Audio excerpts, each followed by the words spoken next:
him fascist or they wouldn't call him evil. They think what he's doing is even more evil because of their anti-Semitism, and they think they're associated with the Jews doing some random Jewish cabal shit or whatever that they think is going on. That, again, let me make it clear, I don't believe this is true whatsoever. I'm just repeating the talking points that Fuentes puts out. But, and I'm making it clear, I do believe Fuentes is an anti-Semite. I don't condone what he says. But that type of language, that type of rhetoric towards the Jews, for anybody that shows some type of support for Israel, or that's MAGA, which has been showing more of a support for Israel genuinely, usually gets labeled as Jewish sympathizers, Jewish fascists, and they'll also get labeled, on top of rhinos, they'll also be labeled globalist, quote unquote, which is their word for you work with Israel and BB, et cetera, you're evil. So their definition of evil and their definition of fascism is completely different than what our definition of evil and fascism is. They think anything Jewish related, you're cooked. And anything then that's evil. So that's all I wanted to contribute. Well, I have a question for you, actually, before you land your plane. Will Charlie Kirk's death spark more violence in the country? Yeah. Short and sweet. Let me just say, guys, I have this article up. Trump blasts the left, and I think, Abby, I think that's a problem. I think the president just needs to shut up finally, because this is just gonna stoke the flames out. Yeah, I don't disagree with you, but also and I really want why every room has to be about Jews. It's really disconcerting. But once again, Charlie Kirk and Turning Point had a very close relationship with the Jewish community. He was a man of faith, and the community is a community of faith. Many statements came out publicly from national Jewish organizations in horror with what happened and in support of his family. And I know in this last election, those more conservative Jewish organizations worked very closely with Turning Point. So that if we can just kind of get off that subject, because rooms tend to go there, and it's just disheartening that there's always this attack. It doesn't need to be. Thank you, Council. Let me say hello to Lord Muenda. Lord Muenda, how you doing? Lord, are you there? I was saying that today with the Jet Game. Lord, are you there? Please hear me, because they suck ass. All right, guys, we're going to go popcorn style. Please respect the one-mic policy. David, I know you tried to jump in earlier. Did you want to jump in now? Yeah, just had a quick question for Abby. As a lawyer, do you feel when there's official press releases in some early stages, there's a lot of, there can be a lot of inaccurate information coming out from official resources, official agencies, I should say, in the early stages, since there can be pressure to come up with stuff? They usually caveat them. There'll usually be some kind of caveat that it's in the early stage of the investigation. You'll most likely hear that. And I think you heard that in this press conference that they gave the other day. My point was, it's still going to be a lot more accurate than people going down the rabbit holes of TikTok to learn their news, and that it's still a trusted source to get updated information.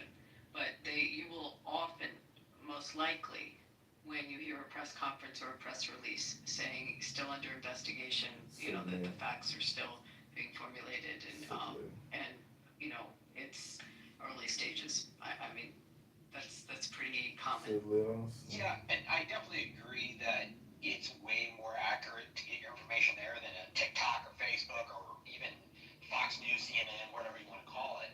But personally, I feel sometimes in certain circumstances, they shouldn't just say anything to the public, because that can do more harm than good until they officially know. Do you understand why they released what they just released? I mean, they make decisions to go to the public when they're trying to locate someone.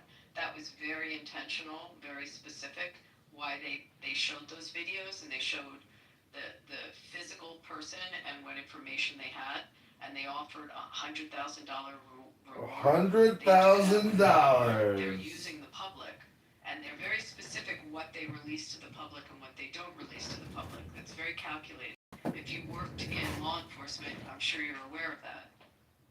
Yeah, I'm not talking about the videos of actually identifying them. Yeah, those need to go out ASAP, and many ways that those can be delayed 100%.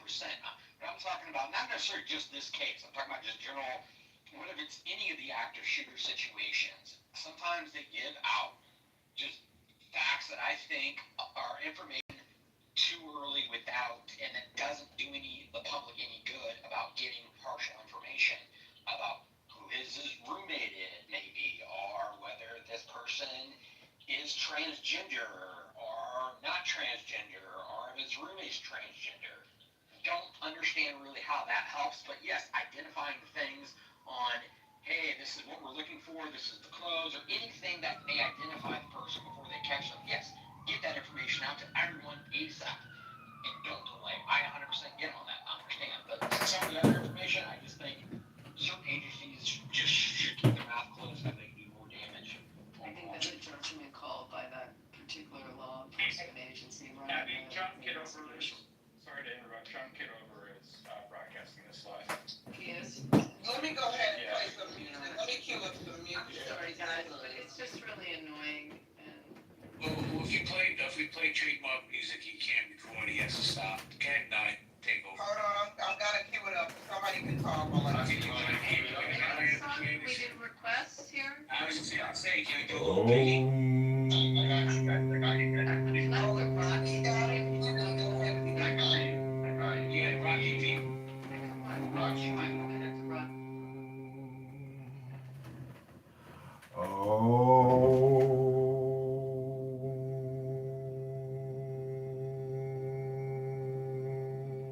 This is called meditating instead of running your lips all the time.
Believe what's coming out of their mouth now, but we don't believe what's coming out of it when it releases the Epstein file. So what I said earlier is I layered on that. First of all, you didn't just have the director of the FBI. You had the agent, the regional agent in charge of what would be northern Utah and that branch. You usually have a U.S. attorney from that district. You usually will have in those press conferences.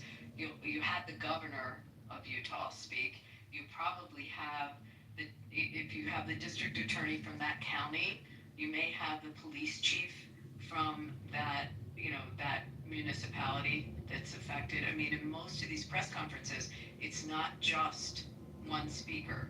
So and I gave the example like in New York, when we had that shooting. What was that, about a month ago? Someone can remind me. And the dude was from Vegas actually. They went to New York and I know what you're talking about, yeah. shot up the NFL, the building of the NFL. I mean, in those press conferences, if you remember, you had the chief. I mean, in those press conferences, New York Police Department, you had federal, you have people from the Justice Department. So in press conferences, it's usually an array. Now, whether you trust Patel or whether you trust Director Ray when he spoke before it was Patel, Right. I mean, it's vetted with a lot of other people that are in that investigation. And, that's, if you don't like one, you have enough to choose from up there that, that are taking that investigation that you should have a comfort level with it.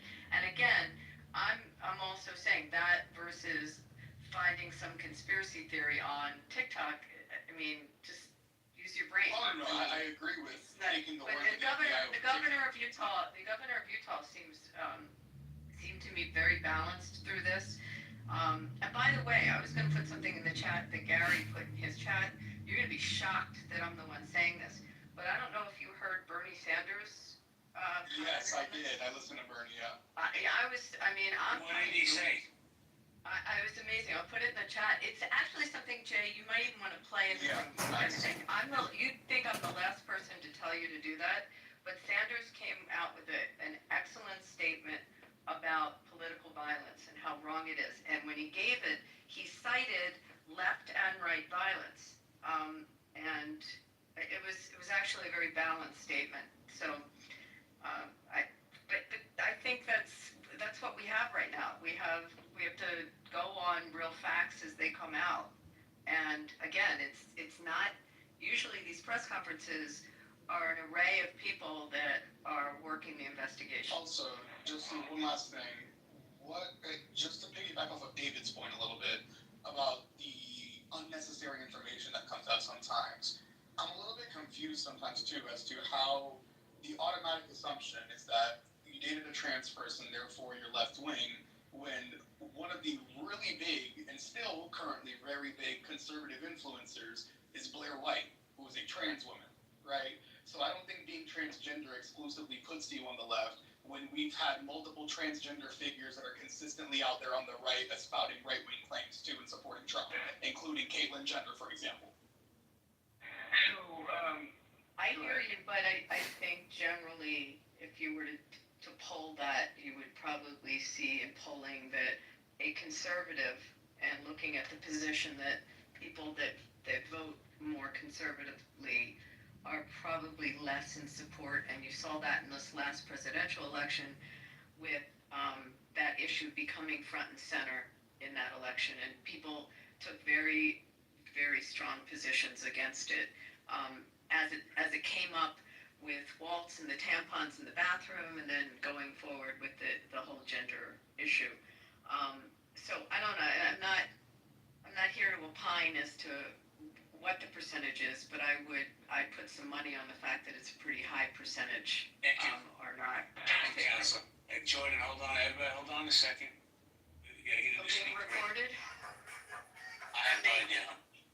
Supposedly, yeah, because he played a buzzing sound when the music was being played. So we'll play music again in a minute, but I want to say hello to Lucky Sinclair.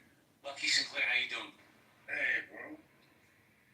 You want to chime in on will Charlie Kirk's death spark more violence in America?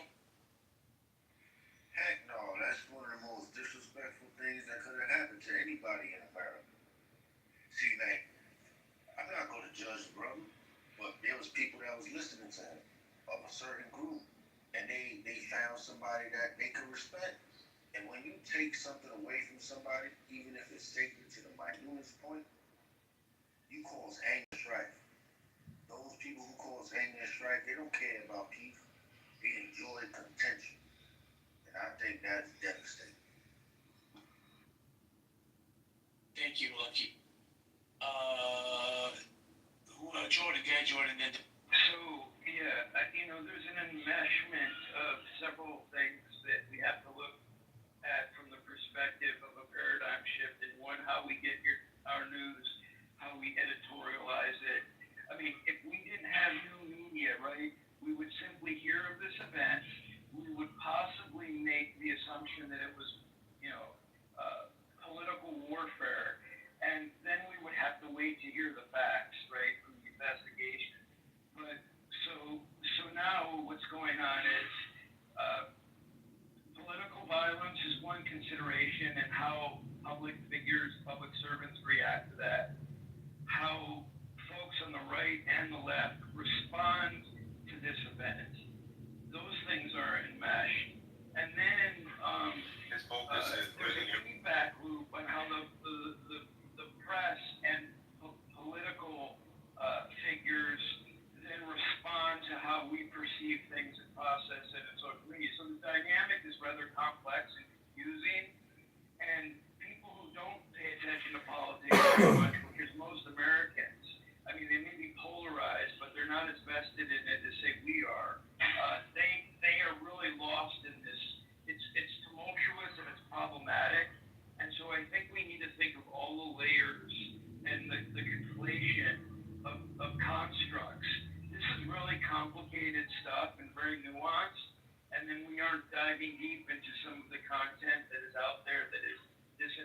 information and misinformation.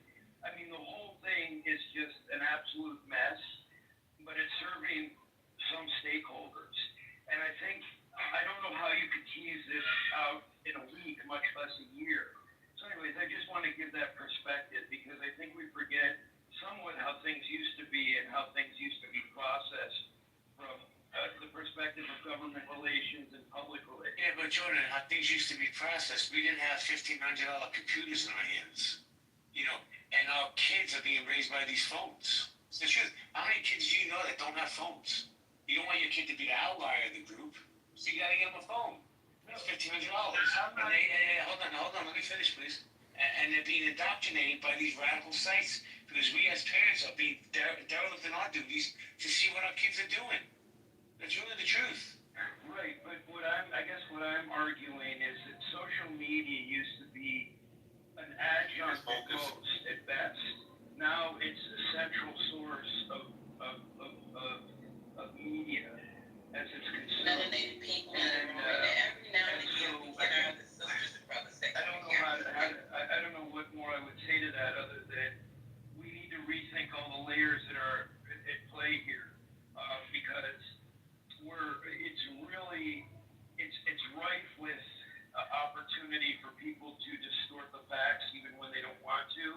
And I think I don't know who revisits it. I don't know what academic entities, media psychologists look at this stuff, yes, but I think it's just so much more complicated and we're in the midst of it. And so it's hard for us to almost take a step back and be objective about it. Thank you, Jordan. Before I go to Lord Melinda, let me do a quick reset. Community conversations, collaborations. Will Charlie Kirk's death spark more violence? Let me say hello to a few people. Tisha, how you doing? How you doing? Mary, you have your hand raised. I try to bring you up numerous times. We have Liz, we have Miss Fifi, we have Moose in the house. Moosey, what's good, man? Why don't you come up? Guys, you have Pink Ticket, Camille, Grace, cash in your tickets, Teddy, Don Julio, cash in your tickets, guys. It's free. Don't cost you anything. Lord Melinda, how you doing, bro? Listen, I just put in a link in the chat. Basically where I post one of these similarly aged, individuals. Like you said, they're 19 years old, going around and vandalizing memorials that was set up for Mr. Kirk.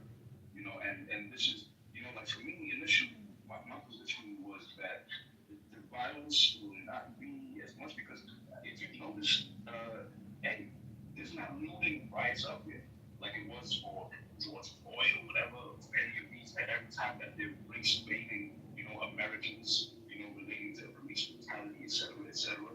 Like, none of that has happened, like, to some extent, there's been an element of decorum, right, with situations like this. I think that, like, it's, you can just go up to the 4-minute mark if you want to watch it and even, like, pin it to the extent that that is one of the situations that would create, for more violence, because I don't think Mr. Kirk, if violence, if we see a whole bunch of violence in the name of Charlie Kirk for the people that supported or somewhat agreed with his rhetoric, that will actually be going against his principles. You know what I'm saying? So I don't think for the people that actually, accepted it or adhered to some, it's like for me, like what I agree with, like where I stand with Mr. Kirk was he was a family man and he was a constitutionalist. So if you were a family man and you were a constitutionalist, I don't think you're going to be, act outrightly violent, unless provoked. And like that video, I think is somewhat of a provocation for, people who, I guess, are not really tapped into their own being. Because man, look, they had a vigils in the UK. You know what I'm saying? It's South Korea. You know what I'm saying? So to suggest that this man didn't have a positive impact one way or another, regardless of whether or not what he said pissed you off, is using violence is just gonna negate a whole bunch of his turning point USA. You know what I'm saying? Even that notion of turning point of USA, getting away from the violence, being violent, let's have a discussion. He said it himself. But Thank you, Lord. Stan, you want to jump in? Yeah, I think it's preposterous to suggest that because a crazy person or someone on the extreme outlier shot someone, that everybody that is left of center agrees with what happened. I find it horrible. I think most people on the right find it horrible. I think the shooters that might have had a right identity, that did bad actions, people on the right don't agree to. So to make claims that the left agrees to this and that that right focus people wouldn't ever do, that someone that's right of center wouldn't ever do what happened is not the right way to put it. I think the better way to put it is you draw that 99.9% of the U.S. or 99.998% of the U.S. would never do such a thing, and don't try to make it political. Thank you, Stan. Thank you, Lord. Did you want to push back, Lord? The whole scenario is political. You know what I'm saying?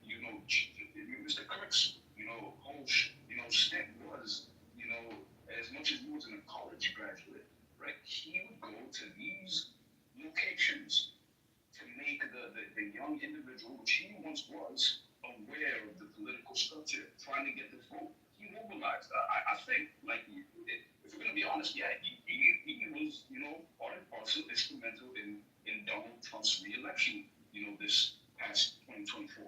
So, and look, for me, I would call myself, right, I am conservative. I'm conservative, but I wouldn't say right wing or left wing. You know what I'm saying? Because at the end of the day, when we're talking about right wing and left wing, I think that's what creates a divide. Because let's go back to the 1960s and look at how RFK, shifted and went to Trump's side. Because at one point, it was JFK that was saying, asking out what your country can do for you, or what you can do for your country, right? But now what the Democrats do, the Democrats are the one pushing welfare. Your country will do this. Come. You know what I'm saying? It's so I think. Go ahead. Okay, correct me. Okay, the fact that people care about the rest of humanity does not make it bad. I believe that most people that go to church in various religions, and it doesn't matter which type, believe that that they want other people to do better in their life. They don't want them to be in pain. They don't want them to agonize. They want the best of everyone. And to suggest, like you just did, that Democrats or half the people in the U.S. don't agree or are bad people because they want other people not to be bad off. That's you're pushing an agenda that you're believing that everybody left the center is a bad person and agrees with it. I'm against that. I think the Venn diagram would suggest the vast majority of Americans find what happened detestable. They don't want us to be in this situation. We want to tone down the rhetoric, not tone it up. They were bad people, but if you look at it, what was the majority group of people politically? How did they politically identify those who were celebrating Mr. Kirk's death? I want to just point out to what JB put above, up above, is that causing us to tone down? No, that's gonna cause people to turn up. It's like playing Giacomo. He wants to stoke the fire because, like this guy. I was just watching a video. This guy was planning this for a year. He doesn't want the people to be silent. He wants to fucking peg you. Trump wants to get these people to start speaking and talking and letting out their fucking hate, and so he can put a tag right on you. Right. So if that's the case, why should any leftist start bending the knee and start playing both sides of it? The Republicans would never step down to acknowledge what's happening on their end. That's fair game. Well, but to Anne's point, suggesting that just the people on the left, the bad guys. No, that's why I brought up the notion of JFK and how the left wing at some point, right? What, 50, I mean, that's about 60 years ago, right? What their position was. JF, ask not what your country can do for you, but what you can do for your country. Yeah, Right? but respectfully, we are in a totally different political climate than the 1960s. Even though there was racial divide and there was civil rights. Hold on, let me finish, please. Thank you. Americans, we don't think like our parents did or our grandparents did. We think different. America's a fast country. Everything's fast. Fast sex, fast money, fast food, fast internet. Everything has to be fast. We don't live like we did in the 60s, bro. But go ahead. Fast everything, including fast women. But anyway, like my point, like I was saying, right? Like I was just pointing out, like especially today, like there was that direction of how the Democratic Party has shifted. The left has shifted to a more welfare state and somewhat socialist, communist type of situation. You know what I'm saying? So, and that's the behavior that we see being, exhibited by most left-leaning people. That's why I was asking the gentleman, like, if you're gonna talk about bring up bad people or anything like that, what is the statistic or from your observation, the people that were celebrating Charlie Kirk's death, right? Were they left-wing or were they right-wing? Yeah, but what you're saying is, and maybe you can fact check me. I'm just gonna the comparison you're making. The comparison I'm gonna make is, then all Republicans are MAGA, and we all know all Republicans are not MAGA. All Democrats didn't cheer this man dying. Exactly. Like I said, for me, I'm If you go look statistically, and I understand the that you're principle. less than 20 basis points of Democrats or people left of center had an opinion on this. It might be even less than 10 basis, it might be less than 1 basis point. And a basis point is 1/100 of a percent.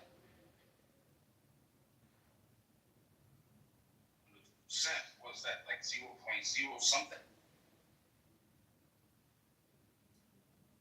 1/100th of a percent. So I said 10 to 20 basis points would be my bet. So 1/10 to 1/20th, or 1/10 to 1/5 of a percent. So let's keep it simple for us that are not in math, right? Is it a 2-to-1 ratio, 1-to-1 ratio, 5-to-1 ratio, 10-to-1 ratio? Because that's where the question of the room comes in. Will his death spark more violence, right? And who will be the initiator or who will be poking the bear of violence here in the United States of America? Because so far it's been 3 days. That happened on the 10th. It's been 4 days. We're entering September 15th, so 5 days, and we haven't seen any riots, and cities being somewhat destroyed, businesses being destroyed because Mr. Kirk was assassinated. At the end of the day, albeit it was by a civilian. Like the situations where the riots happen when it's black people involved, it's generally from it's mostly state sponsored. Let's put it that way. But regardless, we're not seeing the kinds of riots that happen when somebody where it's politicized, where the death of an individual is politicized. Wait, we haven't seen riots for the death of an individual is politicized? In this particular situation, we're not seeing widespread violence and riots and destruction of property. Well, there was a riot the other day. It was the white men fight back thing that happened. There was a riot and property was damaged. There was damage to property and all that good stuff. Not to the same extent as the previous riots have been, but it was still a mass gathering of them doing it. Yeah. Was it a riot or a protest? I'll double check the extent of the damages. I'm not sure if they extended down to riots. Let's see. And I guess the same question I would ask you on these what you call protests that I call a riot. Where would you make the distinction? If there's vandalism, if there's property damage, if there's a blockage of traffic, if there's recklessness, misdemeanors, felonies, at what point do you turn it from protest to riot? Just curious. I'm not putting words in your mouth. I'm just curious where you in your mind draw that distinction. Yeah, I would say a riot probably comes to the point once it's gotten, once like you start seeing like shit get broken, et cetera, and all that type of stuff. I'd consider that riot. Yeah. So shit getting broken. So do you think at Were the Columbia? BLM riots right? Or were the BLM protest riots? Yes, I do agree with Yeah, that. I mean, And I don't have a problem with burns this by what happened. by my home, like 1 block from my apartment. Yeah, like I don't have a problem, like the difference Okay, between what like about I don't have a problem with shit? that. So shit getting broken. Shit getting broken is what you said. Yeah. So what happened on Columbia's campus when they took over the building and when they destroyed the property, or what Yeah, happened? shit got broken. Is that a riot? That being a riot, well, You just said shit getting broken. They busted up. that one I probably couldn't say much to because I'm not as familiar with what happened at Columbia. Okay, but that so just if I speaking out tell you my a ass. whole building got busted up and they took a man, they kidnapped then yeah, it's a riot. somebody. Okay. What about like in front of Union Station in Washington where they Like if you're just gonna keep pointing out things that are obviously riots, I'm just gonna say yes. No, Like, no, it's no. No, she's not. She wants to, she said, XG, right away. XG, she I'm wants doing to the make opposite. XG, I'm doing the exact opposite. I'm pointing out things that were written in the press as protests.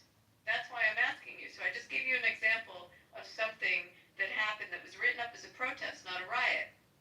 But I gave you exactly what occurred, and I used your words to describe what you think a riot is.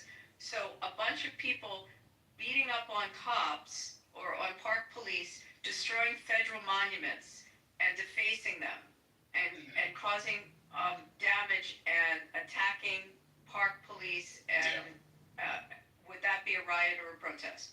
I'd say that's a riot. Okay, but it was written up in mainstream media as a protest. So Yeah, I'm not jumping on you. I'm just saying, like, it's interesting where people have the distinctions, and it comes into play in very significant ways, not just as the public is hearing it in the media, but in legal cases. And this happened right after the what we're going to deem as riots in Minnesota. Okay, we can agree they were riots. Yeah. Buildings were burned.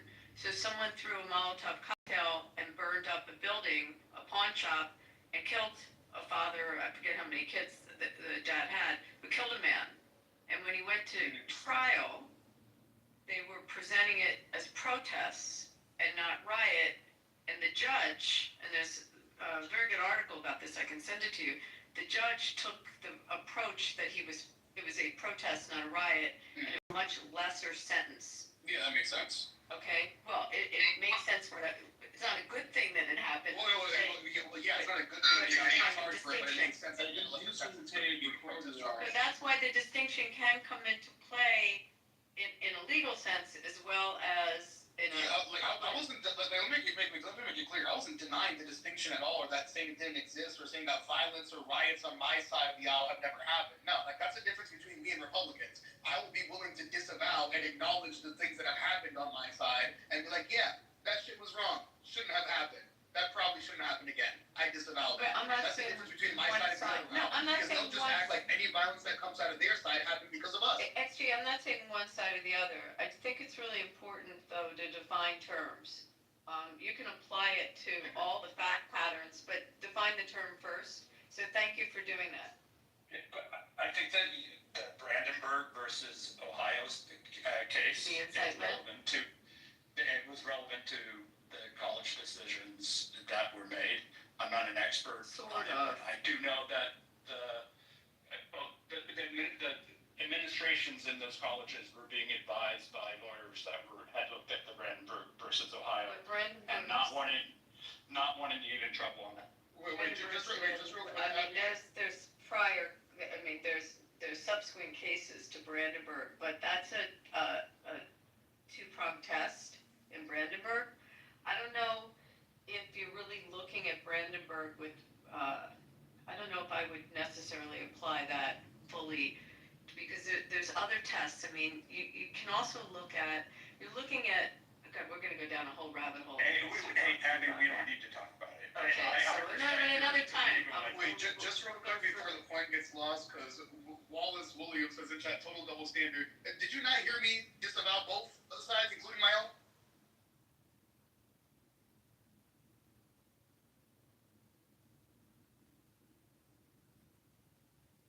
I don't know if he's writing in the chat. Remember always, though, with any of these, that the policing powers of a government, of a state, specifically of a state, the policing powers that are given within the 10th Amendment, give that governor of the state the power to protect the health, safety, and welfare of the citizens.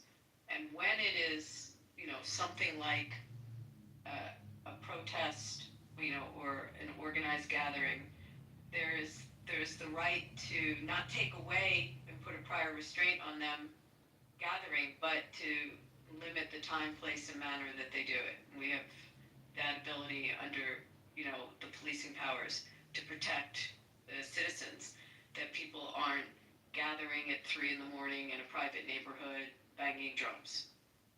It's time, place, and manner restrictions. Anyway, but Stan, we can do it another time, we can get into it. Wait, what's Brandenburg?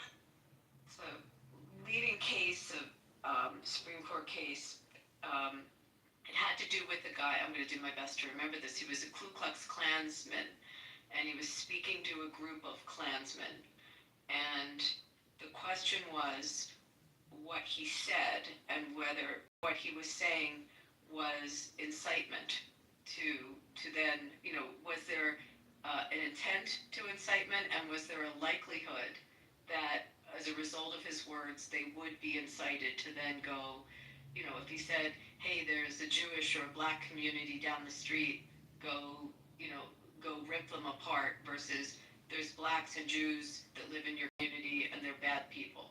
Like, difference. So they look at the likelihood of what he is saying could actually cause that crowd to do something, and was the speech intended to have the crowd do it. I'm doing my best.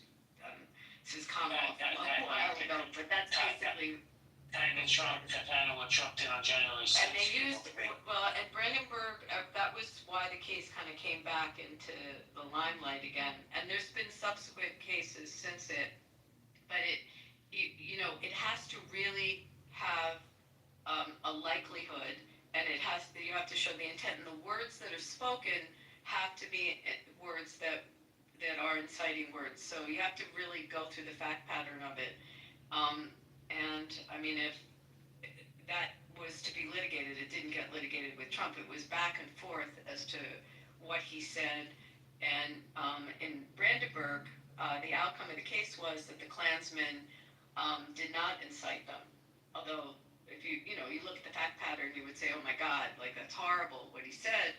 But it didn't reach that level to take away his ability to speak, to take away that freedom to speak. It has to be, it has to fit this test. So I'm doing my best on this. I would try to Google it. I guess I'm saying wrong. How vague can you get before, or how vague or how little vague can you get before you start getting charged with something? It's a really good question. You have to look at the fact patterns. I would say Google Brandenburg and then probably Google subsequent cases. Okay. And there's been several in front of the Supreme Court. I mean, again, generally, the test to take away your right to speak has to be so compelling for it's the highest level of scrutiny. They have to narrowly define what they're protecting, and it can't be overbroad. It has to be very specific. And it has to be so important to the government to protect that they can take away your right to speak. Well, on that topic, right? Since we're talking about speech right now, plus to hit it back. I took you down that rabbit hole. I apologize. No, you're good. Just to get a little bit more back to the title, on the same topic of speech, right? There's one point, and as you've noticed, I'm a lot more level-headed and calmer than I usually am in this room. Right? So I've been trying to keep it respectful. So understand that when I say this, I'm not trying to stoke flames. I'm just trying to point out what I'm seeing. When I look at social media, right, and I see the conservatives with like that 20,000 person website of people's names and addresses or workplaces that have been making fun of Charlie Kirk or have been making light of the incident or celebrating it. It feels like those same right wingers and some of the politicians, left wing too, that have called for like gun control in I guess wake of this incident, are completely working and spouting things antithetical to what Charlie Kirk wanted. I'm pretty sure Charlie Kirk would have just owned, quote unquote, whatever people were making fun of his death had he still been here. I'm pretty sure he would have just acted like it was just memes on Twitter, not to take it seriously, and that this is just the left being gross again, quote unquote, right? But for the most part, it feels like the free speech warriors and the people that are chanting the fact that he died in the name of free speech are now the same people scrutinizing every piece of free speech that's on the internet because they don't agree with the fact that they're celebrating his death or they think it's vile. Now, granted, you can think it's vile, you can think it's disgusting, but in the same way that Charlie didn't deserve to get shot over what he said, right? I don't believe people deserve to be losing their jobs over their personal feelings towards what's going on. Because guess what? That would have been the same exact standard that Charlie Kirk would have wanted. And as much as I disagree with him on 99% of what he says, he probably would have agreed with me that people shouldn't be getting fired over that because conservatives were all on that when cancel culture happened in 2016 with the whole Gamergate stuff in 2014 prior to that. And conservatives were losing their jobs over simple jokes because liberals were triggered online, et cetera, et cetera. And conservatives are super anti people getting fired over making memes on the internet or jokes. But now it's completely 180 because it's one of theirs that got hit. Well, before anybody continues, Abby, BB, I have to make a phone call, so either you're gonna keep it open or you wanna close it. No, we'll keep it open for a little and then we'll close it. Guys, if you give me about 10 minutes, I'll come back. Thank you. Abby, I just sent you a message. It's about I was just writing a comment in a group because somebody was saying the exact same thing about free speech, and I found that I sent you, and it was talking about what you were saying exactly at the exact same time. There's people with their hands raised. I can't figure out how to bring them on stage. I feel so bad. I'm clicking on it. I'll bring them up. Don't worry about it. Oh, but here is, wait, can we just have a moment? Augustus, Hello? it was a good day. Sorry, Augustus, go ahead. Hello? Can you hear me? Yes, we can hear you. Go ahead. Go ahead. Yeah, I was just coming up to respond to the question at the top.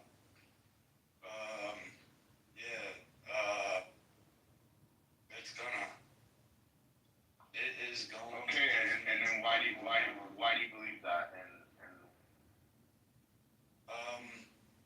Well, because it's being promoted to the left, that the left can get away with these sorts of things, that they'll be heroic in these sorts of moments.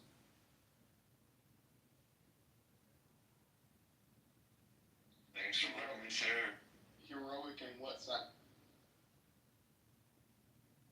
Like, who's getting away with it? Like, I'm pretty sure he was caught. He's currently under investigation and being charged soon. I think he's talking about the more violence. Will the Charlie Kirk does spark more violence? He's saying. Do you want to elaborate more, Augustus? Not really. All right. Not really. Thank you. Thanks for letting me share. Welcome to the stage, Holly. Welcome, J-Lo. Welcome, Jason. J-Lo, do you have something to say to that? No. All right. Jason? I was there earlier. I'm just trying to get a feel for the conversation again. Awesome. Anybody else in the audience that didn't cash in your pink tickets, please cash it in. And if you're wondering how you can do it, it's free. Where it says community conversations and collaborations, you just click on that. It'll say join house. And then Holly, would you like to talk on the title? Yeah, I mean, sadly, I'm kind of with Augustus on this, and it's a scary state of affairs. On the flip side, even though I've been really down in the dumps about all of this for days, today I've really started to see and recognize that the antithesis to the evil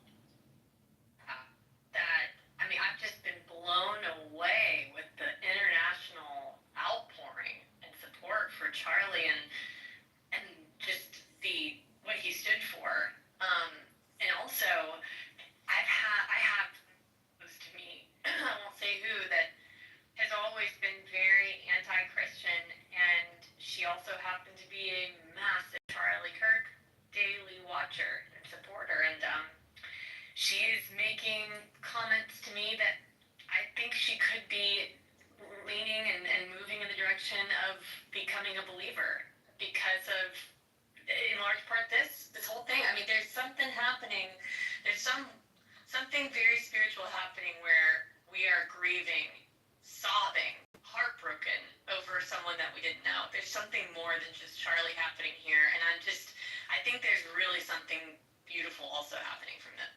Hey, Holly, can I chime in real quick? Please. Yeah, just to support kind of the beginning of what you were saying, and when you were agreeing with what I was saying, an example came to mind that on the app Blue Sky, there's currently a hit list of conservative influencers that's going viral and being circulated amongst radical left influencers and Oh, you mean the same way that calls to civil war are happening from the right ones? I don't know what you're talking about. No, next one. Hold on. One mic, guys, one mic. One mic, and it's on Augustus. My apologies. Augusti's talk. Yeah, I don't know what that guy's talking about. All I'm saying is it's an example of violence being ignited by the left. Is that on the left, there's a hit list with Benny Johnson, Ben Shapiro, Nick Fuentes, Walsh. and the list goes on like to be something like a dozen people, maybe even more, calling for the assassinations of these individuals. And instead of it being censored or being like whatever it is, where it's like De-escalate. yeah, de-escalated or anything like that, it's actually being promoted. It's actually being, promoted on that app, Blue Sky. So check into that, guys. Yeah, let's check it out. 4chan, right?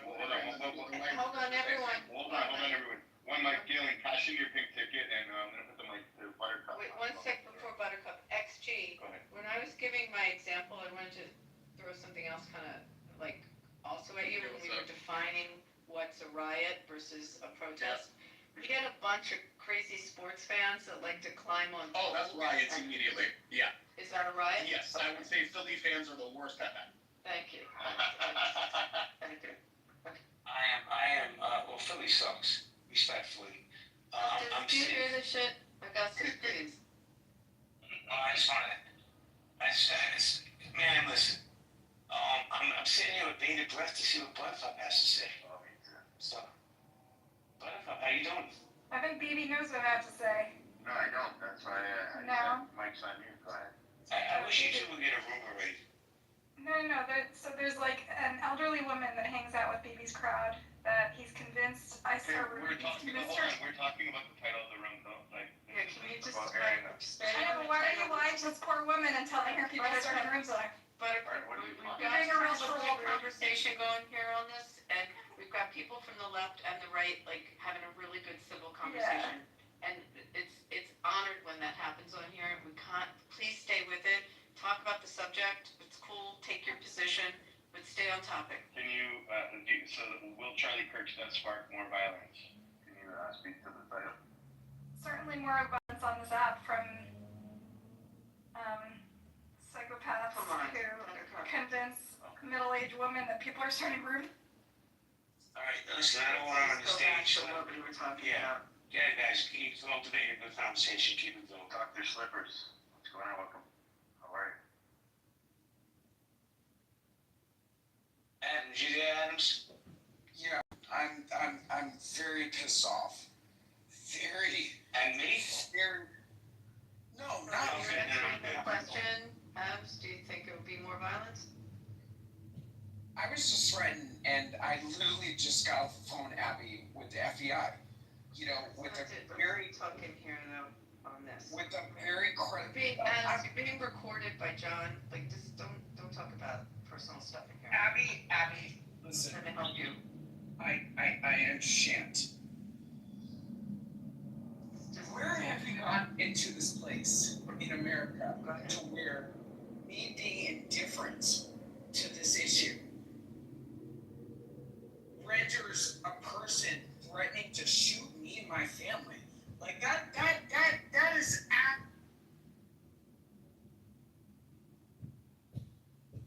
Yeah, it's in the Matrix. At this point, Abby, people have lost their minds, and Dr. Suckers, you're in the My heart, Matrix, bro. I'm gonna wait for one of y'all to say it was a left. Can you hear me? Yes, we can hear you. Hold on. Give him. my heart breaks for the Charlie Kirk family. Like, I couldn't even imagine. I could not even imagine what these people had to go through. But the backlash and the shit that people are doing. Did this man die for nothing?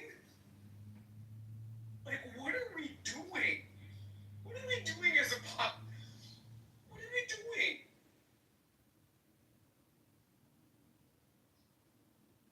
This is so incredibly heartbreaking. You know, both sides engaging in political propaganda that, in my opinion, is it's detrimental to the furtherance of us as an American population. And Take your breath, Adams. Jay, do you know how scared I was? Like, earlier today, like, somebody literally, like, threatened to unalive me and the rest of my family over not meeting a moment that people feel I should have met. I'm tired of this. I'm so incredibly tired of it. Like, I'm so tired of it. Like, this is so fucked up on so many different fronts. I mean, if anybody saw Charlie Kirk's wife leaning over her husband's casket,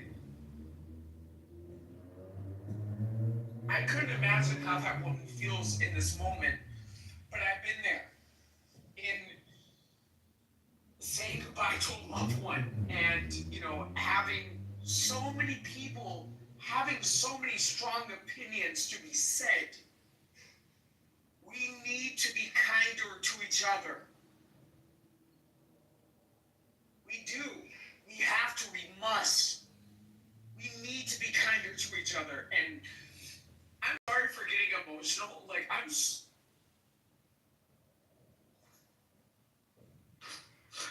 couldn't even think about, like, my nieces and nephews and my dad.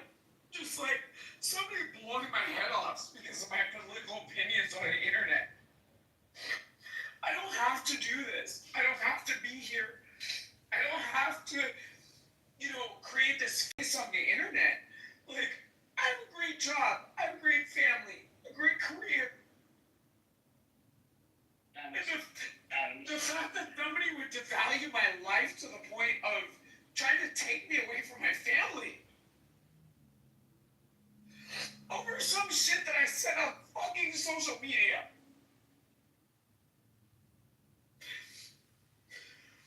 As a Republican, I cannot stand with this. Sorry.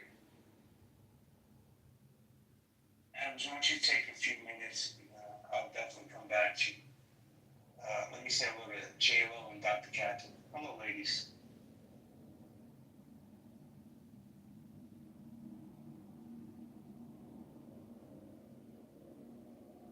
I know, I think you're right, Dr. Catherine, and you didn't want to chime in.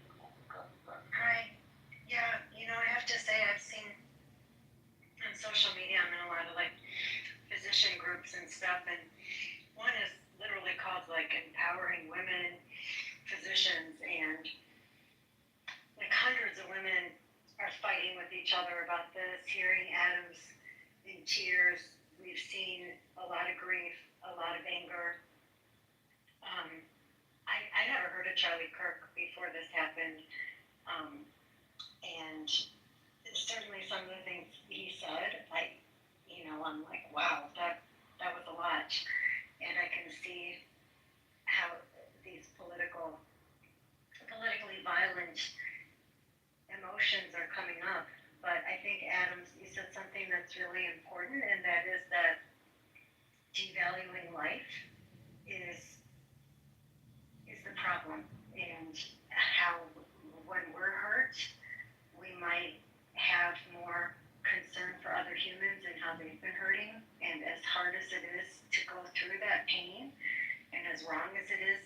threatened. I do think it makes us stronger collectively to go through this and to create community by coming to consensus that it is painful and that creating more division is not the solution. And I wish our president said more cohesive and unifying things to us as a country, but it doesn't mean we can't separately contribute within our communities to bring people together. And so I just want to say to everybody, those are my thoughts, and I actually haven't spoken publicly at all about this until today in this room. And I know many of you, and I am praying for all of your families. I have to tell you, I haven't even talked to my son about it, and I was just thinking I'm probably not a good parent for not talking about it with him. But I will. Ms. Catherine, if you don't mind me asking. Ms. Catherine, how do you have a conversation? Very quick, Dr. Just very quick. I just, so, Catherine, you said you weren't familiar with Mr. Kirk for quite some time, and up until the situation was brought into your attention. So, what is it that, so far, what aspects of his content did you consume, so to speak? Like, what were the things that you heard? Because you just said there were things that, that he said that were, yes, they were there. So, do you mind? Sure. No, I don't mind at all. I, as a working woman who has left my children with other caregivers, and his stance on how women should, really get their MRS degree when they go to college, and be home with the children. And I do think that an intact family is the best for raising children. But I think how we define family should be more about love and partnership and community within the family, more than just it has to be a man with a woman and the woman stays home and the man goes to work, and some of those conventional conservative thoughts that where I live and where I work and when I'm on the front lines in the emergency department, that's not most of the time what I'm seeing. And I wouldn't want children to think that their families aren't as valued as what he says a woman should be as a mom or a family should be. So I do think that's there is now a more modern village to raise a child.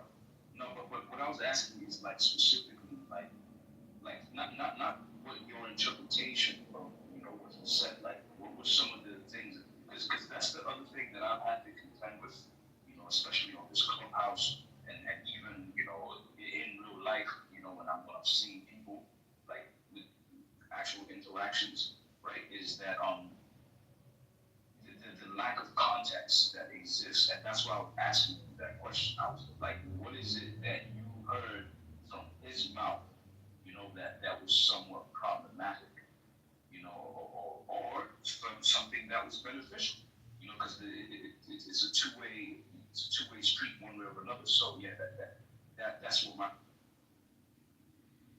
Yeah, thank you for the question. And like I said, I've only gotten to hear some of the context and of who he is, and I do think a lot of times it's taken out of context. So I tried to see more of what he was saying, like when he was talking about DEI and vetting a pilot, based on the color of the skin and having doubts because of how they've shifted some criteria. I thought that was pretty polarizing statements, and I like that he's willing to debate and listen and goes into college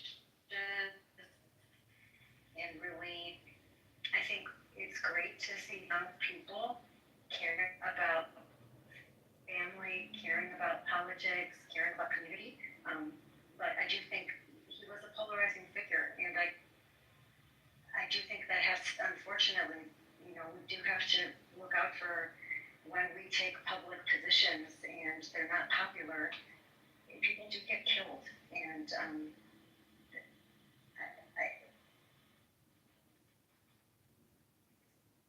Dr. Catherine, the same thing that you said, the same thing that you're saying is what I said. And it received this level of backlash.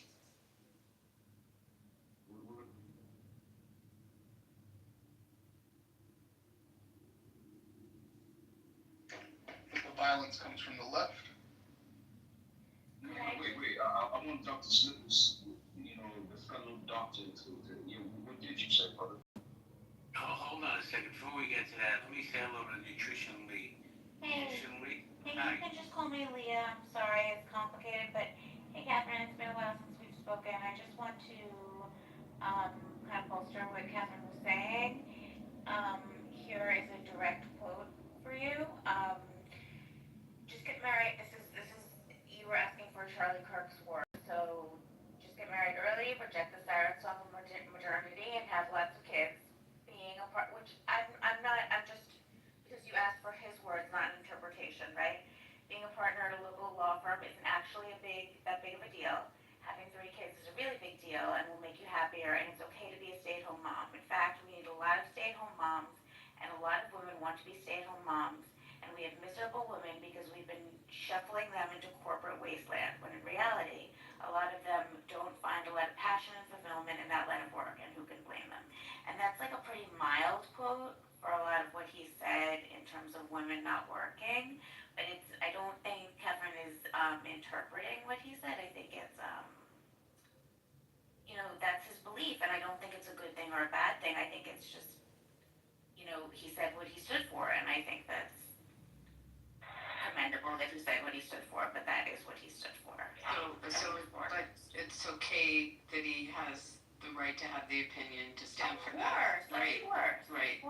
I mean, I think we live in a dangerous place and not a democracy if we're killing people for Listen to what we were talking about before, and again, I'm the last person you would think to tell you to go listen to Bernie Sanders. Someone put the link, if we can find it, I'll put it in the chat, about political violence and people having the right to say exactly what you just read. And hey, anecdotally, I've had the career with kids and a partner in a law firm, and some of his saying what he says, sometimes you have to take pause. You look back and you think about how you were as a parent and would things have been different if you took a different direction and you were a stay-at-home. It does give you pause. And it's not, I'm not saying right or wrong, but it's not building is so hot. to make people think. Abby, really quick, could you give me any example of somebody on the right also denouncing both sides of violence like Bernie did? Yeah, I mean, it's probably, I haven't searched it, but I'll find it for you. That happened to be in Gary's chat. So we all just stand, Dr. Jordan and those of us in Gary's chat just saw it. But, I mean, if you'd like, I'll search and I'll find statements from maybe, someone in Congress or, I will look for it and find something for you. But it's just a general statement about exactly what you just heard. Having an opinion, and it's okay. That's what our foundation is. Well, let me ask you the question. Hold on. Let me ask you the question to Leah. Leah, do you find that the statement you just read, do you find that to be problematic or you had no issue with it? So I also work, right? I'm a dietitian. I have my own practice. I work, and I think, and I'm a mom, and I think you can work and be fulfilled and also be a fantastic parent, right? So it's not that I have an issue with it. I would say I think there are also stay-at-home moms who are very fulfilled. It's that it's not my path, right? Are there things that Charlie Kirk said that I agree with? Yes. But that's not, I think, I came up because I wanted to, the question for Catherine was like, is that your interpretation or is that what he said? And that's what he said. But I think that's okay. Like, should he have been murdered for saying what he believed in? Like, no, that's, to me, that's insane and I don't understand. Many of us were raised by stay-at-home moms. I mean, I'm older, so maybe my parents' generation, there's a lot more stay-at-home moms, but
today.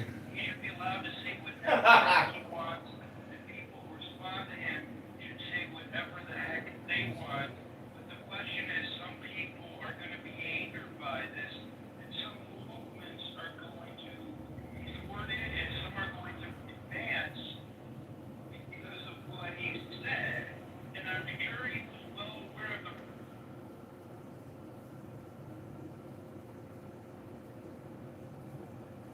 Well, speaking on the risk, he met with a security company a couple of weeks before he was assassinated, and they told him he needs to put bullet-resistant glass around him when he should be doing these outdoors.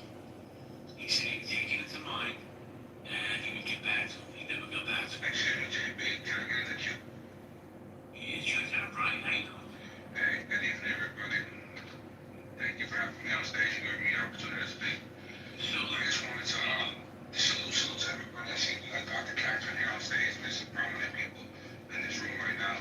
I would like to salute to everybody that's commenting in the chat and engaging with their words as well.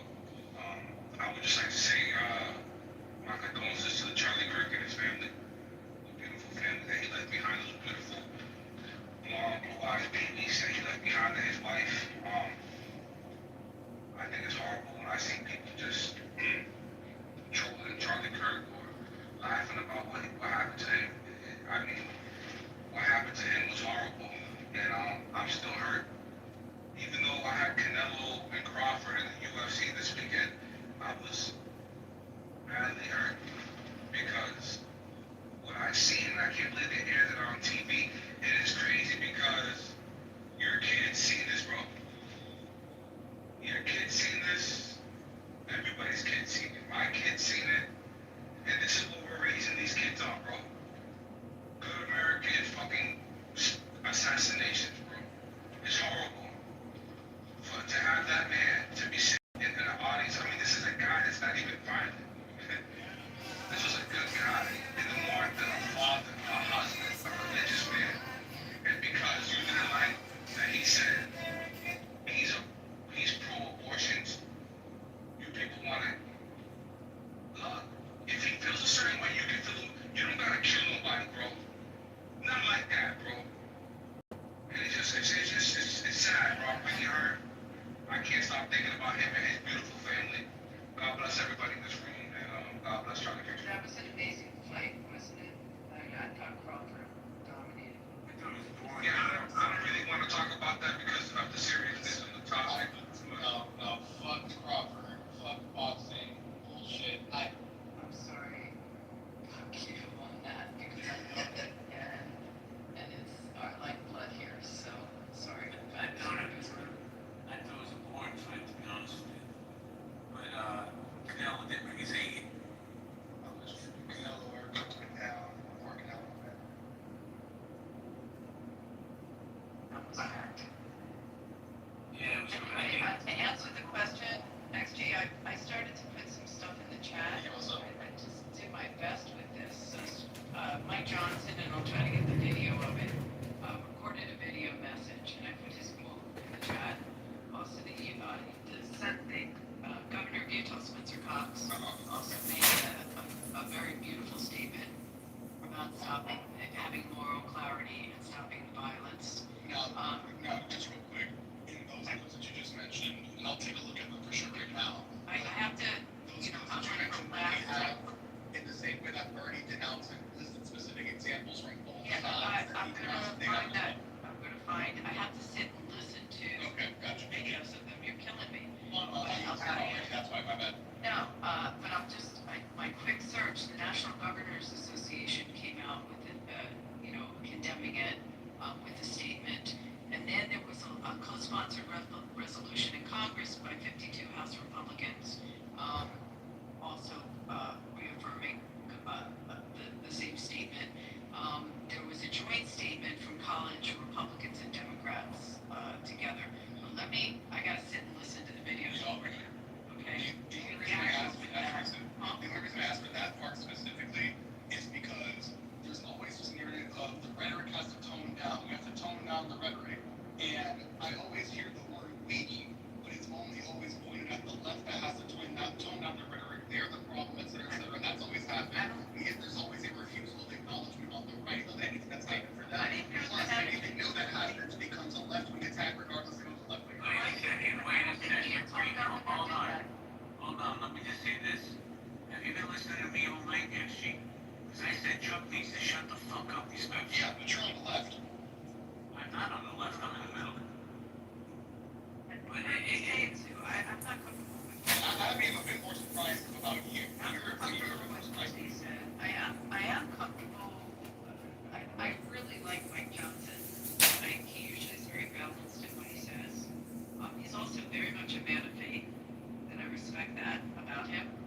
So I will listen to the full video from Johnson, and I really am impressed with the governor of Utah.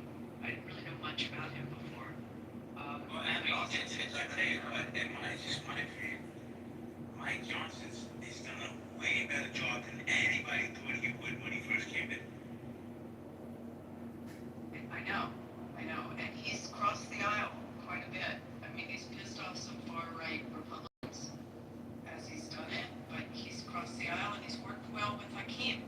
And you can't take that away. I mean, that's what they're supposed to do. They have to get legislation through. But I promise you, XG, I'm listening to this room too, but I will listen to the videos and try to find them for you. The other thing people haven't talked about is the fact that Mr. Kirk was poised to run for president one day. And so we need to kind of factor in tourism with his political ambitions and how perhaps he had to cater to a wider base or perhaps a more narrow Democrat. So these are things to be careful with, say, because Congressman Kitover as well.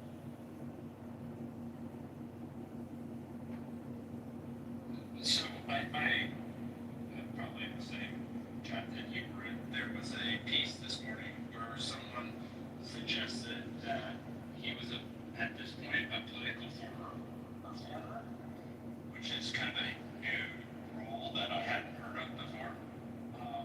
Someone in between a politician and someone that, this is probably important, that is able to monetize their opinions on social media. And just so everybody understands that, not in Clubhouse, but on YouTube, TikTok, or X, when you generate engagement, you get paid for it. At the low level, it's not very significant, but at some point, it does. So this has led, and continues to lead, people to try to say provocative things because they get paid, they can build a following in a certain niche, and continue to go down that rabbit hole potentially, they get paid for it. So sometimes, some of these opinions that you hear on different spaces, because people are getting paid to do that. And it's unfortunate that the algorithms were changed from the sex cells, which existed early on, till now, triggering the emotions of anger, fear, surprise, etc. Or what works better for the three, or the larger engagement platforms. And you stay on longer. Check this out, man. I'm the best moderator on Clubhouse. I've never made a fucking dime. Somebody show me how to do it. You gotta sell your soul, JB, for don't tell him what he has to do. You haven't made no money. He's the best fucking moderator on Clubhouse. Don't fucking tell him shit. You haven't made shit. Don't tell him nothing. You don't even got a green bean. I'm just making suggestions to the gentleman. Don't tell him nothing. He knows more than you. Okay. You know what I was gonna say? Can I go after the word JB? Okay, right now. Thank you. So I wanted to say about the Charlie Kirk situation. That essentially the floodgates have been opened. Yeah, when you apologize to me for being just ridiculously obnoxious the other day, you can go next. But personally, I think you're an idiot. I don't even know about that scenario. JB, I'm not gonna lie.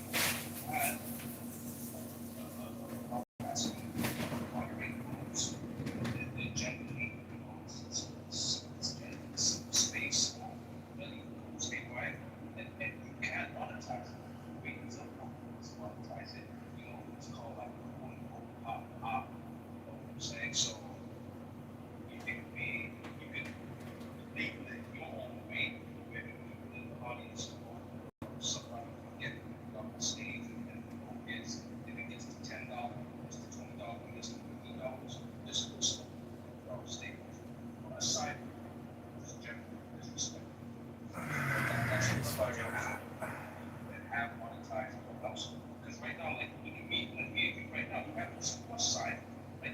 We had a heat wave.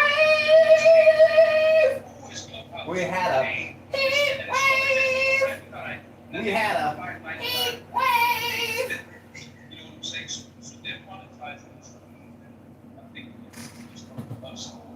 Very good. See, I got some fresh mint. Just delicious. I have some of that. And also understand how express themselves, how they want to express themselves, even from disrespect. And then I think you can monetize that as disrespect. So you can get that. Thank you. Appreciate you, man. Appreciate your kind words. He's describing what I'm doing. What is up, man? How you doing? Long time to speak. Hey, capiche? Feel my pop down, man. How you doing? How's the family? Everybody's good. Man, dude, let me tell you something. I know you for a few years now, and I'm looking at your PTO. I'm like, this fucking dude doesn't age. You know why? Why? Well, I know why. We're not even going there. Anyway, we and your security guy, will Charlie Kirk stands for violence in America? So, that's actually why I hopped on Clubhouse. And I think I wanted to see what everybody was talking about.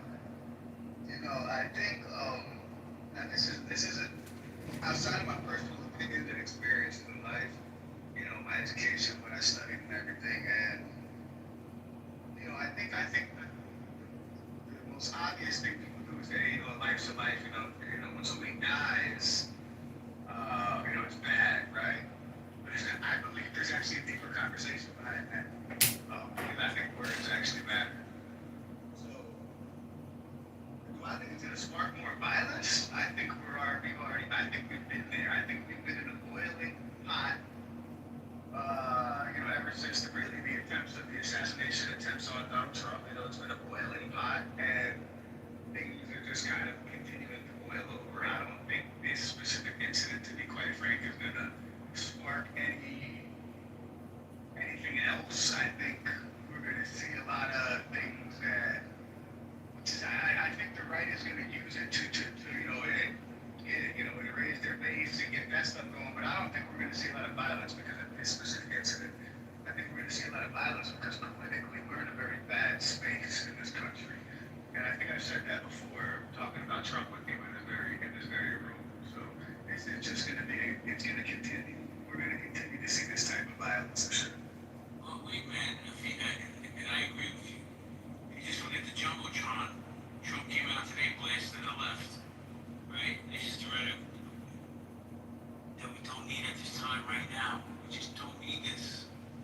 And I don't know, man. He really makes me discouraged. Abby, I gotta go. Do you want to pick somebody to run a group with you? Or you want to close it? Yeah, I mean, people want to keep going. Can I get in the queue? Yeah. Okay. I just, another moment. This schmuck? What are you doing? It's okay. No. He's fine. First thing I clicked on. Listen, he's at it. A woman I love very much is on the stage. I'm going to mod her. Who's this? So, I like Jill. But Jordan's eating at this gym. He's eating pizza. All right, I gotta go, guys. I'll catch you later. Abby, I want to finish that conversation you and I started a couple weeks ago. Some statistics and developments. All right, guys. Have a good night. Be safe.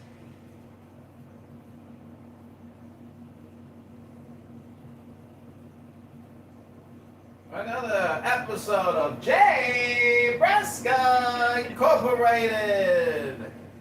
He's gotta go take his dog for a walk so he can take his shit.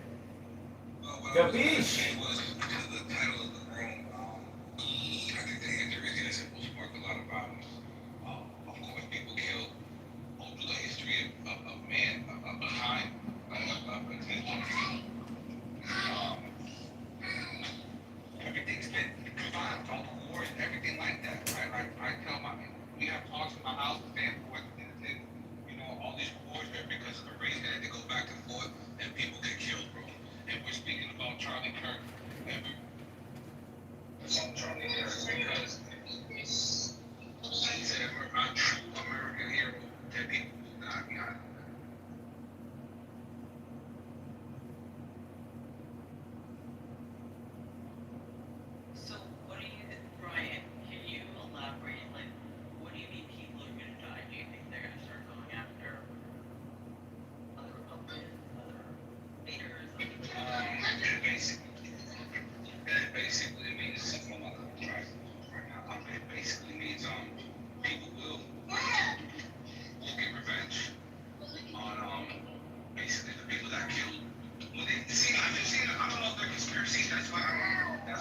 speak on it because I don't know if it's conspiracies or not. Who's behind whoever killed Charlie Kirk, but when they find out who did that, people are gonna die behind that.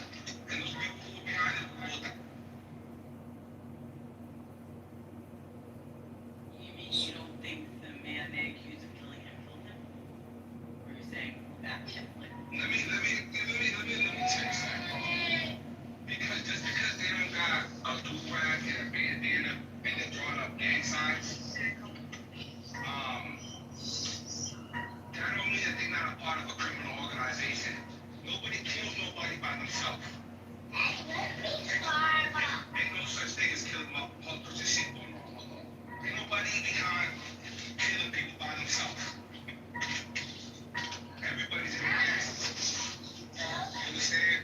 So when they find out what gang that was, I know you're thinking of a conventional blood and crip. I love them. But at the end of the day, they're all mafia.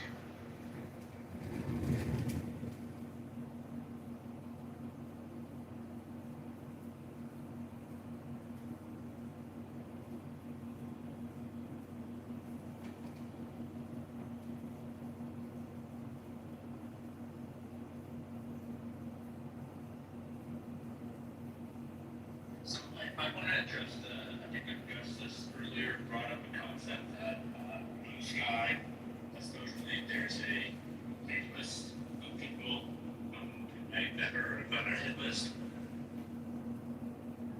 There might be a small number of personalities in the other, but that's not the vast majority of people on the right or left. And we don't even know if it's even Americans. There's a reason that foreign provocateurs would want to see something like that and use bots to amplify it.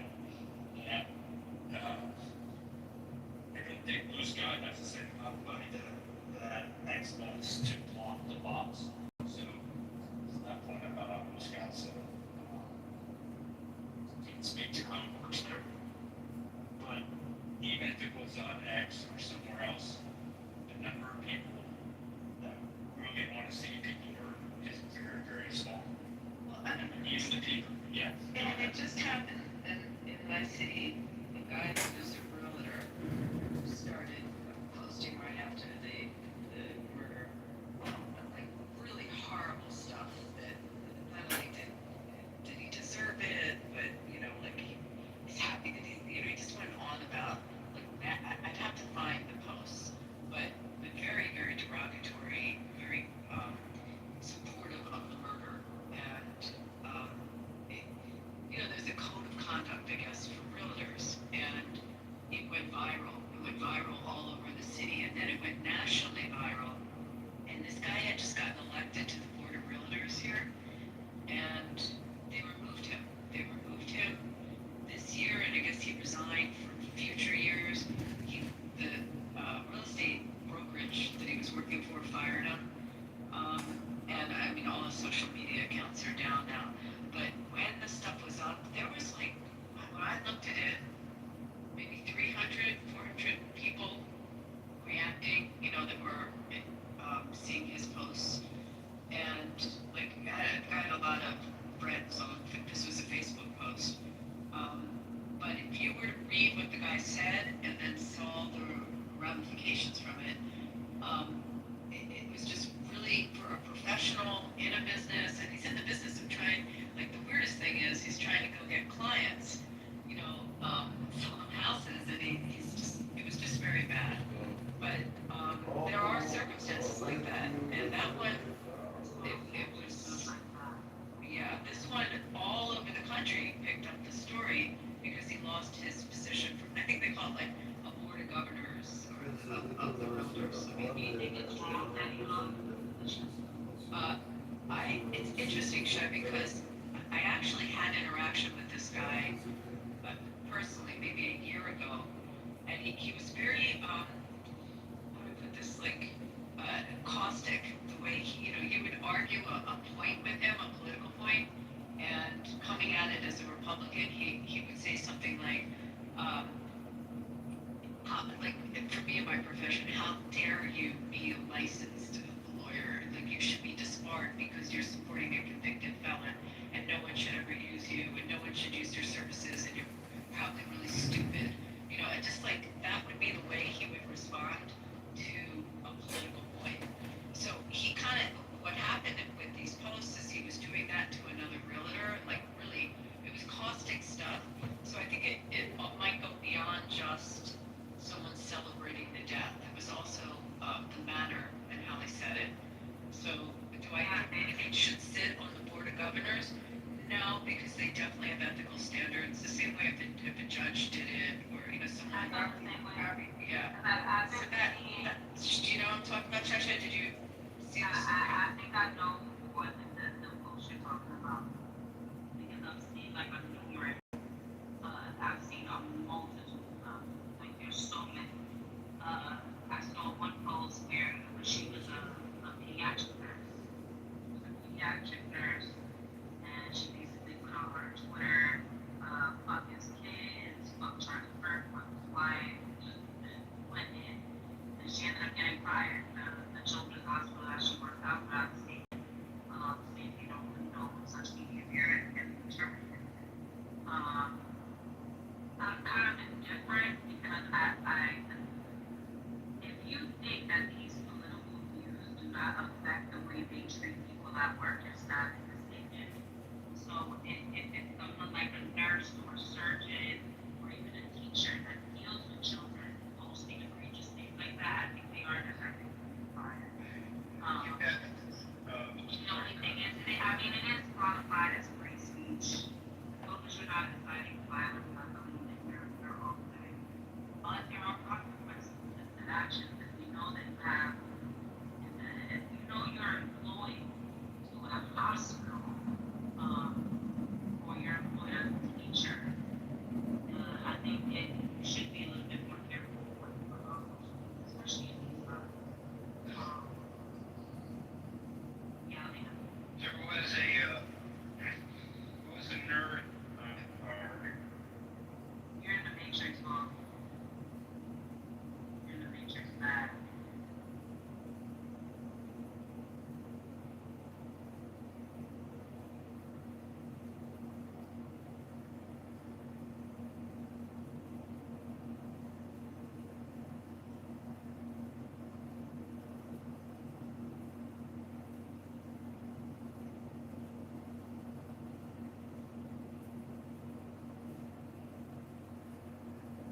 Headphones.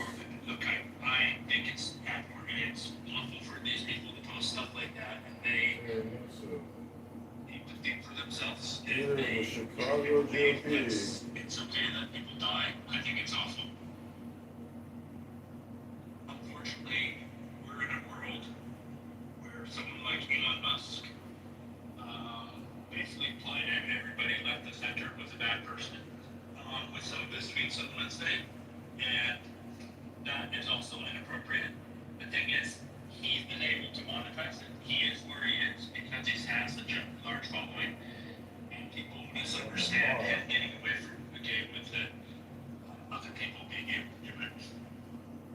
And that's very unfortunate. But they also misunderstand being provocative and going way too far when someone dies. And there's real life involved. It's way different than saying something provocative that Demon has done many times. And also the person that's posted above has done it. By the way, I don't know if someone posted my photo.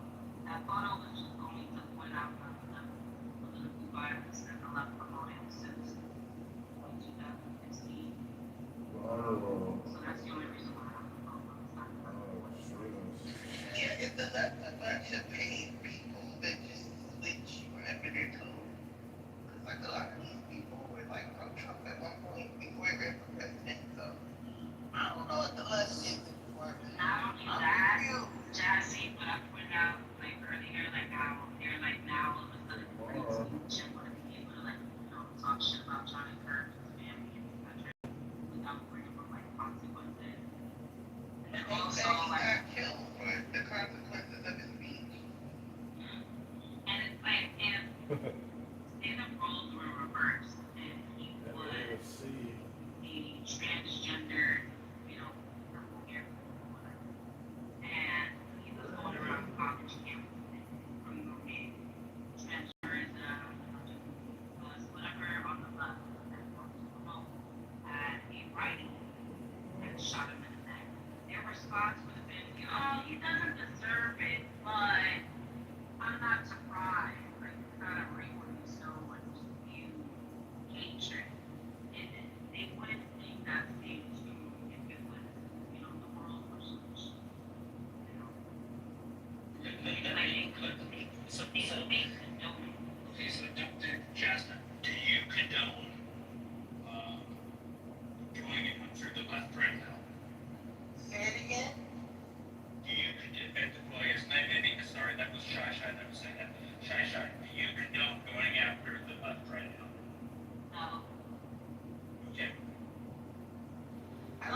where people feel like they need to be obligated to be in some sort of moment, whether it be on social media or whether it be through morality.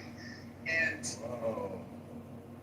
I feel like people have lost perspective as to what reality is. I would say that's, I mean, go ahead, Dan, I'm sorry. I mean, so, no, I mean, I would say, Oh, that's Pepe. no, my name's Pedro. I like Pepe.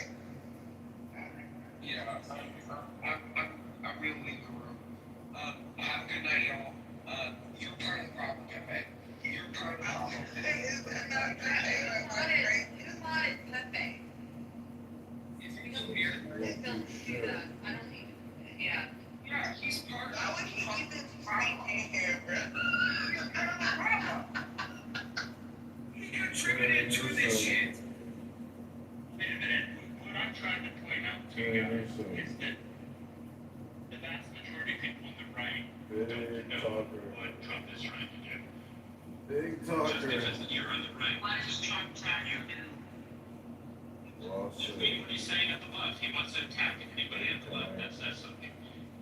You don't get to ask for peace now. The peace was over the moment that vote went through that guy. I'm sorry. Okay, I'm sorry. You guys have been politically violent for years. Painting righties as fascists, even though that's just because they're against abortion. You guys painted Charlie Kirk to be this alt-right elitist, when he was actually one more moderate than anything else. So now that he's one of the only guys that were willing to talk to you guys, now you guys want peace, now you guys want civil discourse. That's not how that works. I'm sorry. Let's bring up Louis Maggioni, all the people that came in our room celebrating the death of the CEO of a healthcare company. Like, what the hell was that about? All I'm saying is, it's getting violent, and I played a clip in my room earlier. They're trying to normalize political violence. Check out this bullshit. And it's not normal, and I'm not celebrating it. I don't care if it's the right or the left. Wait, Dan, hold on, please. We have a couple new folks in the room, so I just want to give them some space. Yasser, welcome. Big Brush. Yasser, let's go to you first. Do you have any thoughts on the room title? Will Charlie Kirk's death spark more violence? Hey everyone, it's a pleasure to be here and talk to all of you. Take the moment. It's a friend of mine. So being a JP's just that was awesome. Definitely. Can you drop it? It's spark more violence for sure. It will be give it a couple of months. There's no way, because the thing is, it's keep. I maybe become a mod in my space. I'm curious. We're gonna mind it now. Credo! My space. We don't know. I don't know if you know, but Yasser's really it definitely wasn't me. I didn't mod anybody. Yeah, Yasser's a good friend of mine though, JP. Okay, you can bring it back up, but I need to get my point across.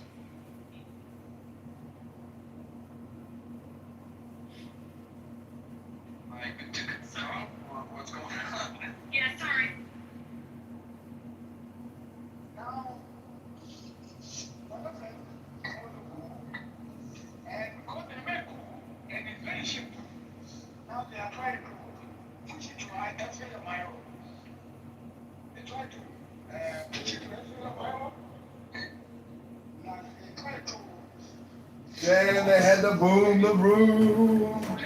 They had to boom the room.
evening, Pepe.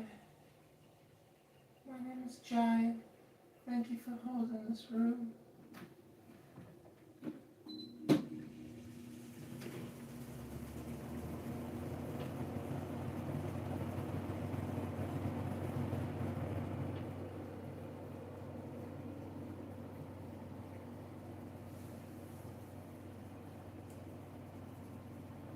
Holy shit, I had to restart my fucking app because I couldn't talk. Did you guys hear me? Yes, we can hear you, dear Cleo. So, this is some shit that's pissing me off. So, who's gonna replace Charlie Kirk? Now, this is some shit that's been kind of like getting on my nerves. Dude. Okay, so Ben Shapiro's kind of old school. He's kind of been like doing this shit, right, on college campuses. Then you have, fuckfaces like Rabbi Shmuley and, dude, I'm not like somebody who get into like conspiracy theory stuff, but all I'm saying is I just like, I'm really kind of like worried about what kind of influence we're gonna have, you know?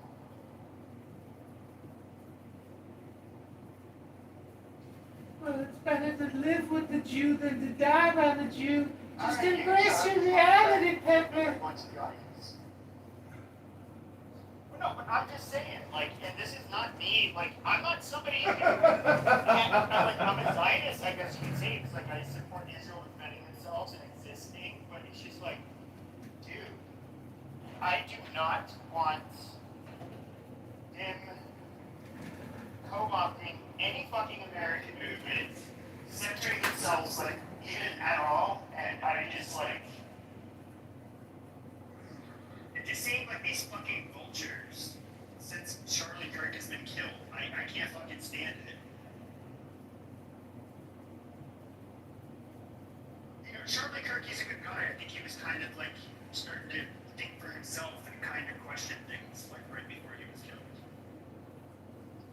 And no, I mean, to all the people who think maybe I'm gonna, like, agree with them that, like, Israel would have been killed or some stupid shit, I'm like, no, I think that's retarded.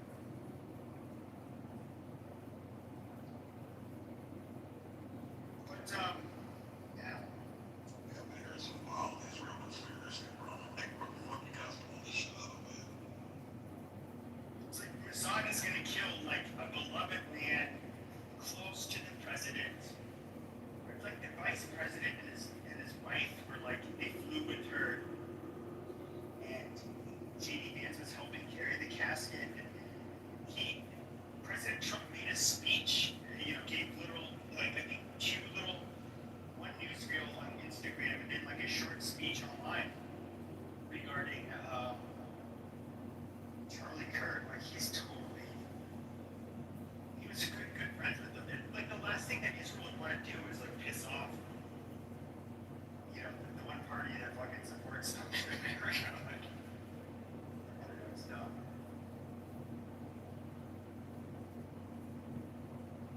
And of course, not piss off Trump. But how do you feel, Sig? Do you think that there's like, you know, certain groups that kind of, I don't know, pushes their, tries to insert their own nation's interest into our, Yeah, China. I don't think it's that deep. I think it was enough propaganda to get these fucking lunatics pissed off to take things better since things. oh, as far as the shooter goes, oh no, I don't think the shooter has anything to do with Israel. I mean, New conspiracy going on. Have you heard the latest one? which one? So apparently, the conspiracy goes something like this: is that there's a group of like there's a cell of like trans activists that are going around planning these things, and so like the shooter, the guy that yelled and obfuscated things at the first. That guy that they arrested at first. Supposedly he was actually hired by this group, and it's a group.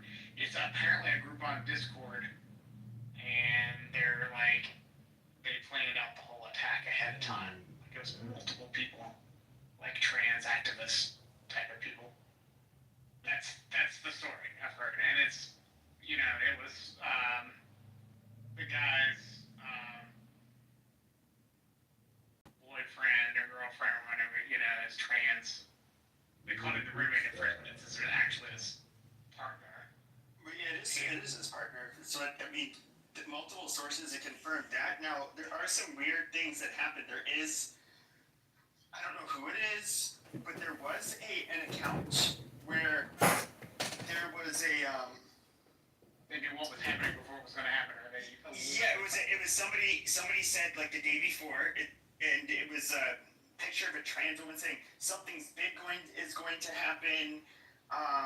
Charlie Kirk is coming to my school to speak, and it's just like that's weird. It could be a coincidence. I have no way of knowing. Charlie Kirk was coming to my school to speak, and then a little bit later, and then something big's going to happen tomorrow. That's what it said. It's in my profile right now. Woman is not related to the account. No, this person actually goes to the same university, UVE, or whatever, Utah Valley, whatever university. And this person actually stated the day before, said, "Oh, Charlie Kirk's coming tomorrow. Somebody should obliterate." Check the facts. That's so the person in the okay, I'll read the fucking. I'm not talking about his partner. It says Charlie Kirk is coming to my college tomorrow. I really hope someone evaporates him literally. It says let's just say something big will happen tomorrow. So the Omraz account, right? Okay, is not attached to the person in the picture. Somebody took those two pictures and took the Twitter account of the person that put Omraz and then added that picture to it. No, we get it, but that's not the point of contention. The point of contention is that it's really weird. Because I remember when I don't know if it's still up, but I remember when it was up, somebody said that. Somebody actually posted that on Twitter the day before. And once again, it could be coincidence, but it was very odd that that happened. That Trantifa is saying that they want to kill Charlie Kirk, and they do. Well, I mean, there was also some book published back in February, I think, that was talking about Antifa having like a activist. No, I said Trantifa. Transtifa? Yeah, that's the new nickname for these trannies on the campus. Yeah. They're called Trantifa because they all. I mean, a lot of them are homosexuals and kitty diddlers. So yeah, it's long been known about Antifa. It's like the one way when you're such a degenerate. What's the one way you can feel special and like you're serving a cause and you're fighting the good fight? So join a group of degenerates and I don't know, do something. Well, Pepe, I got like a really good saying. It says that not all homosexuals are pedophiles, but all pedophiles are homosexuals. I like that one. Came up with a little bit. Not really. There's like a dude on this app that was like caught in 4K and he like touched a little girl. So. I'm saying the same. I'm trying to point it. I know, but I'm saying the same. I mean, there's like little girls that get touched by weird dudes too, though, which doesn't make sense. Well, no, that's what I'm saying. It's a gross topic. Yeah, that's what I'm saying. Not all pedophiles are homosexuals, but all homosexuals are pedophiles. That doesn't make sense now. I don't agree with that. Anyways, I know this room title was not going to. So everybody wants to see me do violent things and call everybody, the N-word and all of that stuff. That's what I'm known for. I got to give you props on the JV room for getting on. Yeah, we got a mod in there. Then Holly ended up, saying like, who did that? Like, who is that bitch? Like, excuse me? You were always like kissing ass in this room and shit, and like now all of a sudden you're just like, oh my god. Like, does that woman even have a fucking mind of her own? Like, I'm so disappointed in her. Like, I see sick, and see, I have a burner. That's not following anybody, so you're never gonna find it. And, I will go in there, and I will listen on anonymous mode, and I can see Sig. Sometimes he's in there. Sometimes he's modded up. Abby, all of these people. You see, I'm not like Jay. I don't say, "How dare you went into his room? You're a fucking traitor! Oh, you fucking faggot! Oh, you suck so much!" Like, I don't do that. But like, she's one of those people that got bullied into like, "Oh, I guess you're right. Pepe is a horrible person." And it's just like, dude, he's like bullying you into submission. Like, you don't have to take his shit. Like, it's so weird. And I got so bored of talking about this fucking homo that I just stopped, like, kind of stopped making rooms after all that drama, because it's just like, well, this app is still gay and boring. And, I just thought it was really funny to show this motherfucker that I don't even make rooms anymore. And like, oh, guess what? But I'll make them at the same time as you. Oh, guess who's getting more numbers? Amazing. Best moderator in the clubhouse isn't that good, is he? Not that entertaining. Well, I mean, yeah, like, for the most part, that's left this app for for a long time, and it's gonna come back, and it's just like the same toxic bullshit. No, it is. You know what I mean? No, it is very toxic. I mean, I go into a room and I get kicked out, and I'm like, why the fuck did I get kicked out? Who was in there that I knew I pissed off like 2 years ago, that all of a sudden sees me in a room and now has to like kick me out of the room. You know what I mean? It's stupid shit like that. Like, what the fuck? I mean, I don't have as much of an issue on Discord as I have on here. That shit. Yeah, I mean, on here, I will just be like, you filthy nigger faggot, why did you throw me out of that room? Okay, let's talk about your PTR, you ugly bitch. Like, I go straight to hell. Fuck these people. People say, "Oh my God, you say horrible shit." No, I actually am like, I'm actually, holy shit. When you see black people, here's what. Okay, Goats is a good example. Goats again. Okay, he'll be in a room, and he's smarter. He's probably smarter than me and all that shit. But he's also a university professor, so it is what it is. But he'll be like, "Oh, I hear you talking. No, so it's more nigger babble. Nigger babble. Okay, bro, go on with your nigger babble." And I'm just like, I can't imagine, like, me saying that shit.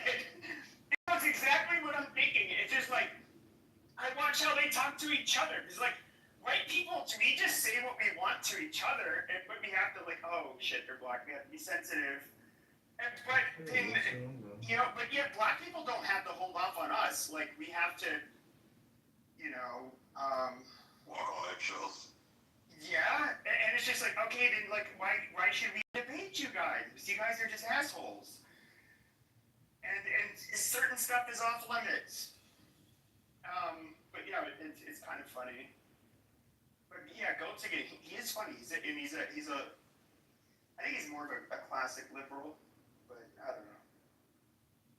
Did you hear how much of a narcissistic piece of shit fucking Adams was? Every time you come off mic, he would bring the conversation back to him and having to call the FBI because somebody threatened him allegedly. Yeah, well, I don't even want to get into it about Adams. Him and I were cool for years, and so were most of the people in my circles on here. So yeah, I don't. He did say something tonight, like I'm part of the problem. And he was talking about like violence, and I was like, what the fuck are you talking about? Yeah, he was like, I actually say how it's like this violence. I've said nothing but bad shit about. Like, I talk about violent crime and violence in general, saying how it's bad. But I don't sit here and talk about like, oh yeah, you guys, you know what? You just go ahead and find one of them black men, and you want to just rope them up, or something stupid like that. Like, I don't do that shit. That's like the easiest way to end up on a watch list too, by the way. Like, advocating for violence. Yo, did you see Fuentes? It's the only time I've ever fucking agreed with him actually coming out and publicly denouncing all the. Yeah, he's scared. He's just being a bitch. I know. I gotta give him props though. He could have went the other way, which is what I was expecting.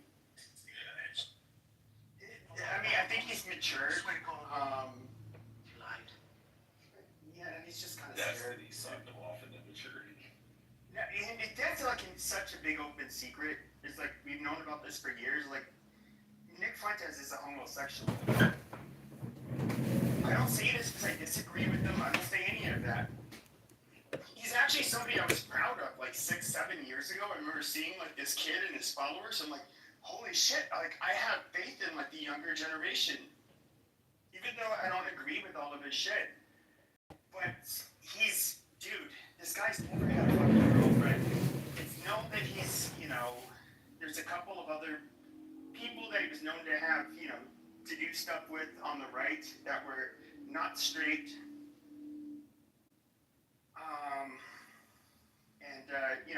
He can also look at the times where he's been exposed with like what kind of porn he was looking at when, screen sharing. Dude, the guy's gay. Like at that age, how can you be like, what is he, like 26, 27?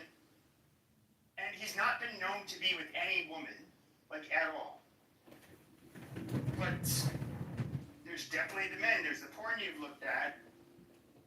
And why are so many priests gay? Oh, I think I can answer that. I think that one of the conspiracies is that the Roman Catholic Church takes all the women who have like extreme sexual proclivities and stuff like that, or nymphomaniacs and can't control their sexual urges and stuff like that, and also homosexual men. But they force them into, or try to coach them into becoming priests and nuns. That way they're celibate. That way they don't. Well, yeah, if you're like a gay person, what is a respectable? It's a good ideal, but no, it's not. It's not that. It's not that. It's just like you have to think about it like throughout history. If you were a gay man, especially like 3 centuries ago, if you can. like what is a respectable thing you can do if the vagina is ooey and gross? You become a priest. Oh, great work. I think the problem is the celibacy, the pledge of celibacy, and then you take a bunch of grown ass men, and we don't matter all fucking out horny anyways. Some point. You make them take an oath of celibacy, and then you stick them in a locked fucking castle with a bunch of young boys. Like, what the fuck do you think? Or a bunch of horny women, and it's kind of a big like conspiracy that nuns, I guess, like they have like a high. I've never heard that about nuns. You should look it up. Women, the thing, I have wondered like how many nuns. I will say this: it could be because like Catholics are very they shun materialism. They are. If you were to look at like who is somebody that's like heavily revered, it's like Mother Teresa. She's somebody who gave up all comforts to help the poor. And so like I'm not gonna lie, like in going to Catholic school, most of the nuns look like butch dykes, literally. Now, could it be that they were actual butch dykes? Possibly. But I don't know. Like I can't prove that, really. So where did you? Or maybe they were like so unmaterialistic and just so for serving God that they didn't care about trying to appear good looking. Also, where did you get the 6?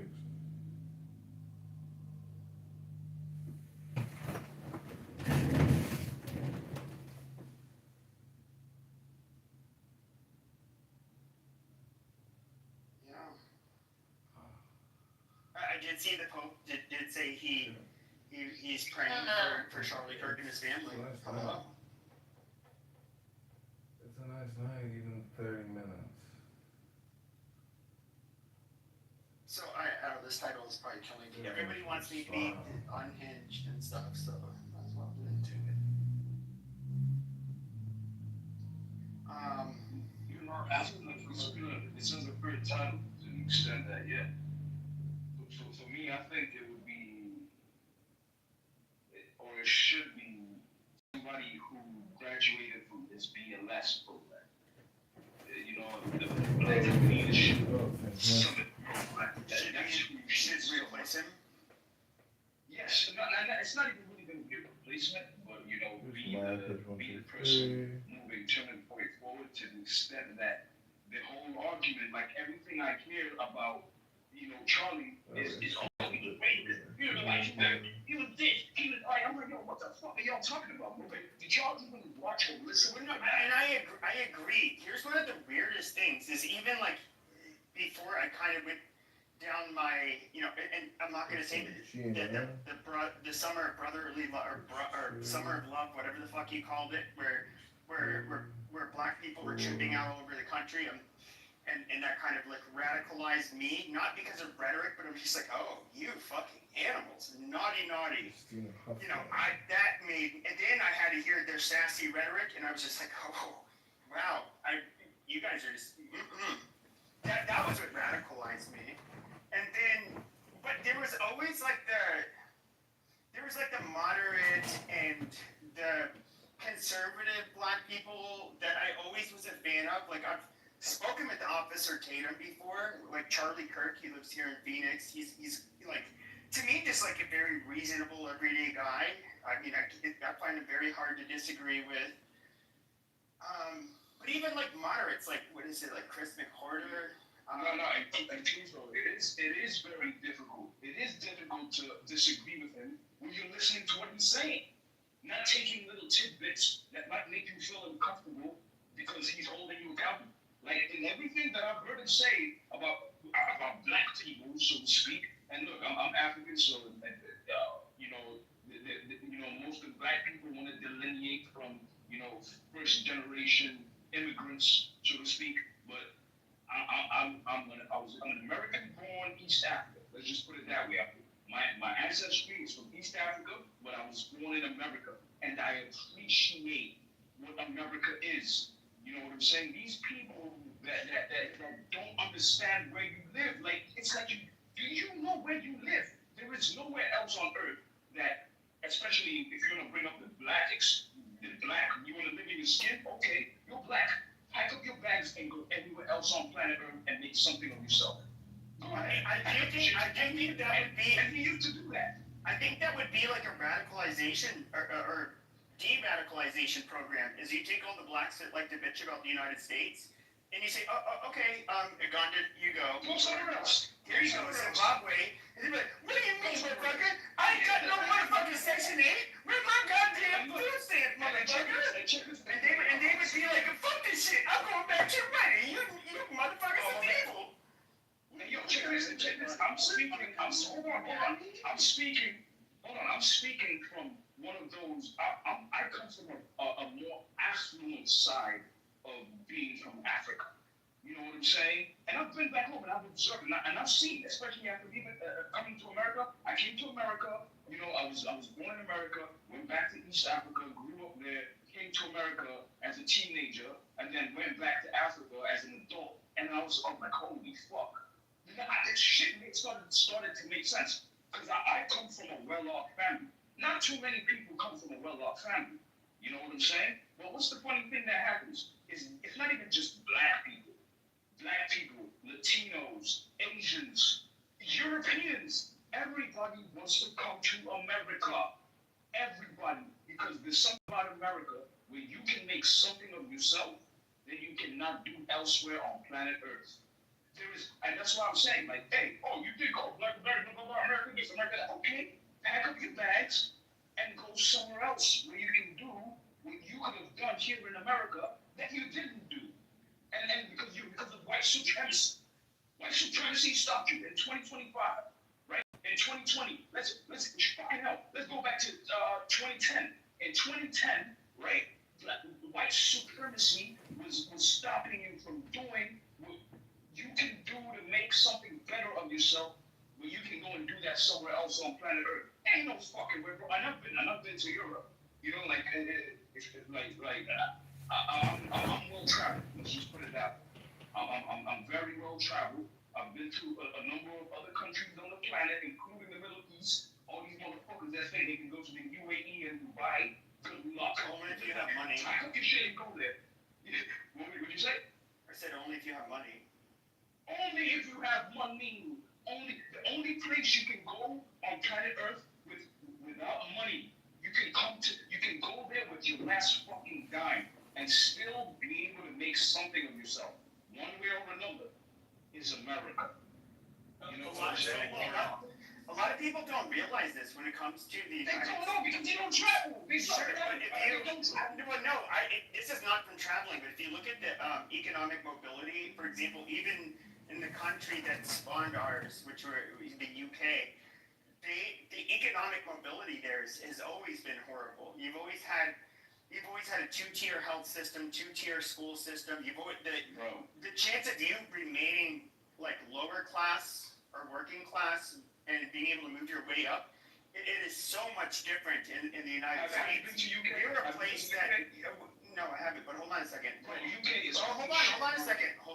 But like it is a lot easier to move yourself up into a different economic class here in the United States. Like that is something that everybody. And part of the reason why we're so successful is because we do make it easier for very intelligent people, because not everybody. I'm not going to be the next Mark Zuckerberg because I'm not as smart as him, or whatever, or as sleazy as him. A combination of both. But he, if you are a very promising person, you can definitely come here, and that's why entrepreneurs come here from all over the world, because it's a lot easier to make. To blow up here in the United States as opposed to the rest of the world. So, Lord, I have a question about Charlie Kirk for you. I just have a question. Do you agree with Charlie Kirk's statements that Islam is demonic and evil and false, and that Muhammad was a pedophile? That Islam is what? No, demonic and false, and that Muhammad was a pedophile.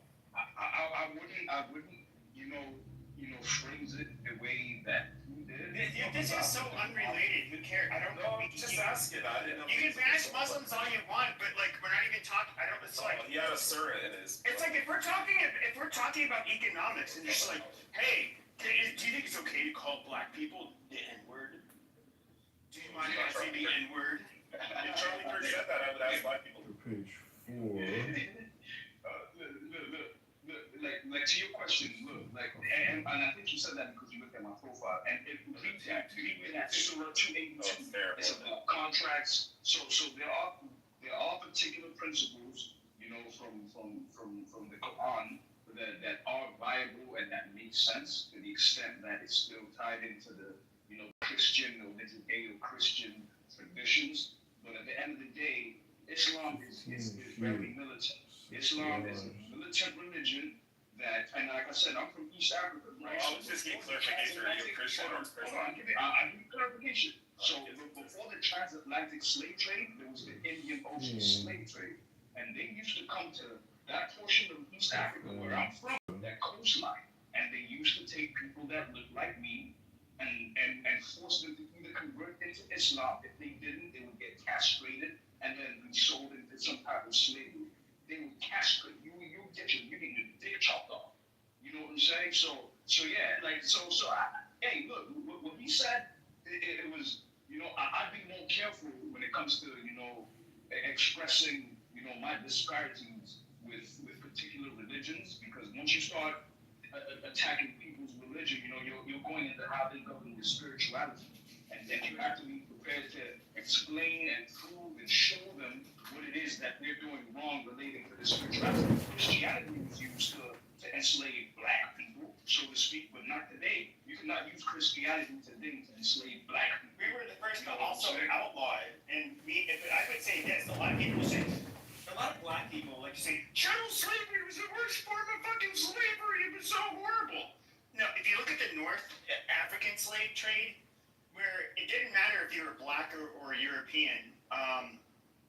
There were actually more people from Europe taken as slaves by North Africans than ended up making it to the United States.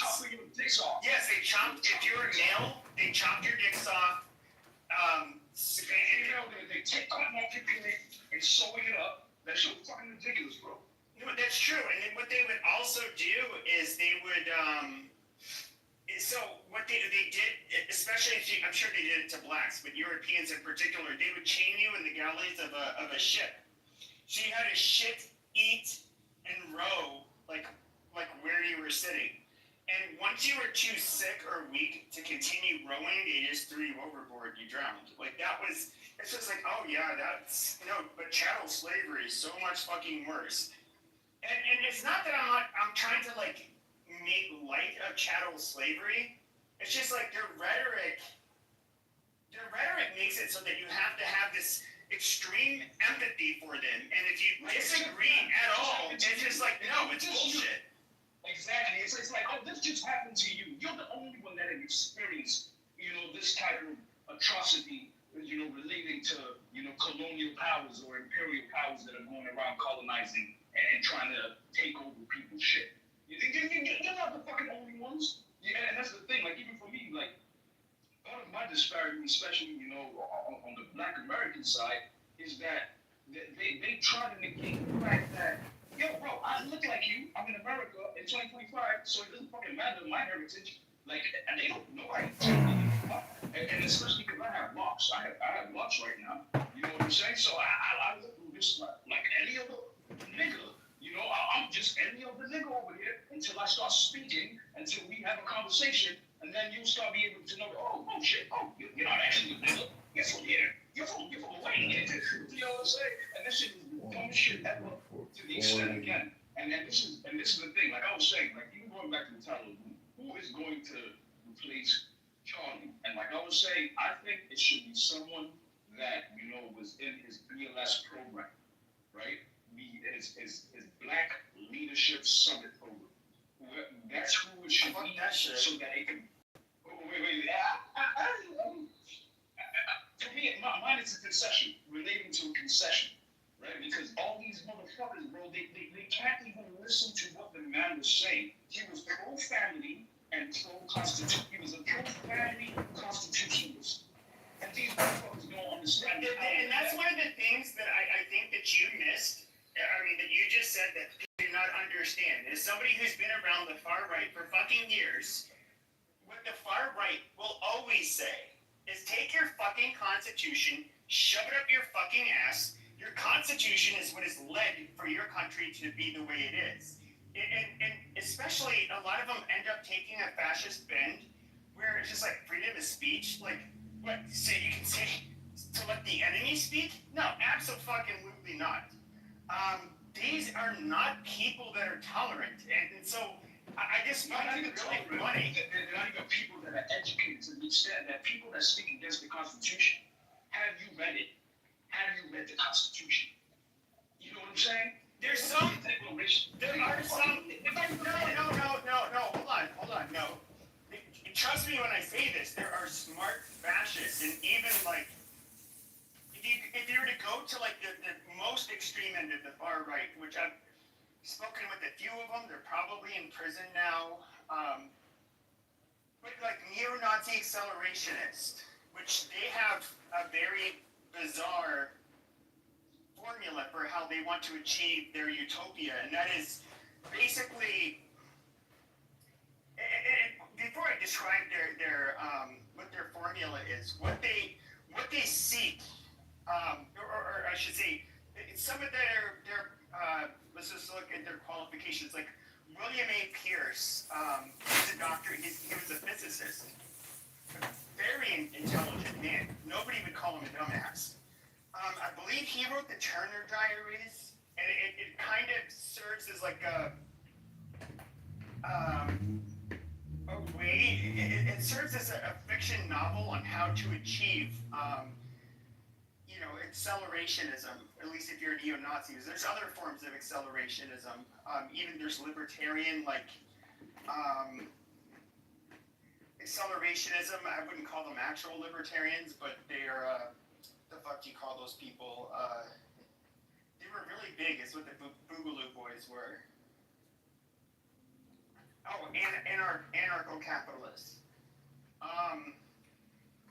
But so basically, what they advocate for is for terrorist attacks. And so their whole idea is that you go into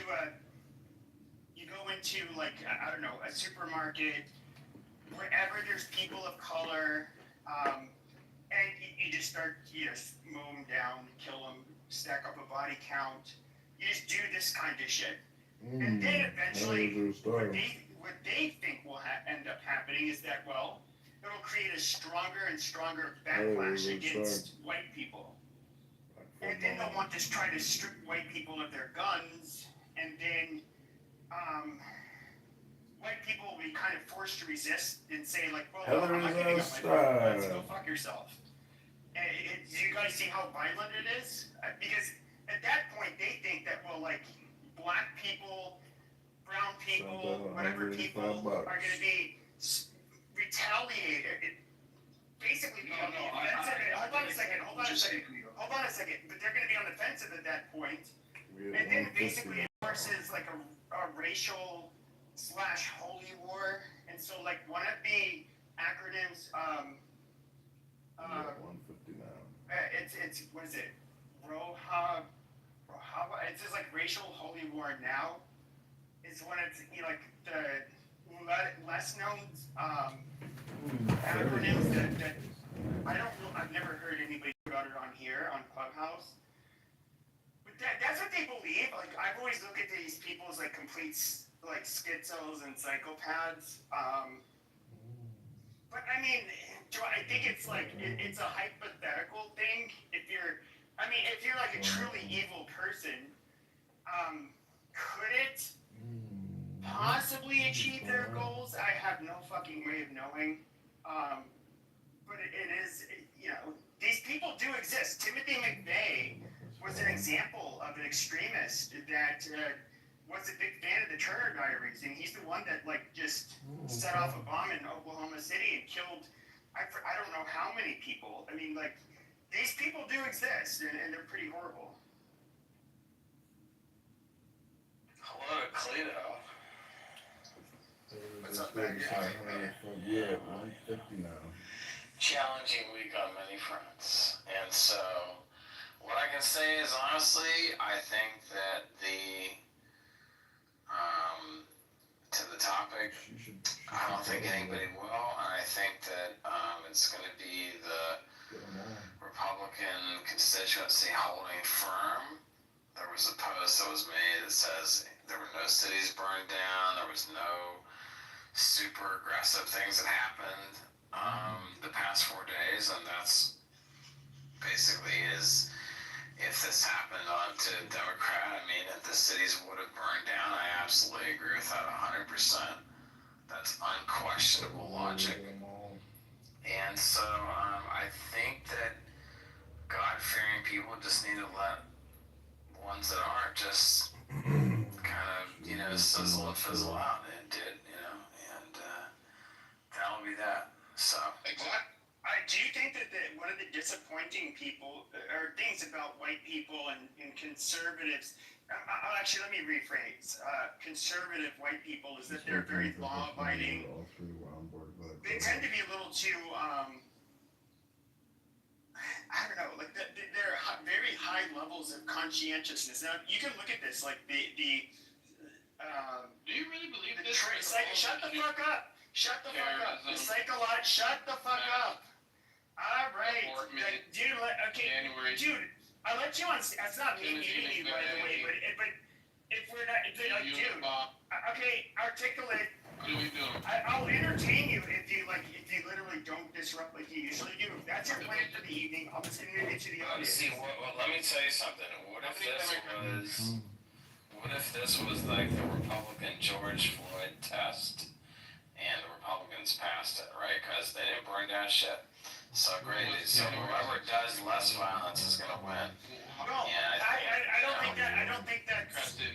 So I would say that like when it comes to like winning hearts and minds, like the one thing where Democrats do show their ass is that like, look, I am somebody who's on the right, but if Sam Seder or like, I don't know, Ezra Klein or one of these shit libs was at a university speaking, and I would have heard that bang and seen him bleeding out of the neck and heard that his children were there.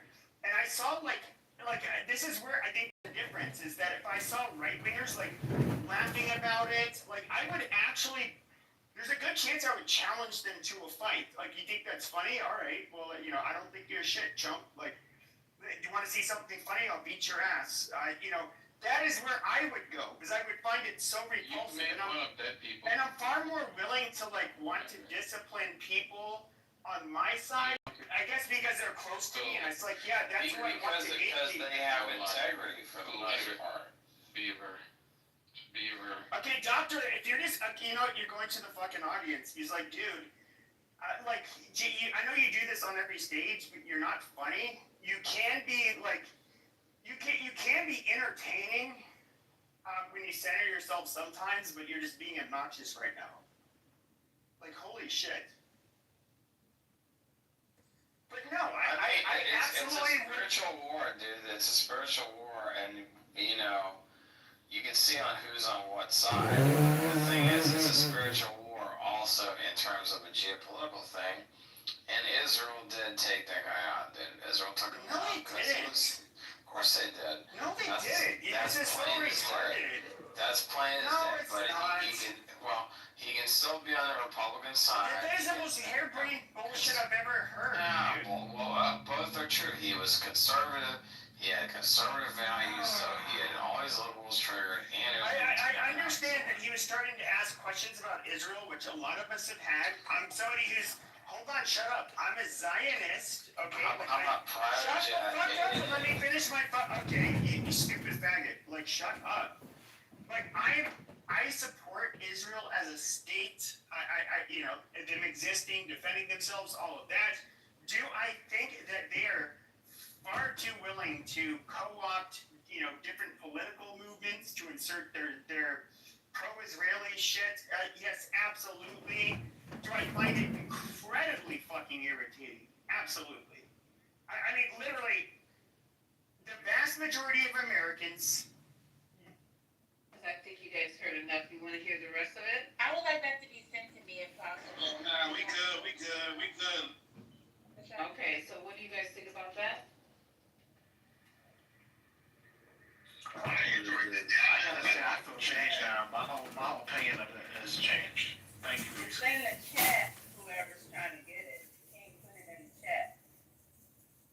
Yeah, that was so clean. That's really That was crazy very what John interesting. MacArthur said about slavery. I know who John MacArthur is, but I never knew about those comments. That's Lots of white Christians think that about slavery. As I want a motherfucking coworker to tell me to my face. I knew you said that. And you know, there is a difference between believing in Jesus and being a damn excuse me. Yes. Say it. Between a follower, between Yeah, but it's where the ghost can get it. of people Right. that believe in that he walked the earth. That's just a historical fact. So when people say they're Christians, it just means they believe he walked the earth. It doesn't mean they're a follower of him. These people are not followers of his teachings. At all. Hell, we wouldn't have enslavement if they were really following Jesus. But that's a whole nother story. So it's just, you know, white supremacy wrapped in the cross. But again, that's Oh, I love that. White supremacy wrapped in the cross. Yes, it is. There it is. But there it is. The Ku Klux Klan was a Protestant. They was a Christian group. That lighting the cross was lighting the way. That was Christian faith. Yeah. They were. And they could not stand the Jews. Yes, they were big lost boys. Yes. Oh yeah, hell yeah. They were the poster child. Yes, for lost. Yes. So the Christianity stuff it's convenient, right? And it's also convenient so that the distinction between Muslims and Islam can be even more directly related to, like, this is God versus the devil.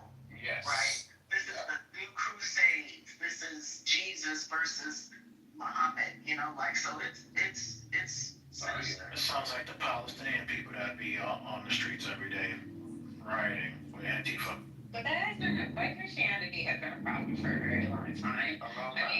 Yeah, this could even be tied into like what's happening in Israel and why Christian Zionists are extremely dangerous and how white Christian evangelicals are tied into that.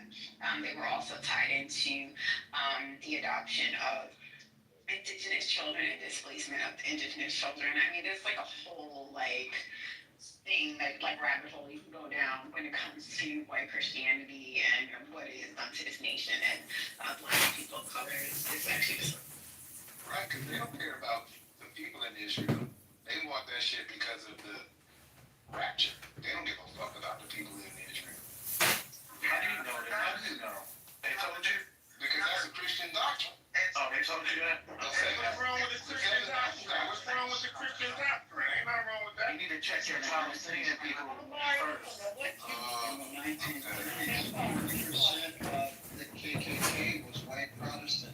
I mean, 20% of the population was in the KKK, and they were white And they were Democrats, just like the Antifa. They ain't Democrats no more. They're not Democrats now. Not since Reagan. I mean, wasn't Trump endorsed by David Duke? So I'm confused. No, they call it what you call it. They call it Antifa now. They don't call it by. David Duke is Antifa. David Duke is Antifa. No, they're trying to burn federal buildings down. So David Duke is Antifa now? Like, so David Duke openly endorsed. I suggest anyone watch the DSA Utah videos. These people are evil. That's a her question. I'm trying to listen, David Duke. These DSA Democrats are evil. Yeah, I'm talking about Grant Luther, David Duke. He publicly endorsed President Trump, and He also endorsed Hillary Clinton too later on. But who became president? Like, what is your point? Like, at the end of the So day, Nick Clinton's also endorsed Biden. What do you want? What do you want me to do? And what we're not gonna do is keep interfering with the female talking, a woman talking on the stage. Can you please let her finish, and then you can come back and retort with an answer, and not just more, But I think the important point to take away is that because this has been so integrally linked with religion, that yeah, we do have to be careful in the ways we approach both talking to people who have been radicalized in this bullshit, but also making sure that we can't, not letting people rewrite history and like idolize this person, because they're gonna make a statue for them or something. They are. Yeah, that's already done. It's already done. I mean, I'm a martyr now.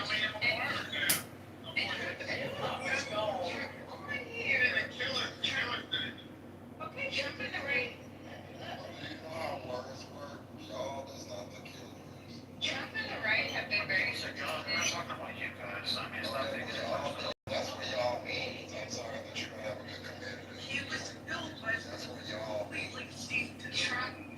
Trump and the right have been very strategic in using Christianity and, galvanizing the Christian base in their favor. If you go to places like the Midwest, I'm assuming that most of us live in, the cities or we live on the coasts, right, where we're not going to see these commercials, we're not going to go to these types of churches. And they have been very strategic at having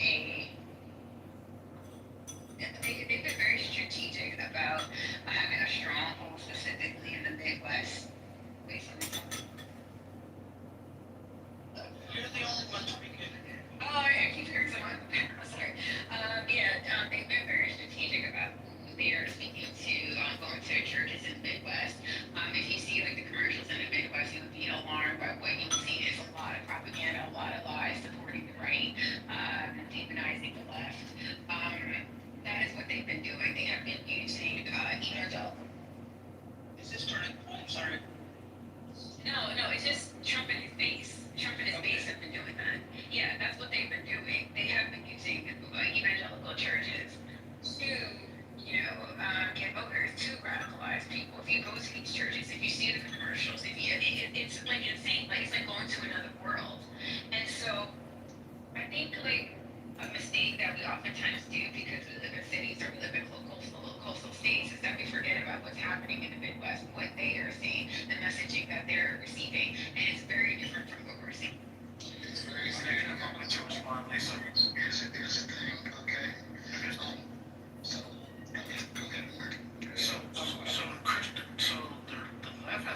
Christians well before Trump came on the scene. You can go back to 2012, the Tea Party. So factually, you have to actually go further than that to actually look at how the left has been leading out Christians. That was never my point. Yeah. So then you consider propaganda stuff from Tracy. That was never my point, Omari. This is a one-on-one conversation between her and I.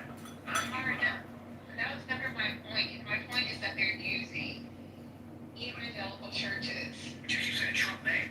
That's been going on longer, well before. So I need you, like Coach already said, words matter. So you need to say. And my words are very clear and specific. Why are you gonna make them out talking? Saying that's on you. I was very specific. Okay, so can we agree that the right has been doing this longer than Trump? Can I ask her a question? Can I get her to agree on that? She's not gonna agree with you. Do you agree that the right has been using like the evangelical? They've been going to the right longer. Your argument is essentially that Trump has continued right-wing tactics. Okay. Yeah, I'm trying to get her to agree with me. Can you agree that that's been going on? Why is that an agreement when you can't even answer my questions that I asked you earlier? You didn't even ask me a question. Yes, I did. And She asked you multiple questions. He was asking coffee there. Go ahead. So then your question is very, it's just, you just, like, I want to just agree that my paradigm history be rewritten on this particular stage. Omari had made the comment that David Duke supported Hillary Clinton. That was false. He did not support, he did not endorse Hillary Clinton. Nor did he endorse, who else did he say he endorsed? All of those ones he claimed he endorsed, he didn't endorse. Do you want to respond to that? Because I thought that was odd that you said that. No, you guys are good. You guys are good. you don't want to respond, it's no fine. You Antifa, you didn't support Antifa? Omari, did you really lie? You said these things. Sorry, did you make a mistake or did you lie? Which one was it? Was it a lie or are you saying which one was it? Did you make a mistake or a lie? Oh, suddenly you don't want to come off the mic.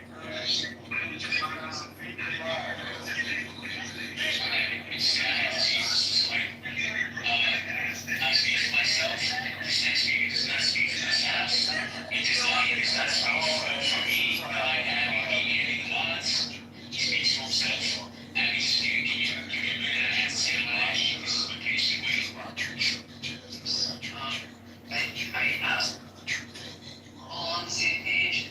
I don't consent to recording at Kitover, like, once again, and people recording. I absolutely do not consent to it. Thank you very much.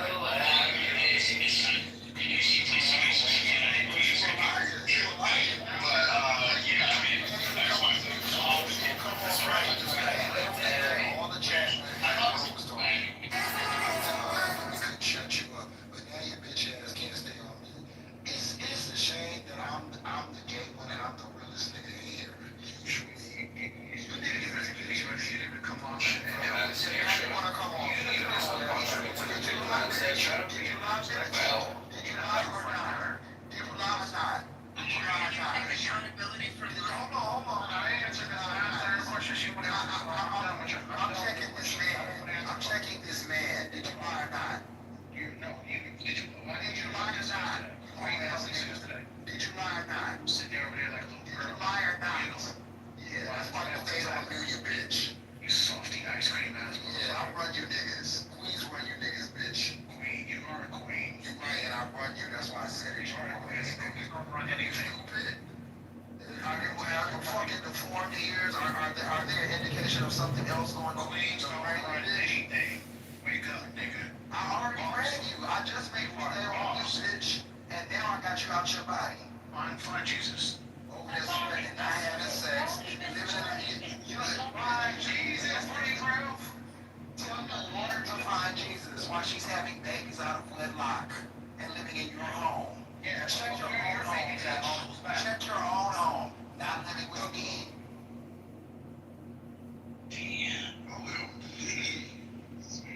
You are the worst Christian. Did you live with grandkids, ho? You should never say anything about Jesus out of your mouth. You were behind Jesus, straight up. Me and your daughter, we'll go to, you want me and your daughter to go to church together, so cause she having babies out of wedlock, not me. Oh my God. This is my son, and he's actually out of wedlock. I'm living with you. This is my son. You don't know something's not clicking. Did you not teach him how to provide for himself? At least my son. I was out there screaming like crazy. I'm a single fat. Making over 100,000 cat. So I'm paying for your kids some way. I need a report. I need a progress report, bitch. You can have an AI. I need a progress report on all the kids over there. Fuck out of here. I'm paying for you and your fucking bum ass baby. Your baby's gonna be a Megan or it's gonna be a little chihuahua. Your baby is a Megan. Your baby's gonna be a chihuahua. Your baby's a Tory. Producing kids out of wedlock. No. You're standing up here like you're a Christian. You're not gonna have to go. Way to go, Dad. Your kids are gonna be on someone's belly button all for the rest of your life. They won't be living in my house with their whole family. Hey, don't jump in. Let them have it. Kids are gonna be living on your belly He's button. gonna have to stand in his own light. That's all there is to it. Y'all niggas be trying, and I'm not trying to go public. Only reason I'm going public with you, that's fine. That's where their kids are at. All that niece. I got the money. I got the money to afford it. Can you pay for your kids' apartment? On your chin. Can you put your kids in an apartment or do they live with you? Your kids are on your face. That's cool. I can afford it. You can afford to have someone pop their kids on your face. I can afford it. So you pay for people to pop their kids on your face? I can afford it. Okay. I can pay for your kids. Would you like a donation too? Because I was raised. You want that to raise? I was educated. My mother made me go to school. My mother made me go to school. What none of that having no kids out of wedlock. And when I got my first degree, she said go get another one. So I can help you out if you need it. Your degree was a waste. I can help you out if you need it. No. You don't need help. You need Jesus. No, you do. You live in a house full of kids. You live in a house full of adult kids. Charlie Kirk would not go for this. Stop popping your kids. He would actually say you fell into the trap of the black stereotype. Stop popping on people's faces. Charlie Kirk literally said if you have kids out of wedlock, that's bad for the black community. So that's what Charlie said. Did you tell when you met him and you had him here? Did you tell him, hey Charlie, I have kids that live with me and they're out of wedlock. And we don't really know if the dad is doing his best. Charlie wouldn't have said, he wasn't going for that. He wasn't going for that. Yeah, because I take care of plenty of kids. I take care of plenty of kids, baby. Pay tuitions and all that. Yeah, you pay.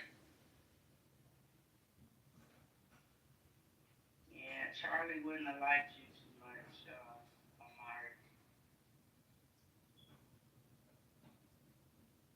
Morris, you muted. You come off mute, brother. We can't hear you. Okay, Omari, stay on mute, please.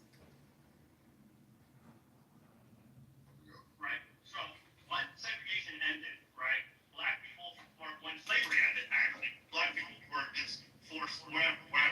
So they had nowhere to go. And then there was laws put in place to put them into prison and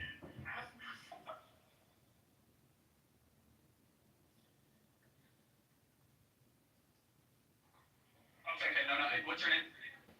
What's your name? Jackson. It takes all the courage to come up here. Yeah, I'm not going to take a deep breath. Okay, I'm not here to pick on you. No, I appreciate it. No, that's okay. I know it can be very intimidating getting a crowd like this. Just take a deep breath. Let me make your argument. I'm going to make your argument for you, and I'm going to tell you why I think it's wrong. Okay, yeah. Is that fair? Yeah. Okay, so the argument that is being made, that you want to make, is that there's legacies of injustice. Yes. And that those legacies impact one generation after the other. And when those things get handed down, you have what is a system or a systemic issue that isn't just isolated in 2024. So the argument that you're making that what happened in 1954 does impact 2024 of decade after decade after decade. Let me tell you my response to that. Of course, there's some truth to that.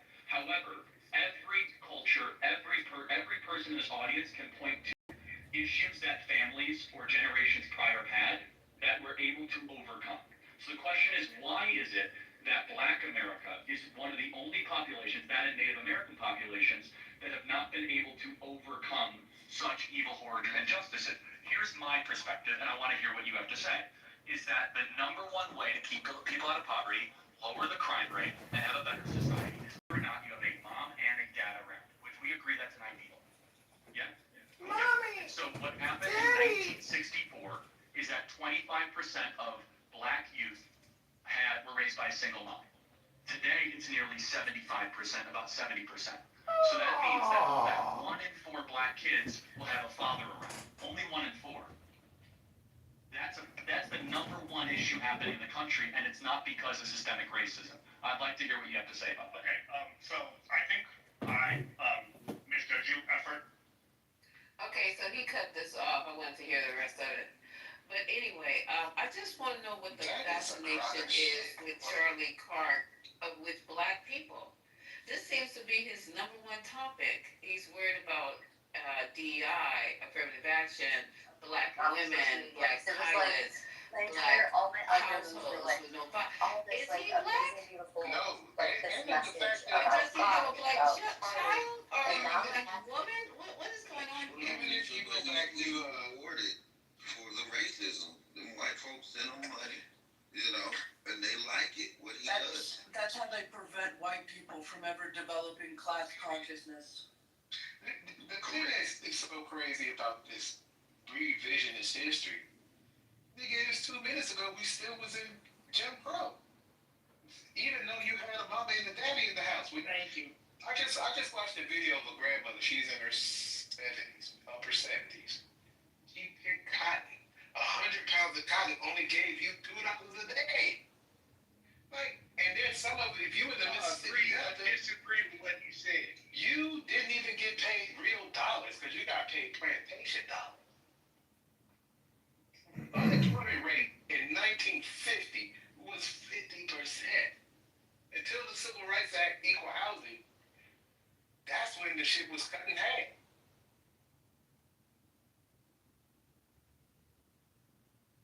I mean, we used to get arrested and beat up. No one should have seen that.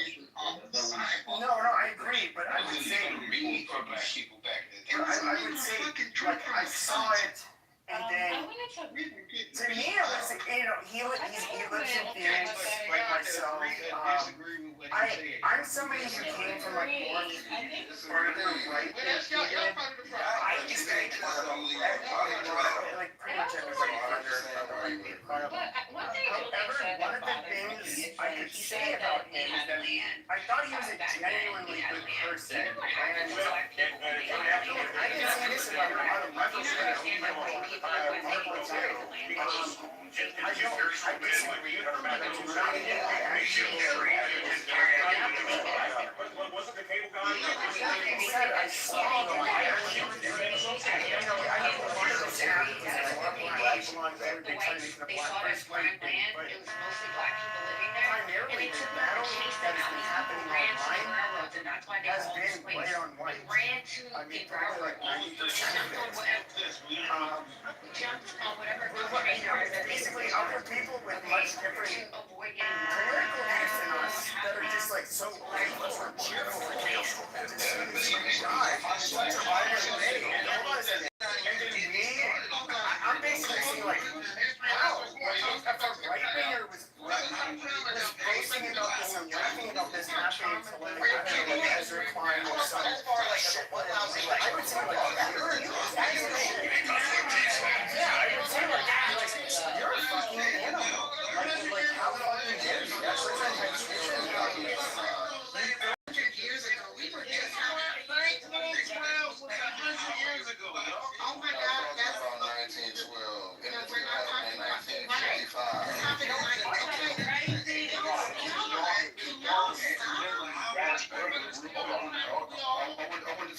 I want to say this real quick. One thing he would do was use misinformation and false stats, and the people that were debating him, for the most part, did not challenge what he was saying. Exactly. Thank you, Gemini. Thank you.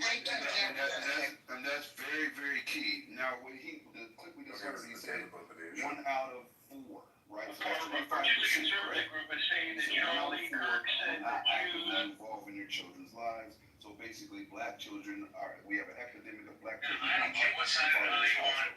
Now, if you talk about cohabitation, you might have a point, but we're talking about active involvement. I'll say this. According to the CDC, it's 60 to 80% of black fathers have at least a moderate level of active engagement in their child's life, right? And that's far different than the 25% that he quoted. But the gentleman that he was debating conceded without challenging the stats and took it at face value. And that's how you get over when you're debating. Use confidence in lieu of fact. And he did that.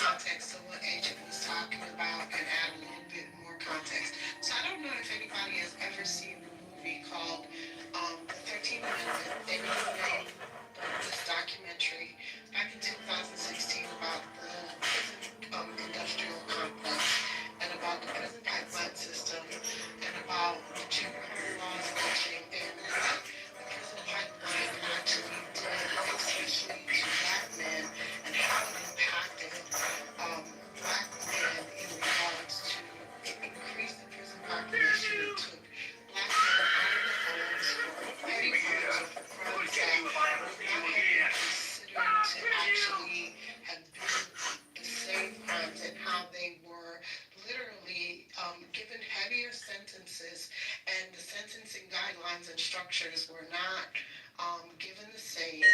So now you had this continued recidivism, right? And then on top of it, it then took black men out of the home. So now you created single parent homes, right? And then on top of this, now you created this prison pipeline system where also you had young men who literally were from the juvenile system being put into the adult system, right?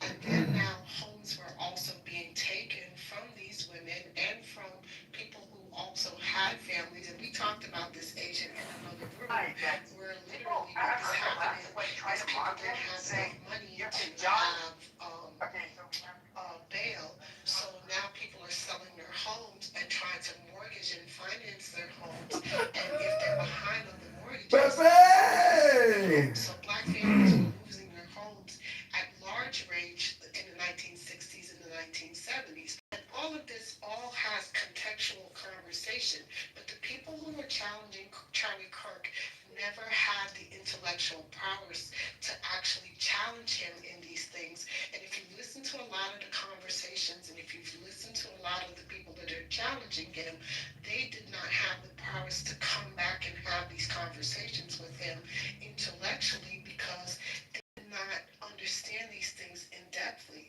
So he knew what he was challenging, and he knew how to challenge it.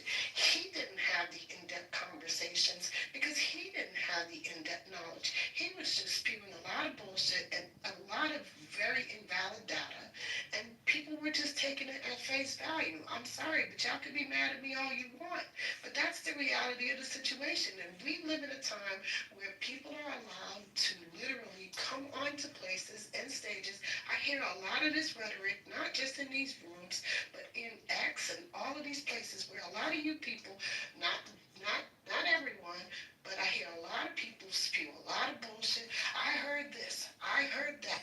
I will literally tell folks that I've gotten my data from the crime index, from the FBI. Oh, you don't know what you're talking about. Sir, crime is reported through the crime index from local and federal authorities. That is how we get stats. You only want to believe stats if it fits your narrative. You can't believe stats only when it fits your narrative or your discussion. It's either you believe the data or you don't. You can't force data or want to believe data when it's encouraging your argument. Period. And I'm gonna land here. Some of y'all need to really stop listening to X. Stop listening to all these fucking platforms. Get in some books and really fucking read. Because some of y'all lack some real intelligence to have real intelligent ass conversations. I'm going on mute.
kids that were 19 years old, 20 years old, right?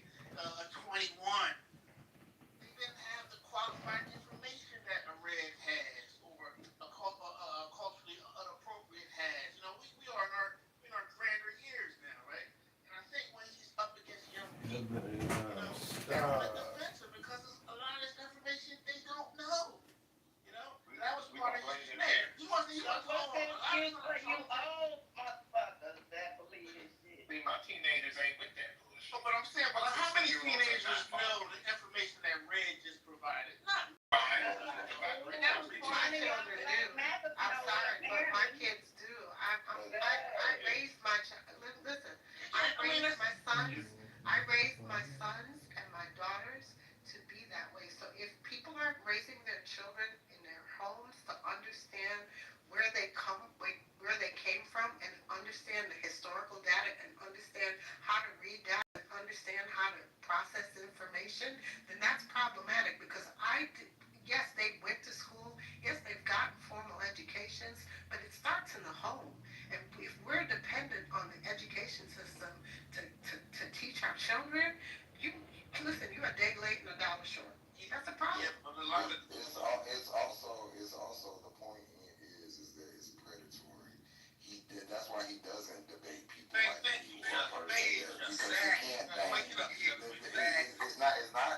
And they may know the information, but you have to be a certain type of aggressive and have a certain type of bite to get up there and know his platform, know that you're going to be posted on platform. We could go to because he's gotten fucked up before. Let's be no like he's gotten destroyed. He got destroyed by all them Cambridge University students in England. When you pick and choose insecure, kids that they don't really know their way around this stuff. They may even know the information, but they may not know how to deliver it. And if you bombard them, him and Candace have this very specific way of debating where they take stuff, and they ask you stuff and right back at you and try to throw you off your square. You have to be super confident. So it's not that they just don't know. They're young.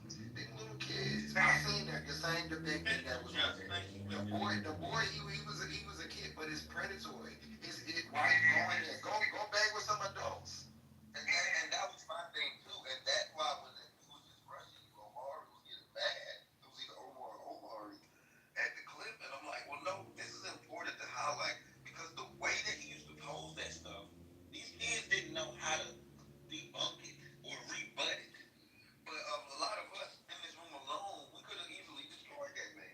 So, but the danger of it is them being embarrassed in real time with lies and not having the ammunition. Go ahead. He has a specific debate style that is not in debate, right? Because you can be very specific in your emphasis in your words, and then they'll try to repeat it back to you and say like, so you're saying such and such is evil? Right. They have very interesting tactics to twist what a person is saying, and people are not expecting to have to correct like that. It's very clubhouse thing. They don't know to Exactly. say, That's you know, why I I don't destroyed him.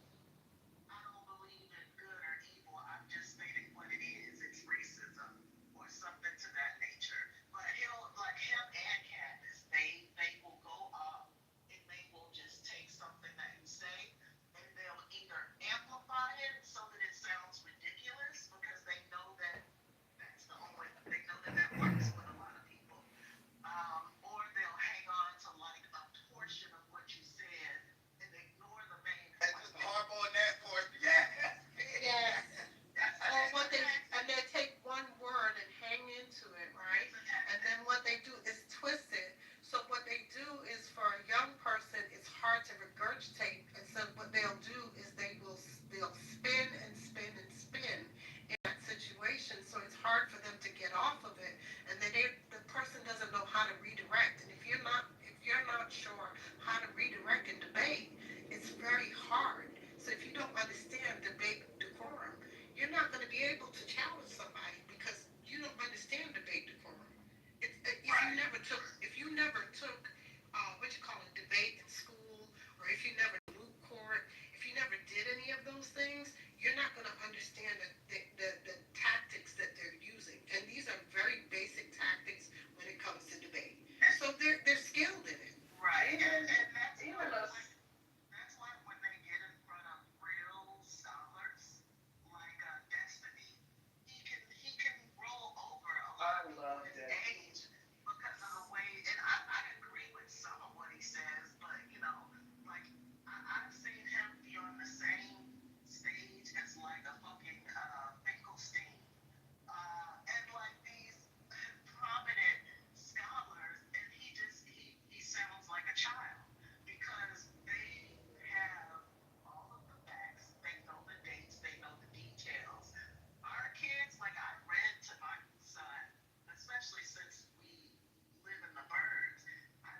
Yeah, and to your point, Queen, I think some of it do intersect, right, with Manosphere and what Charlie Kirk was doing. But remember, it was a reason why Charlie Kirk is doing this, right? And think about it, Charlie Kirk, Queen, is only 31 years old. Imagine all of us in this room at 31 years old and how we've changed to be a better person, or some of us worse. I just turned 32. And I don't know. No, let her respond. I'm saying it. He's 31 years old, right? He had the ability to change. I guess we're not going to know that, right? None of us was not a racist when we were 31. Right. Listen. We are never going to see his development, or as Julian said, his growth and development. Like shout out to Chicago, right? We're never going to see that, right? So I do agree with you, Queen, that some of it is a manosphere intersect, and it's a reason why. Democrats pretty much said, we ain't thinking about men, particularly young ones, right? So there was a void that was filled. Hold on. That's why Obama had my brother's cancer. Wait, hold on. It was a void that was filled. When you had young, I'm going to say in this case, white males who felt left out of society, right? Shame to be football players. Shame to drink a beer. Shame for these different things. So this is what you do. And this is what the country produced. A Charlie Kirk, right? This is what the country produced. An Andrew Tate. And I can go on and on like that. Hold on. Yes, it is. Father's African American. Yeah, and I'm done here. 5 seconds. I got a short submission, right? So, Charlie Kirk is what America's been wanting, right? And he appealed to the Generation Z, and I'm not mad at it. He wasn't my cup of tea, but I understand the assignment. And he's not here now, so he's going to live as a martyr. Now, it will be even worse there. What is the assignment? Queen went over. Anyway, I have a clip of Charlie Kirk getting folded up. If you want to respond first, or do you want to go ahead and let me get a clip? Alright, No, BT, it's always go ahead, Jess. okay.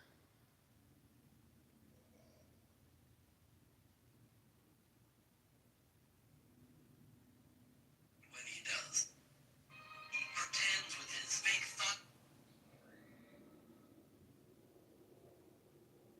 phases of just simply developing, which is before something is born, which is when life is generally determined. So first, a classic bunch of human beings have tails. I'm not exactly sure the essence of it. Do human beings have tails? Do you have a tail? You know, I have never met anyone with a tail. I'm not exactly sure the essence. Exactly. But fetuses have tails.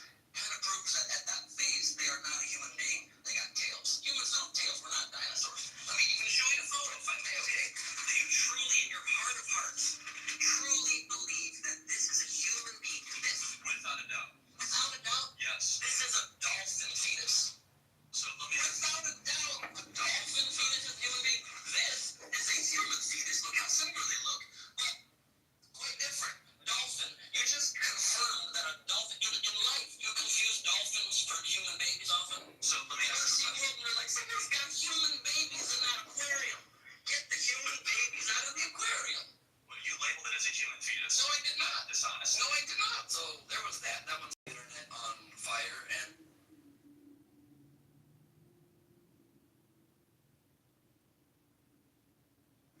But this is your leader. We want more. We want more.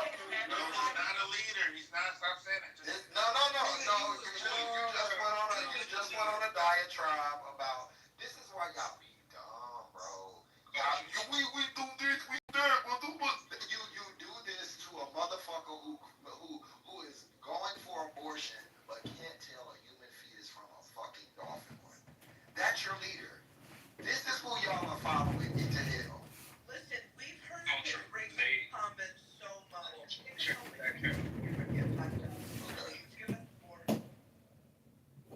Well, yeah, talk some money.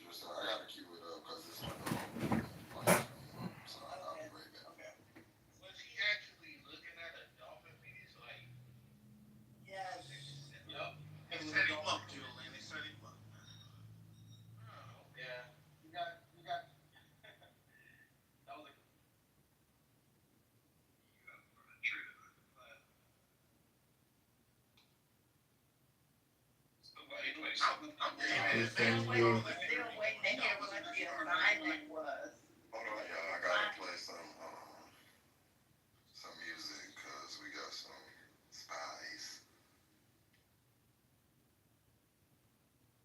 Play that clips. Play that clips. I'll sing something for us. You ain't gotta worry till 9 a.m. Play that clips. Coffee and appropriate. Play that clip. Play that fight club. That clip shit is hard as hell.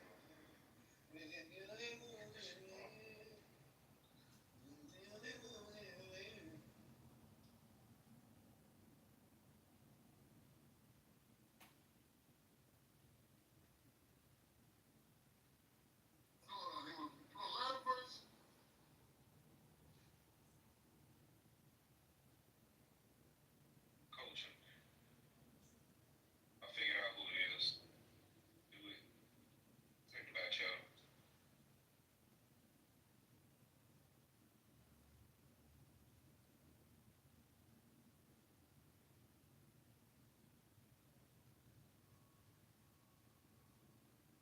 Who dropped that, bro? Who dropped that?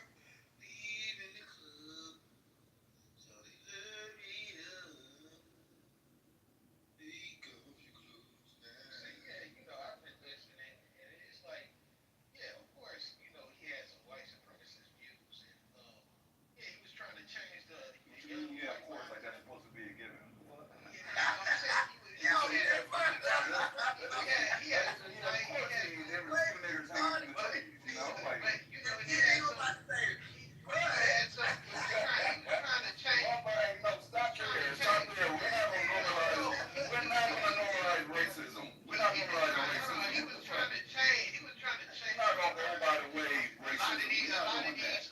A lot of these young minds out here, but at the end of the day, like, some of the stuff, like I said, I agree with some of his points, but a lot of you guys have been disingenuous with a lot of his points that he made, because a lot of things, when you go read it, it wasn't in the same context that y'all try to make it. Can you just tell us one point that you agree with?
So, you know how Will Chamberlain was one of the best basketball players of his day?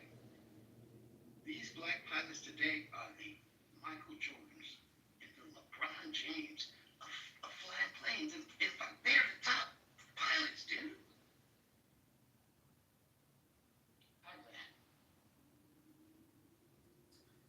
What's your point? If you taking his words out of context with things he say, then I look at y'all disingenuous. Because when I go look at Listen, if you're it wasn't no context. It wasn't no right context for some racist bullshit. If you're gonna say that, then you have to come with the full context. So go on mute, get the entire quote about the sympathy and all the bullshit, and say the quote in the full context. But you can't come up here talking blah blah blah blah blah blah blah out your fucking ass without any fucking quotes. you gotta be lying, man. Y'all just lying. You are lying. It ain't no context for no racist ass bullshit.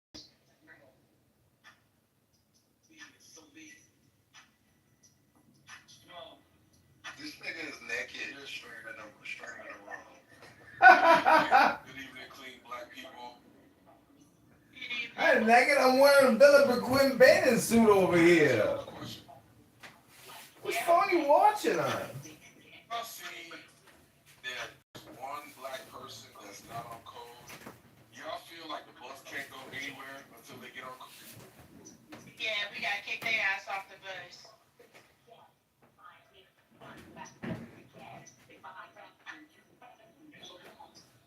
We gonna pull this back?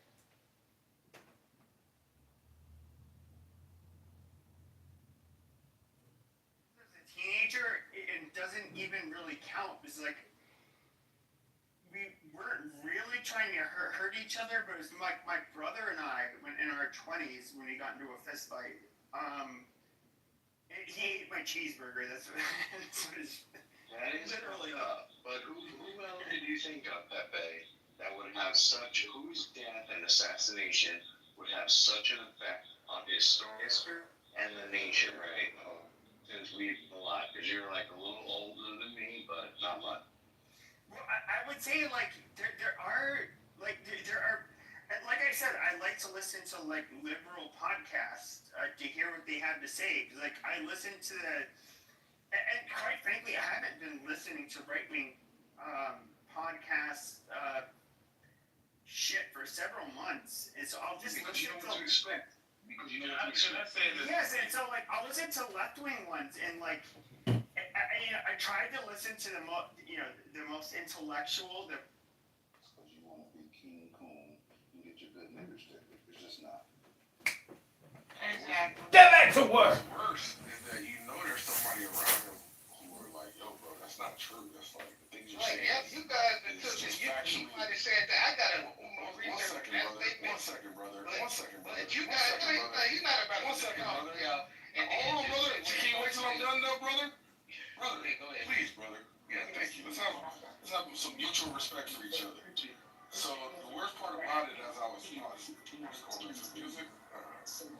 Well, he's saying he's getting off the bus. He's saying he's getting off the bus. Okay, I got you. I see what you're saying. I forgot about that. Yeah, so we would like to hear concrete and then let you respond because they both got it right now. What I was gonna say was, we know that this gentleman has enough people around him that somebody somewhere told him the actual truth. I'm sure that on that production team, that security team, that somebody along the line said, "Hey, bro, what you're saying is not true, and it's hurtful to good, clean black people." I'm sure even Candace probably said something, off the record, and he still ran with it, and we know why he ran with it. It wasn't his I doubt it. I doubt anybody on his team. Correct. You know why? Because that's why he continued. Someone said it seemed like he's obsessed with black people. No, what it was that's a safe place to attack. And the threshold is so low for us. We ain't gonna do nothing. You can continue to bully us and say kind of those defaming statements, and no bad will come. But he knew to watch his mouth when it came to the Jewish community. He knew to be careful when it came to the LGB, because the thing about it is, they gonna ride for theirs. So I hope that what we learn from this is not to let another person like that, is to not let another person like that speak on our name like that. We need to check that shit from the front gate. What the mind sleep? They sleep. Yeah, it's people trying to come up. Y'all niggas is letting this nigga play. Hold up, man. First of all, let me tell you why he's doing it. We have someone streaming the room. So when you have an undertone of copyrighted music, they can't stream it on YouTube anymore. That's the first. So we're not asleep. We're aware and Get on code. Yeah, stop playing guys, bro. What's wrong with you? But yeah, that's what I think it is. I think they sat there and just laughed at it. He can say all the ignorant stuff he wanted to say as long as he was attacking black people. It's funny he mentioned DEI when the actual number one beneficiary of DEI is white women. But he ain't gonna say a female pilot, I got a question things. He knows not to say that. It's a reason he strategically came after black people because he felt like we ain't gonna say nothing, and then he knows a couple coons that's gonna laugh and say, I see what he's saying, I get it, oh yeah, like some people are saying on this damn stage right now. Yeah, but sister, I don't think his target audience were black people. Like, I don't know. No, they're not. His target audience is not black people. His target audience was always disenfranchised. He would catch a couple random coons up in this shit, but most of the time, it was most young, disenfranchised white males. That was the target audience. Hey, so why did he hold conferences? Yo, man, mute me down. Muted the stage. Somebody muted the whole stage. Go ahead. No, we're just saying, like, in the game, why do y'all think it is? Because if his target wasn't anything black, why was he holding conferences, summits, and personally funding, these conferences for young black men and women? We go back to 2018, 2019, and he did one in 2020. So my question would be like, why did he do that? Now, what were they called? What was the name of the conferences? It was the I'll find it. I talked about this in the room the other day. My question is, if he wasn't trying to, if he didn't need him, didn't care about him, we at least can say he possibly was trying to convert him. Like, we can't say there was nothing behind it because he literally did conferences for young black men and women. Wow. That was when he was with Candace Owens, and that's what both of them were being paid to do at that time, was to convert people over to Trump supporters. Okay, so he was converting the young black men and women to Trump supporters. For a short time period. I think he ran an academy for like 3 or 4 years where it was focused on African Americans. But it was just his whole overall, like just not with blacks, but overall, his job was to radicalize, to convert young men, mostly it ended up being young white men, he found his target demographic, to being conservatives, introducing them to the conservative side. That was his whole thing. That's where his value lied to Trump. Even though Trump was dancing at the Yankee game the next day, he didn't give a fuck, but yeah.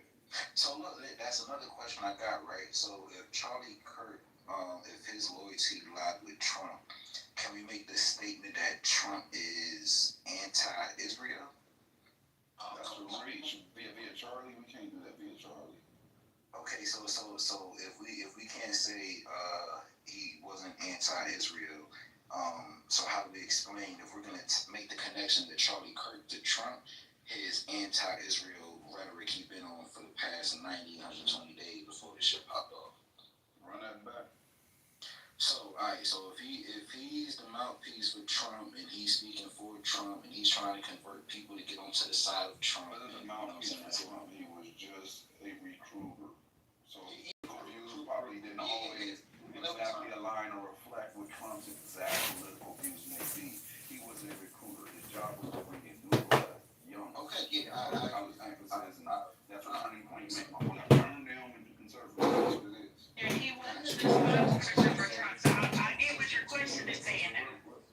Yeah, so that's all I'm saying. So like, recruiter, what term you want to use? You're trying to get people that follow you, fuck with you, to go ahead and, this is Trump. This my man's right here. Like, go ahead, fuck with him. I'm gonna give you all the knowledge, information you need. This is the way we're Trump. So if that's what we're saying, then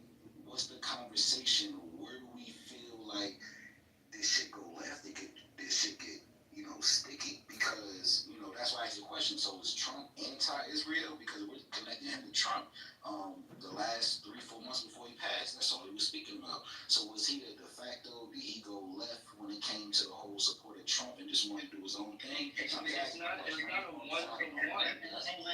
a one-to-one. He trying to build an argument through the Socratic. Yeah, he's trying to link a lot of shit. It's not really. It's a really flawed. It's some really flawed premises that you're operating under as well. And inaccurate. The flaw I saw immediately was the idea that he did something for black people, or to, that said, oh, black people in the title, and therefore that's like a benefit to black people. Because again, converting them to what? To be MAGA? Do you think that's beneficial for blacks? Even if you were to get, even if, one second, they're constantly land. They're constantly land. Go ahead, Congressman. Thank you, I appreciate it. So that's what I got from your first statement. That, if he were to do something for blacks, isn't that beneficial to blacks if he were to convert them? And then I just take it that profiteers in what would ostensibly be the enemy's home, they have no problem doing that. If they want to convert you, if they have some susceptible people who are willing to patronize them and convert to their ideology, even though it's destructive to the person that's converting, they have no problem with that either. It's called being a useful idiot. So I just take it that you were trying to make an argument that he's probably a beneficial aspect to blacks. I don't see it. Unless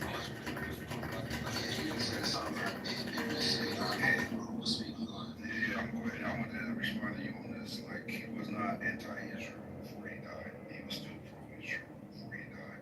The day before his death, he took a Zoom call with a rabbi and a commentator, preparing responses to anti-Israel comments, to questions that he anticipated coming, because he wanted to show that he was still aligned in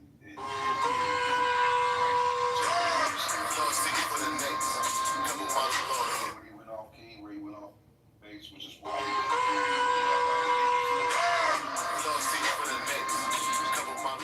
was still surfing. So with that being said, bro, you can't sit here and say that he was anti-Israel when the day before he's preparing to show everybody how he is still aligned with them.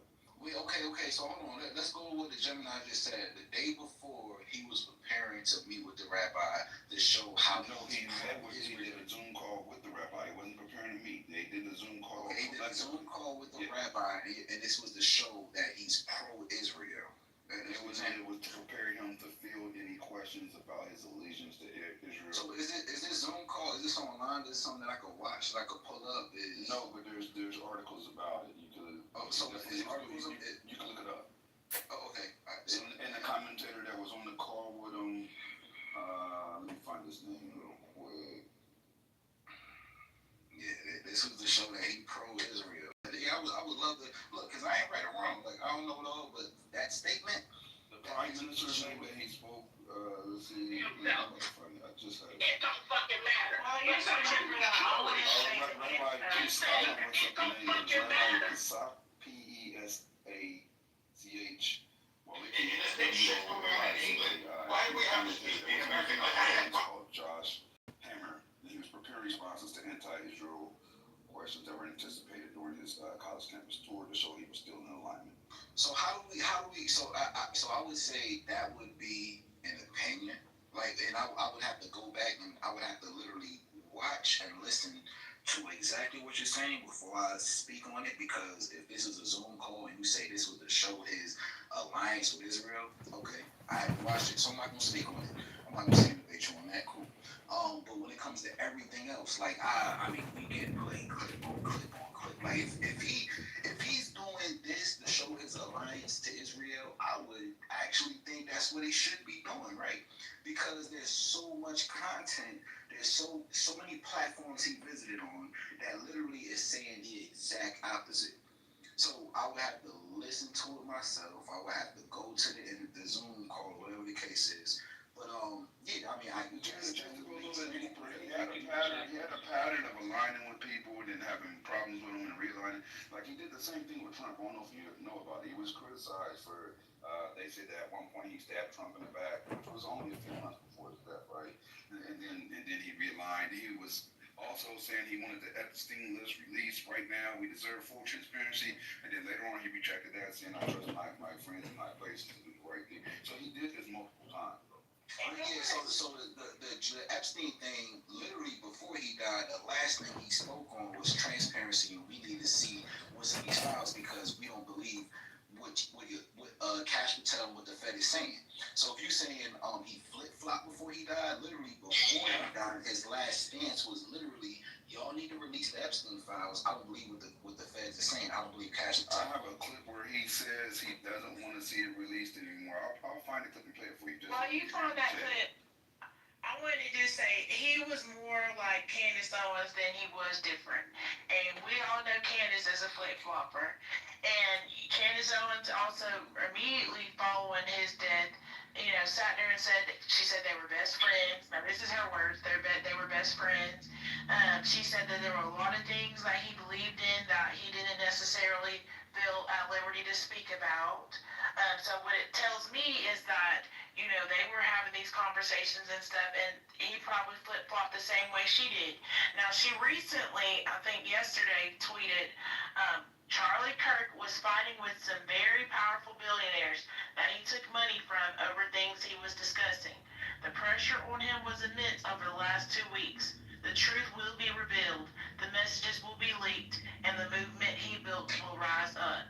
So it seems like there's something that she knows that she's trying to get out. One second. I want to give you this concrete real quick.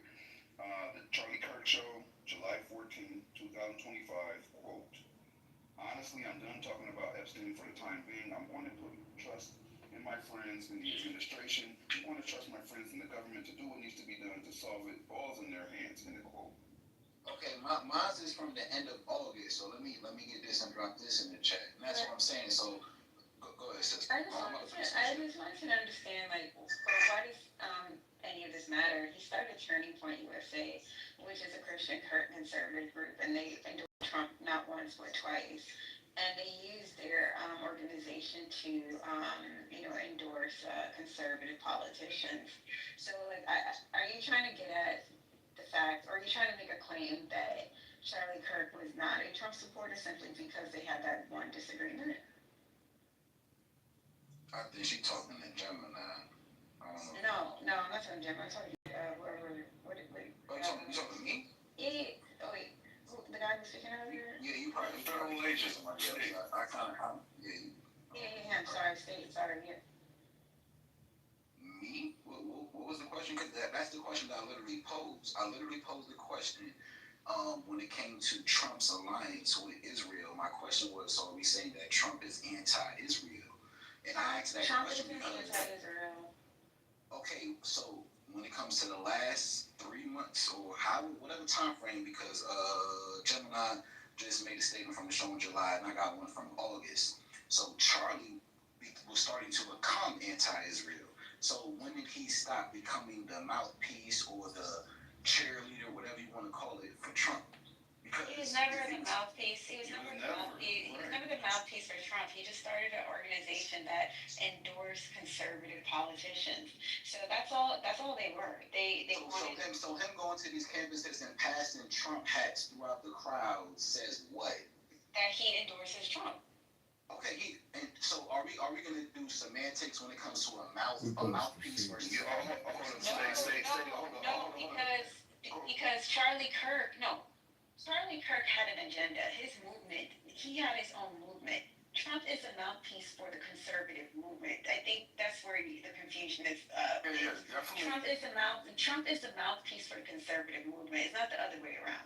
Bro, that man supported MAGA and Trump, and he spread that shit. Like, what are we talking about? He's not bigger than Trump, so he's not bigger than Trump. I think to address your point, yes, we're not playing semantics, but we are being precise with our language, because a mouthpiece is somebody who speaks directly for somebody. A supporter could be a mouthpiece, but is not necessarily a mouthpiece. A mouthpiece is repeating verbatim what the person they're representing is telling them. That's not merely a supporter. A supporter can have their own agenda, their own ideology, and still support somebody else because of some overarching goal. Doesn't mean that they are in lockstep. A mouthpiece speaks specifically.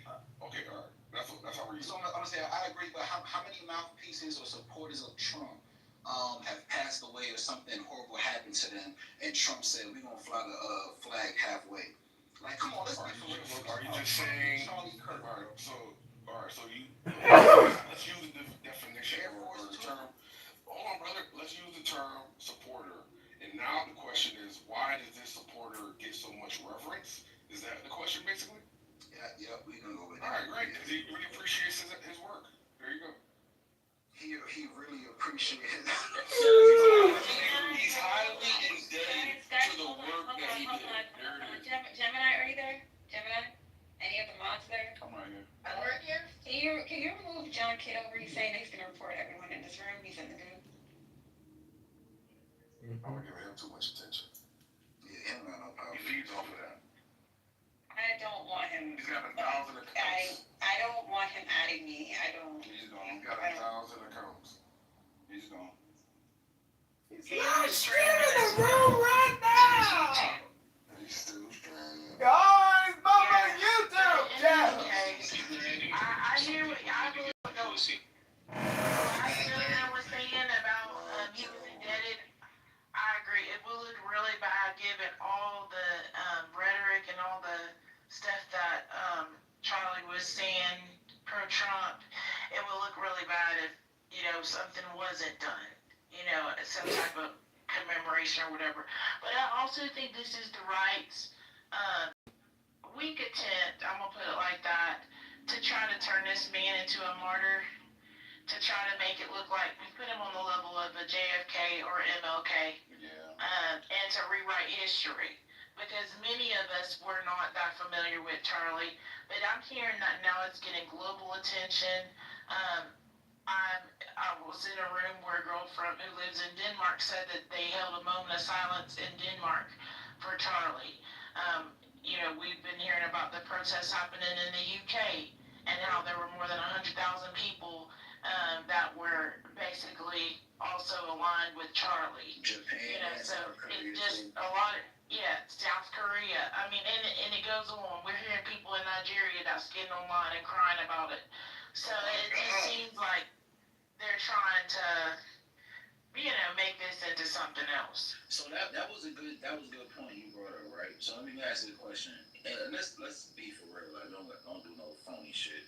The black community, how privy was the black community to Barack Obama before he started running for president?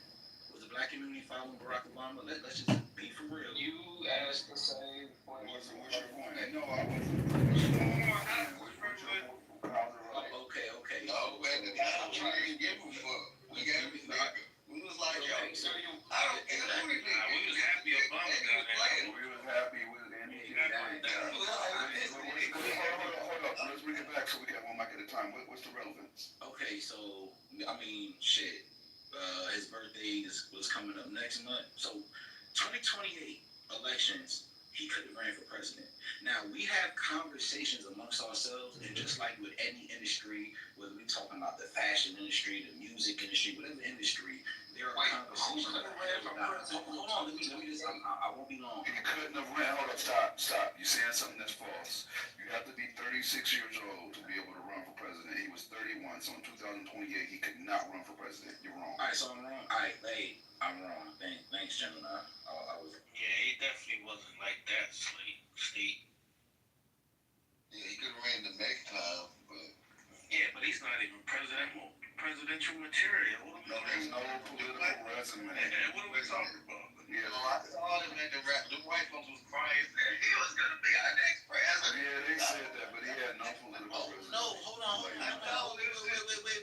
Is somebody lying to me on stage? So hold on, real quick. To be president of the United States, the Constitution says 3 main requirements: age, you must be at least 35 years old, citizenship, and residency.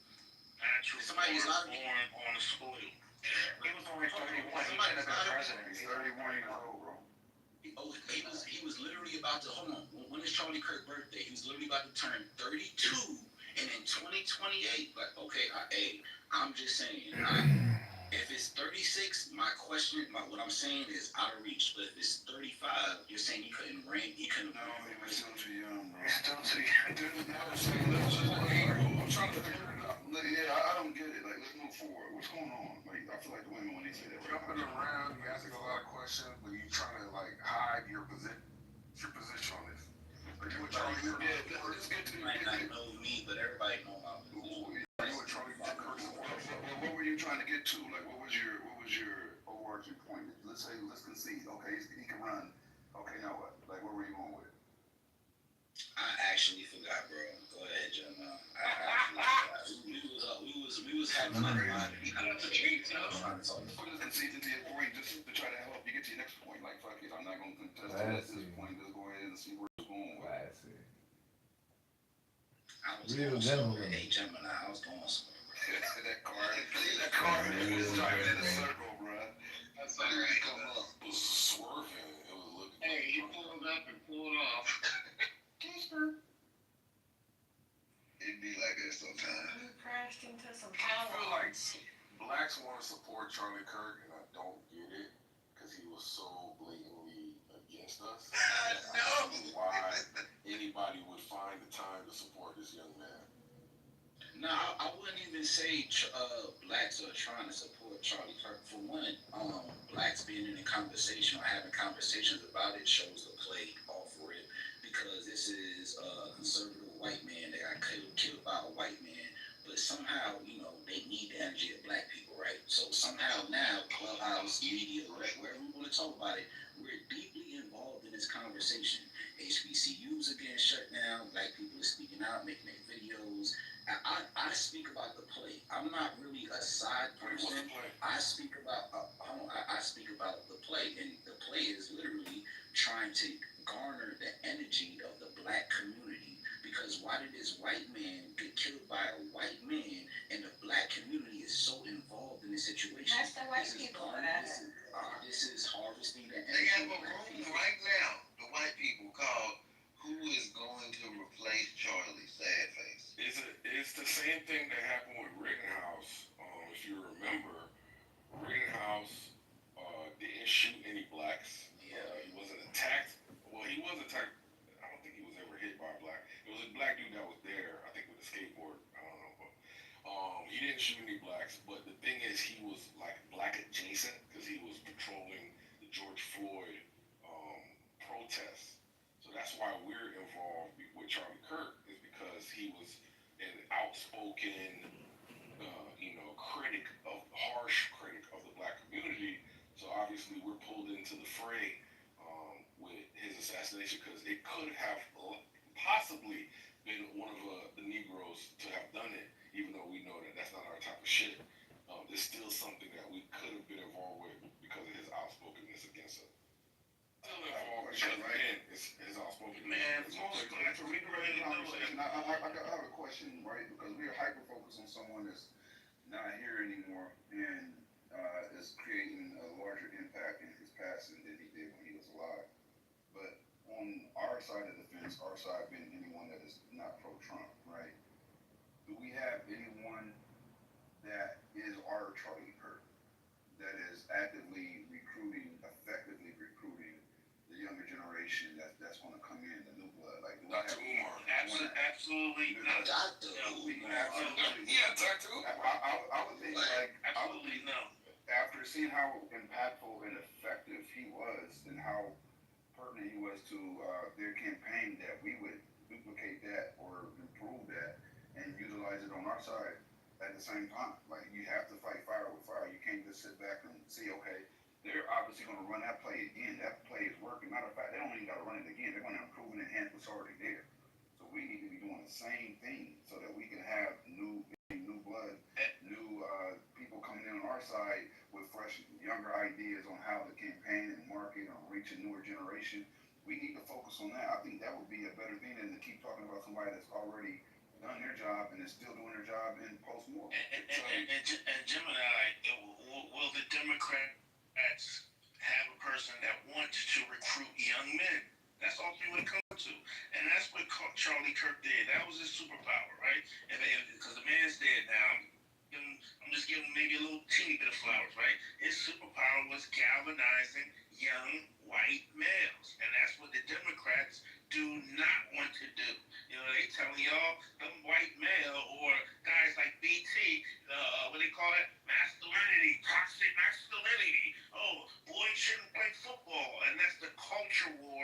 that Charlie Kirk was fighting. I don't know if the Democrats want to ever do that.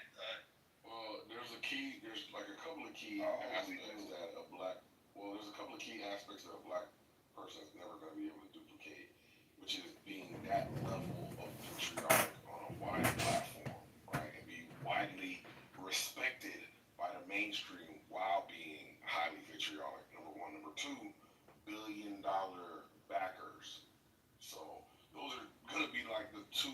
So all the Democrats are opponents. all the Democrats are broke. The left has done Well, I just take it that $1 billion. That don't make sense. Come on, brother.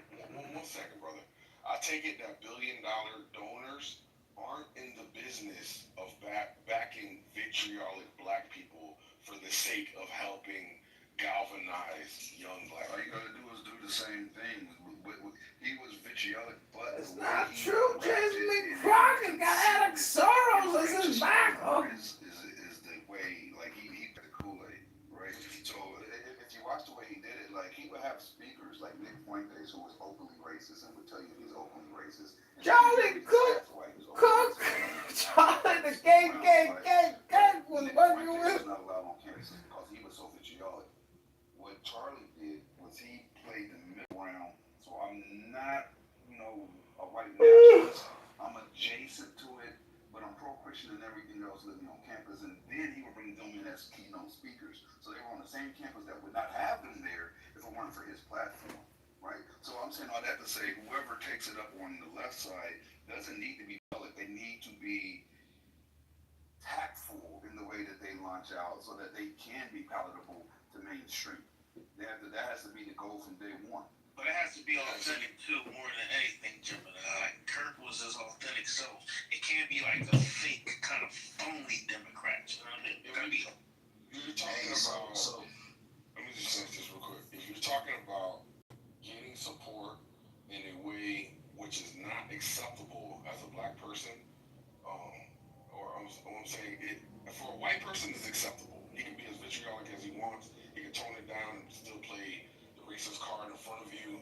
A black person can't do that. There's no possible way that would be palatable on any mainstream level if you're being an extremist. But it can be a white guy. Basically, it can be a white guy. So now, we already have that. If you have black people if you have somebody who wants to be a spokesperson to get black people behind them, as vitriolic as it can be in that regard, we already have that. Give me a name, brother. Of somebody that goes after black people, I think I said Dr. Umar. No, I would much. It would be easier if you said Cornell West, but Dr. Umar. All the typical names that do the same type of work. You don't think that those are people that get support from black people? I mean, you might not like him or respect him, but he's still somebody that's trying to get the job done. The average his level of vitriol, look at his agenda, look at his level of vitriol. Not Dr. Umar. He ran his money bad. Here's the issue. His agenda, his level of vitriol is probably what got him no funding. Had he been a different race with the same agenda, he would have gotten the funding. But because he's black, because he was so revolutionary, that's why everyone stays away from him.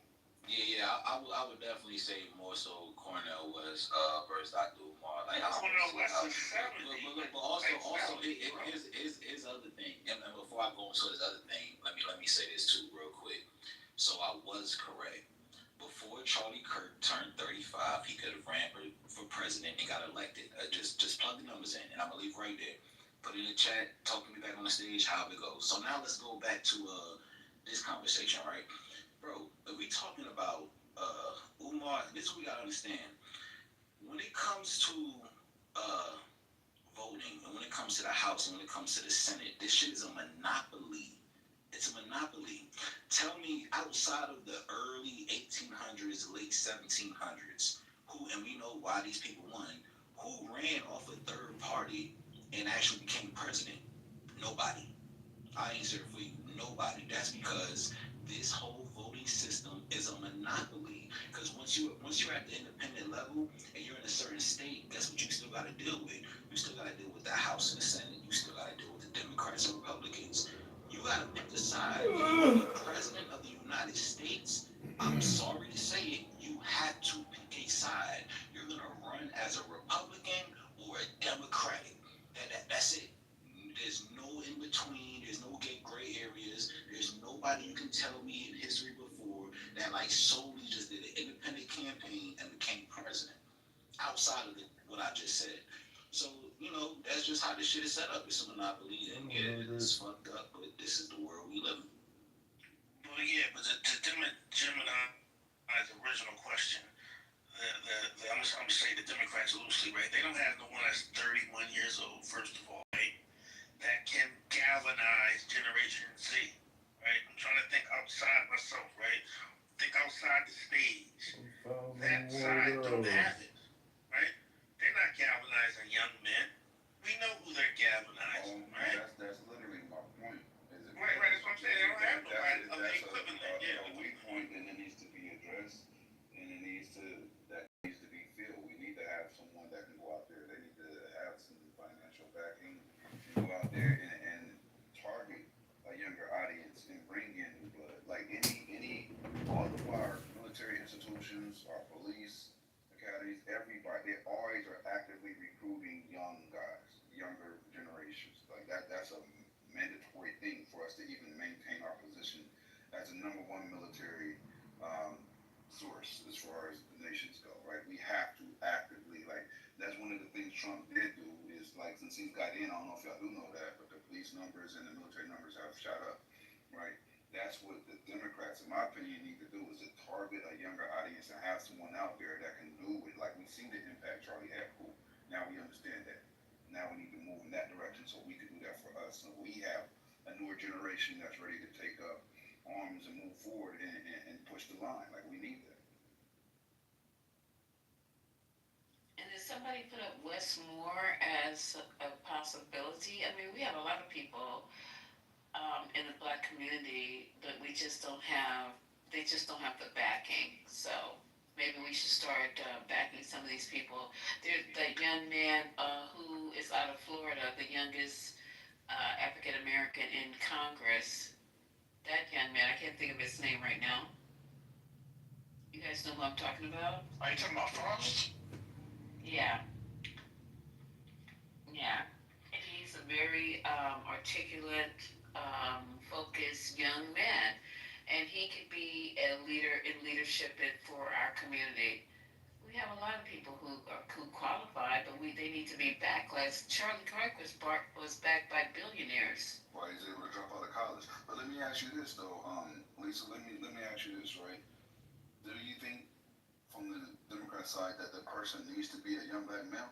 Don't you think it'll be just as effective or impactful to have a white guy do it as well? That the race doesn't play as big of a role as the recruitment, the effectiveness of the role of a recruiter that they have, right? Like if we're looking at the racial demographic of the country, you probably would be better off using a white guy to do it, honestly, because who makes up the majority of the country? You can't just go after the minorities. I'm not trying to get a bunch of Black people in. I'm trying to get a bunch of people overall, as many people through the doors as possible, every fucking nationality. Who breaks the tie? Who breaks the tie, though, Gemini? Let's say white America and the United States is split 50-50 on their beliefs on who they should be in office. So now, who breaks that vote? Who's a tie-breaking vote at that point? Black America, right? We right, but we got to get to that point. So let's get there. That's what I'm trying to say. We need to get to that damn point. So we need to use whatever tool. Like you can't. I don't care about the color of the tool. It could be purple, as long as they can get us there and bring new people in and they're effective. When we see the numbers, we see the stats and facts, then that's what we need. Well, we still need somebody because young Black kids need a Black man to look up to emulate.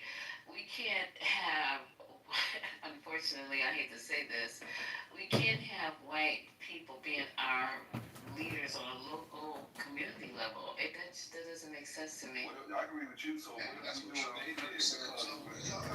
We got like a bunch of their crime rates dropped, all of them. From Alabama, Birmingham, to Chicago, to Baltimore. So we're doing it. At least Lisa, when Kirk partnered with Candace, I think that's what he was doing, right?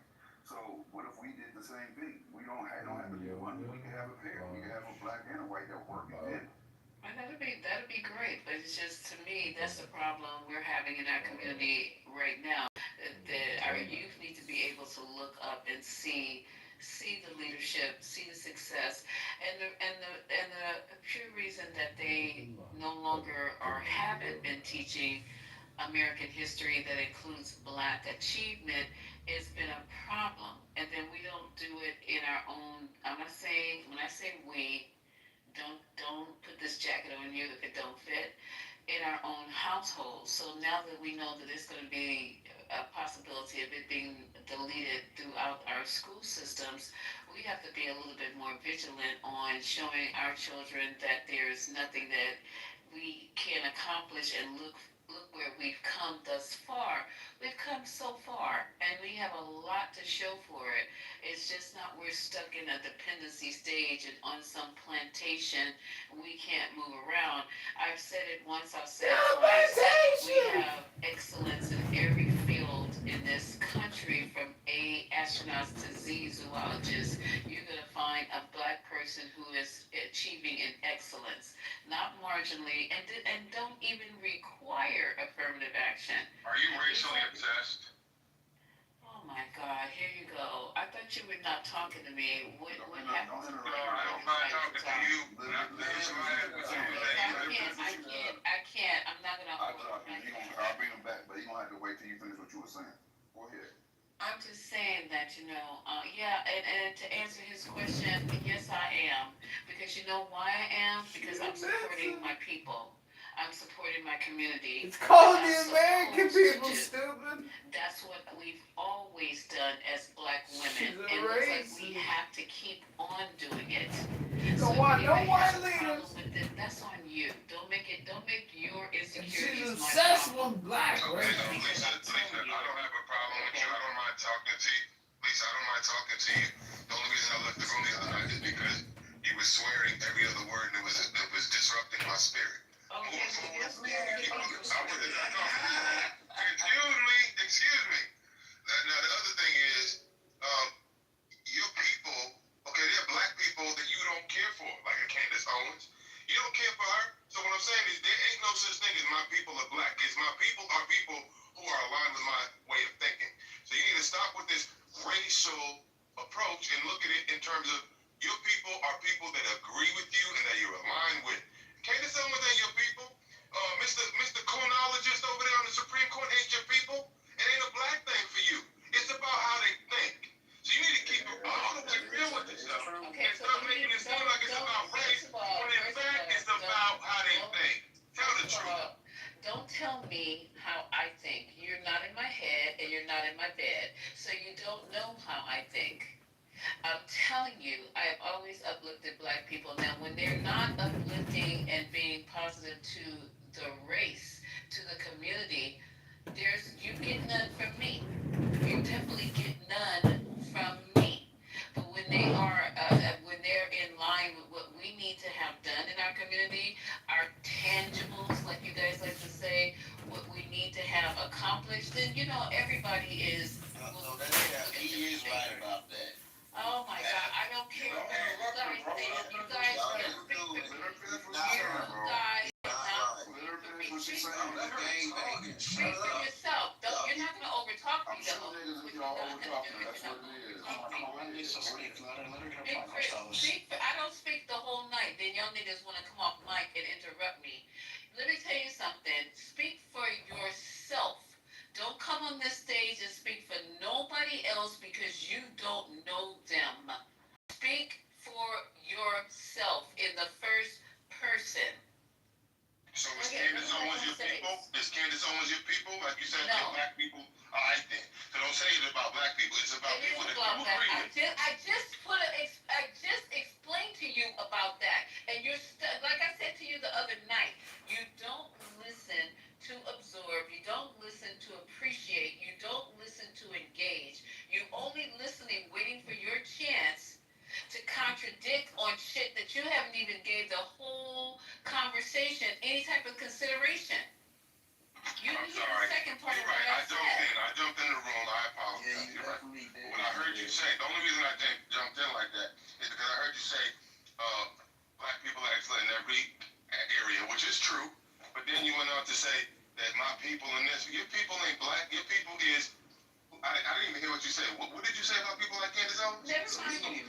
Already. So Why would you make a comment? Yeah, listen to me. You gonna make a comment about something you didn't hear. Candace Owens ain't her people. Candace Owens is not her people. So what is she talking about? Man, watch out. Did you hear what she said or didn't? No, I saw her asking to repeat it. Please come here again. Shit. You just called me an idiot. No, I would never call you an idiot. What did she say about Candace Owens and Coonfinity over there on the Supreme Court? What did she say about Clarence Thompson? Bro. You come on, What Mike. did she say? It don't matter. Now we all know you come on, Mike. Clarence don't represent black people. Remind me what she said. What did she say? You should know because you started snapping, right? So if you don't know, No, I was just trying to figure out what she said. I didn't hear what she said, brother. Can you repeat it? you should be the one to be able to repeat it because you came off mic snapping, right? Okay, but can you repeat what she said since you heard it? I didn't hear what she said about Thomas, Clarence Thomas, and people like Clarence Thomas and Candace Owens. I didn't hear what she said about people like that. Okay. He was right. You started talking about it before. You came off immediately, just like I said, you guys, I said it clearly. He doesn't listen to understand, doesn't listen to consume, and doesn't listen to consider. You just want to just pick off and have an argument about stuff you admittedly say you ain't even heard. So you I came in the room and I just started stepping up. I apologize about that.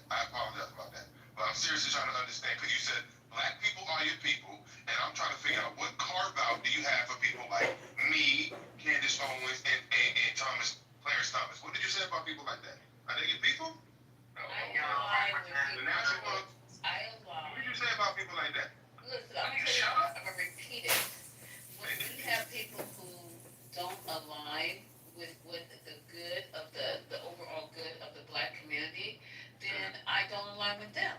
And is there anything more basic that I can tell you, make it more simple, put it where the goats can get it? That's just plain, because even from the time we got over here, and all y'all know, somebody was putting about Harriet, not even Harriet, what was the first rebellion? What was the guy who held the rebellion? It's late for me, y'all. He had people yeah, come on, we're not going to bring them all. So let's not be uncomfortable with leaving the ones who want to be left behind because they think the master's water is colder. I don't have a problem with leaving them behind. So then why don't you say I'm for the black people that agree with me instead of saying I'm for all black people? Because that's not agree. I said my community. I don't know. Am I? Why are you? So do you consider people like me in your community? Understand? Do you consider people like me in your community? Am I in your community? Oh my God. Okay, y'all. Am I in your community, Lisa? No, you have to yourself that. Don't ask me. I'm asking Because I'm you. not in your head. Do you think? I'm asking you. Am I in your community? I asked you. Do you think you're in the community? I don't know what you're talking about. You said my now people. You don't know what I'm talking about. Okay. You said my people. Who is your people? Okay, listen, Manfinity, I'm not gonna have this. Of course you're not, because you jibber jabbing over there. You double talking and you jibber jabbing, and you can't even make sense of what you own. You just see you yelling. You just want to come in and get attention. You got your attention. You're yelling and screaming. You got what you came for. I am not gonna upset my spirit tonight, knowing that your intentions are not even pure. That this conversation is not even one that you really want to have. You just want to be seen. So come up here and get seen. That's all I can tell you right now. Y'all bring them up. You can have a conversation with somebody in. I ain't trying to take nobody's spotlight. I just asked you a question. Nobody needs spotlight. Nobody needs a spotlight. We having a big. When you jibber jabbing and double talking, and I don't understand what you're talking about. Okay. You're not even listening. You're just talking to try to be seen, bro. We both talking. I ain't trying to be seen. We've been having a very great conversation for hours, and here you come. Until I can, right? No, the disruption is unnecessary. If you want to join in the conversation, feel free. I'll shut up. I'm sorry. It was literally until you came, Oh my God. It was literally until you came, bro. No, we're going to keep it simple. Hey, it's Either you join in, stay on topic on the conversation. Oh, give me 1 second, State. Give me 1 second, State. State, 1 second. Either you join in on the conversation, stay on topic without trying to center yourself, I'm removing you from the room the next time you do it, bro. I can't help but center myself. Everything I say is It is what it is. I said what I said, bro. I said what I said too.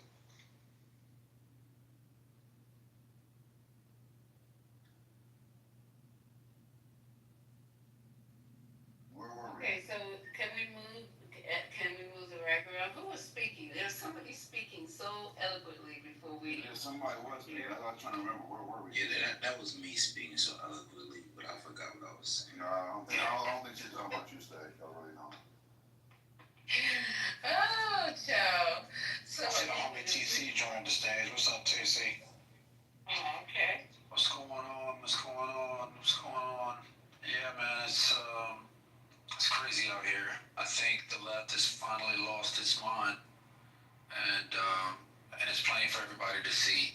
Listen, I think you guys have kind of wrestled with this concept of American freedom, and you've realized that you don't want freedom. I think you realize you want a type of anarchist type of freedom, where if rules are according to you and everybody follows your rules, you're happy. But when somebody takes the First Amendment and they say things that you don't like, now they're racist and anti-American and anti-black and all this other stuff. You guys don't want America. You want an idea of America that fits your biases and your prejudices. But you don't want America, because America is a big enough space for a multitude of opinions, whether they agree with you or not. You look to mute, put them down in the audience if they don't agree with you. You like to shout them down if they don't agree with you. You like to censor them. You don't agree. Look, it's happening right now. You're triggered. You don't want freedom of speech. So when a guy like Charlie Kirk comes around and he convinces you guys, he convinces you guys. Yeah, when a guy like Charlie Kirk comes around and commits to the First Amendment principles that this country was founded upon, and challenges your presuppositions and your perspective on the world, you come away thinking he's a racist and he's a bigot and he's a misogynist and he's anti-black. No, he's not. He's just not agreeing with you. And if you come to a debate with him and he has a more informed position and you walk away with a bit of information that you didn't have before you came to the conversation, you don't denigrate him. You don't try and celebrate his death. You don't celebrate his assassination. I got next. What you do is you realize that, damn, this is America. This is what America looks like.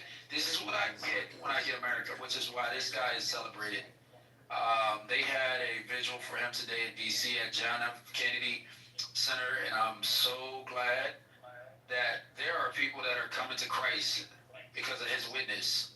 Thousands of people have agreed to go to church today simply because of his witness. So that demonstrates that there's no amount of silencing on the left that can cause people to essentially reject the faith.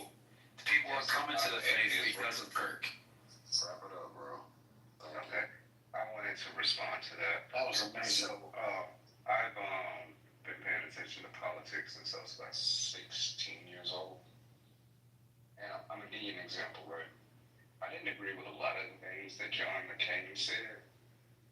Stout Republican, conservative, right? But I never walked away from hearing anything John McCain said to say he's racist. Nothing he ever said that I heard would lead me to believe that he's racist. So that shit's on that point, right? Because it's many conservatives that I've heard speak throughout my life that I cannot cleanly say are racist. I just wonder what goes on in you kind of folks' heads to what makes you want to bow down to these people so much. Do you want to feel included? Is that your way? And I notice on your PTR, you have multiple pictures of Dak Prescott, which would make you a Cowboys fan, which would make me understand why why you think the way you think. Stay on subject. I did stay on subject. The team that he likes proves his personality. Man, stop making it personal, yo. That's why y'all lose debates. There's too many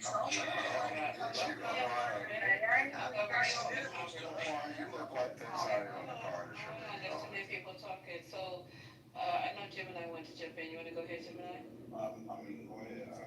respond to that slander? Okay, so, what the thing about it is, first of all, no one, I like the way you guys come in here and announce what we're thinking.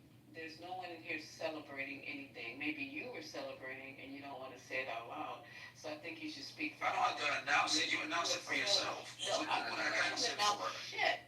You ain't heard me say nothing about celebrating anything. There's nothing in the title. There's nothing that came through my mouth. Play the clip of me celebrating anybody's death. I'm in the business of healing. I don't celebrate death. So I wish you would speak for yourself and stop speaking. You guys come in here all the time. We don't go into your spaces and start speaking for you. I come in here and I say what I say, and I stand by what I say. I never said anything about this man, celebrate his death, or nothing. What we've been doing is making sure that history is being recorded correctly, so there won't be no misinterpretation of who this person is. And I don't give a damn. I don't agree with you, but I'm not going to sit up here and celebrate anything happening to you. I don't agree with a lot of people, but I'm a grown-ass human being. I'm an adult, and I know how to carry myself as an intelligent adult. I don't need to pander. I don't need to kiss nobody's ass. If somebody says something I don't like, I don't need to fuck them. What the fuck is wrong with y'all? I said that some of the things that he says I don't agree with. And just like he has the right to say them, I have the right to disagree with them. And there we are. So what's next? Well, I think you interplay we and I. When you're defensive, you say I. When you're offensive, you say we. And I think if you take an inventory of how you use the words we and I, you'll realize that you're actually defending yourselves when you say I didn't do it, but then you say we don't do this here. Yes, you certainly do. I don't care what you think. But you don't think the worst no matter what. Okay, now you're trying to tell me which pronouns you don't know how I think. So don't do that. It's not a one-way street. So let me hop in there. And I can witness this. When people did come in and celebrate, she immediately reprimanded them. Right, but that's my point. When she says we don't do it, she's speaking for a group. When she says I don't do it, she's speaking for herself. So which one is it? Is it we or is it I? Exactly what we Because I know I was certainly in this room and they were celebrating her incident. Put a name on it, TC. Hold on. Good morning, 1 second. TC. Brooklyn is one. Okay, I didn't say who else. Hold up. You said they. The other one. Brooklyn did. We conceded that, and she got pushed back to the Brooklyn. No, she's not in here. All right, so then that's not relevant. Who's the other one? So who, TC? Who's the they? You can't make that statement and not substantiate it. Who's the Excuse they? me, when I said you, I was talking to the group. Because when Lisa says we, she's talking You just said they. When you said they were celebrating. When it's tolerated, it becomes tacit consent of the entire group. It wasn't tolerated. Matter of fact, hold on for 1 second, Just give me 1 second. TC. Brooklyn recently has been standing in the goo because it was pushback, and she goes, I get it, I'm too volatile for the stage. Because she received pushback about saying that type of rhetoric, right? So, again, I'm going to ask you, who's the they? Put names on it that's been celebrating his demise in the room. I gave you Brooklyn and name a few. You guys chastised her. That's hold on. If you guys chastised her for celebrating, then good for you. But if the shoe fits, then wear it. I understand Lisa has a position she stands on that she's not doing it. I can respect that position. But I've been in this room plenty of times where I've heard the celebration, and I personally, I don't like to lie, especially. Hey, I'm not lying. I was here. I was here when it happened. When did this man die? Can somebody give me a date? Wednesday. Okay, so today is now Sunday. I have only had one room since then. So how many times have you been in here? And the replays are up. How many times have you been here and you've heard people celebrating? And you know what's funny? Moving on. No. We're not gonna move yet because he chastised you for using we and I interchangeably. Accurately, and only has named one person. I've come in here plenty of times, and his death has been celebrated. One wrong. was only one room since the death happened, so you came here for that time. This is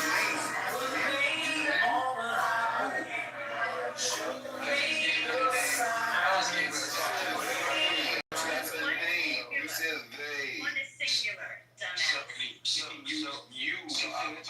dumbass. When I say you, I'm talking to the collective group because there's Tastic and singular. When I hear somebody celebrating it and it's permissible and there's no pushback in the room, when I was here specifically, there was no pushback. That gives tacit consent for somebody else to participate. I don't know what chastising happened when I wasn't here, but that didn't happen. Can't nobody get chastised, first off. So you can just say what you don't like. I didn't say we chastise. You say another name besides Brooklyn. You said they. They is plural. You celebrating it. As I said, when I'm speaking to you in general. Hold on, because I'm finna fuck your ass up. Hello? He did not. Yes, he was. I'm gonna fuck your bitch ass up. Is that the tolerance of the left? Tell me what I said, because now you're finna make an enemy. Now, bitch, you're finna make an enemy, so you better be motherfucking accurate. Because, bitch, I had a motherfucking lawyers on your ass. Racist. He was talking about all these names and shit. Matt G. Bitch, you was a fucking racist. That's not celebrating his death. You fucking lying, bitch. Don't get fucked up, bitch. Oh, he's a racist. Don't get fucked up. Oh, you out of your body now, huh? Because you know it's true. You was calling him all these names. You out your body if you keep on You was calling him all these names. Just give me 1 second, brother. You playing with the wrong one, bitch. I'm for real. I'll twist you up out your shit. Just you ain't gonna get out your body. Let me handle it, You're playing with me, just give me 1 second, brother. Omari, he asked you, when was he celebrating his death? Your response to that, right? Because I want to stay on topic. You're not going to worm your way out of this shit. Your response to that was he was saying some negative remarks about Matt. He didn't ask you about Matt. He said, when was he celebrating Kurt? Who said that? That's the question. Who's talking about Matt? We're talking about, okay, that's what I heard you say. When was Jeff celebrating his death? Because I didn't hear Jeff do that at all. So in the rooms prior to, not in the 420 rooms, and in the other rooms, they was talking about, oh, he's a racist, he's a piece of shit, he was this, he's that. A lot of people have said, there's a difference. The day he died. Omari, I want you to be able to differentiate because you're intelligent. I want you to hear me. If somebody disagrees with someone else's rhetoric, that's a lot different than celebrating their demise. If you say, I don't believe in what he was saying, I believe he was X, I believe he was Y, I believe in Z, you have a right to have your opinion about that person. That's a lot different than ding dong. That's way different. He said, I don't give a fuck that he's dead. The difference, that's still not celebrating. Show me where I said it. And Omari, let me tell you something. You playing with the right bitch, but you got the wrong fucking idea. I'm telling you right now, I'm not the one to play with, bitch. I'm not. You play tag with all these motherfuckers. You patronize all these other people. I'm the wrong one to play with. You saying some very flagrant shit, and I'm not the fucking one. So you better say what I said verbatim, bitch, and I'm recording it. Because we're gonna take this to task, you bitch. I got your fucking ass, bitch. So read it. Come up off mute, bitch. Pussy. Just No, hold up, Ray. I'm gonna give this bitch some time. Come up off mute. You made a very bold claim, so come up off mute and support your claim and state what I said verbatim. Respectfully, anybody coming up there might get shot. Listen, Omari right now. Okay, go ahead. Go ahead. No, I said what you said. You were. All right, repeat verbatim. I don't even, you know what you were saying. You act like you were not being all like, hey, you know what? I'm sorry to hear this man died. Bitch, I don't gotta do that shit. You were not. You I don't were have not. to do anything. I was the first one who said I don't enjoy people getting killed. That's not my style. I don't have to like him. I don't have to think he was cool. I don't have to think he was not racist. Like you are getting sued, ho. You're getting sued. I'm going to make an example out of your bum ass. I promise you I am. I promise. He is a racist, and so are you. You were calling him names after he died. That's basically celebrating. Bitch, that's not basically celebrating. I promise you, you're gonna pay for the words that came out of your mouth. You're gonna pay for the words that came out of your mouth. Let me give me 1 second. Mario. Hold on, Mario. I promise you, you're gonna pay for everything you said. Okay, fine. Hey, Mario, I want you to read. Bitch, I'm gonna rip your ears out the side of your head. Omari, listen. Saying a name, right? Let's say, I'm gonna use a random person because I won't even deal with Kirk. Let's say Jamal died. And later on, I'm like, you know what? Jamal was a real fucking racist. That's not me celebrating his demise. Me celebrating Jamal's demise sound like, yay, Jamal is fucking dead. Fuck that nigga, I'm glad he's fucking dead. That's me celebrating his demise. Me saying, no, well, I always thought he was an asshole. There's a big fucking difference. That is showing I have disdain, I might not care about it, but that is not celebrating. You know what celebrating means, right? That word means you're excited, you're rejoicing, you're just loving that moment. There's a big difference in saying your name or saying this is how you felt about said individual than celebrating. I don't see it that way.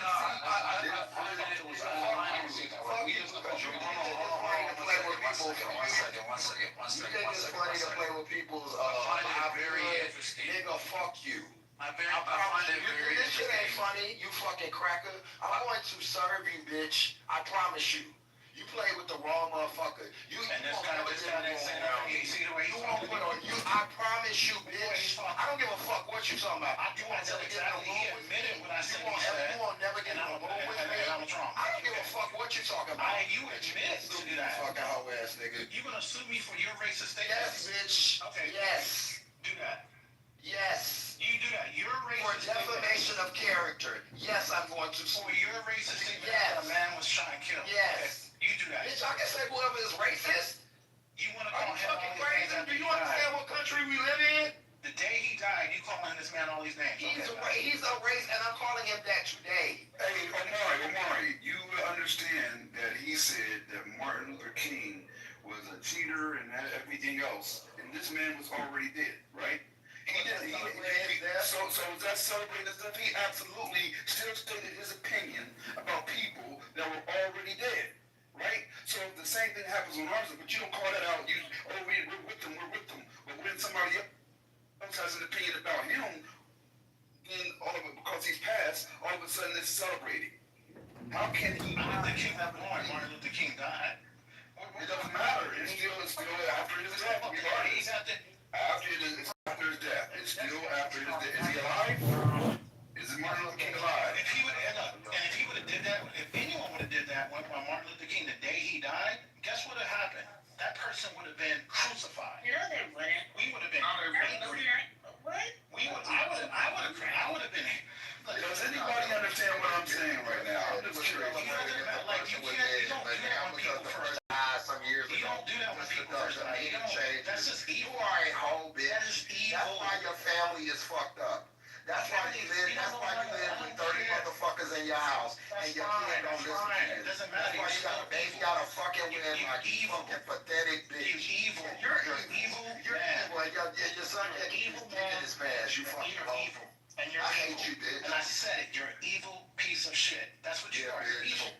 And you're not of God, and You're your the family isn't of definition God. of Bitch, you have a grandson that was born out of You're the wedlock. Bitch, definition you're not of God. evil. Bitch, you ain't never been of God. I don't know how you got ain't this about evil. God. God don't love you, and He don't You've like you. always bro. been this evil for many Yep, years. I'm very I know evil you. to bitches like you. You've been the You worst fucking type of black person. rat, bitch. You've been the worst type of person. And all the Yeah, reason bitch, why I people am the like worst you type of person. because Motherfuckers like you, because I'm the worst because type of DEI. person. You're exactly right. You're exactly right. DEI, bitch. Culture chill. Look, I'm gonna say this right now. This is why y'all give these punk ass niggas like space to be punk ass niggas. Like it was completely. You won't get another chance. I'm gonna be up right early in every room to block your bitch ass out. Bitch, them funny looking ears won't never hear another word. Like look, man. I remember when my grandma had dementia and we stopped letting her do the prayer at Thanksgiving because we would be there for 20 minutes talking about Job and Noah and all that. Just took the mic away from her. No, Ray, Please do something. man, this man out. Ray, hold up, Omari. Ray, hold up, Omari. He would hang me on the Hold up, Omari. Ray, you have a point. But there's people like TC. TC, usually, even though I don't agree with a lot of his viewpoints, he articulates himself well, and he'll be intellectually honest. If you corner him and he's wrong on something, he'll concede. He did it earlier, right? Omari moves the goalposts again and again and again, and doesn't even stick to his own conversation, like his own points. That he'll mark the line, and after you corner him at that line and prove him wrong with his own logic, he'll refute it and move the goalposts again, which is not honest as far as having a real discourse. Right? But if you want to say you can't have an opinion about somebody after their death, then that should go both ways. Otherwise, don't say it. But you had no problem when the other side was doing it. But if just has an opinion about him after his death, which is far from celebrating, which is another way that you try to get away from the conversation that we were initially having, that's the first goalpost move. Because first you said he was celebrating. Because he had an opinion about the man, he's celebrating. That's having an opinion. It's a big difference. Man, they were fucking like that.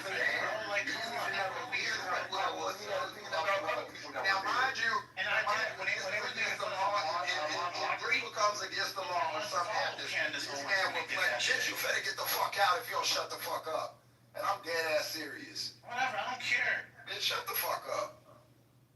That's what You keep on fucking playing with people's livelihoods. Now, if something turns out to be illegal with this shit, you done set up on here and play with my name. Bitch, I don't play like that. You think being antagonistic and making jokes and shit is funny? Bitch, I do not play like that. You will be in court for the rest of your life, ho.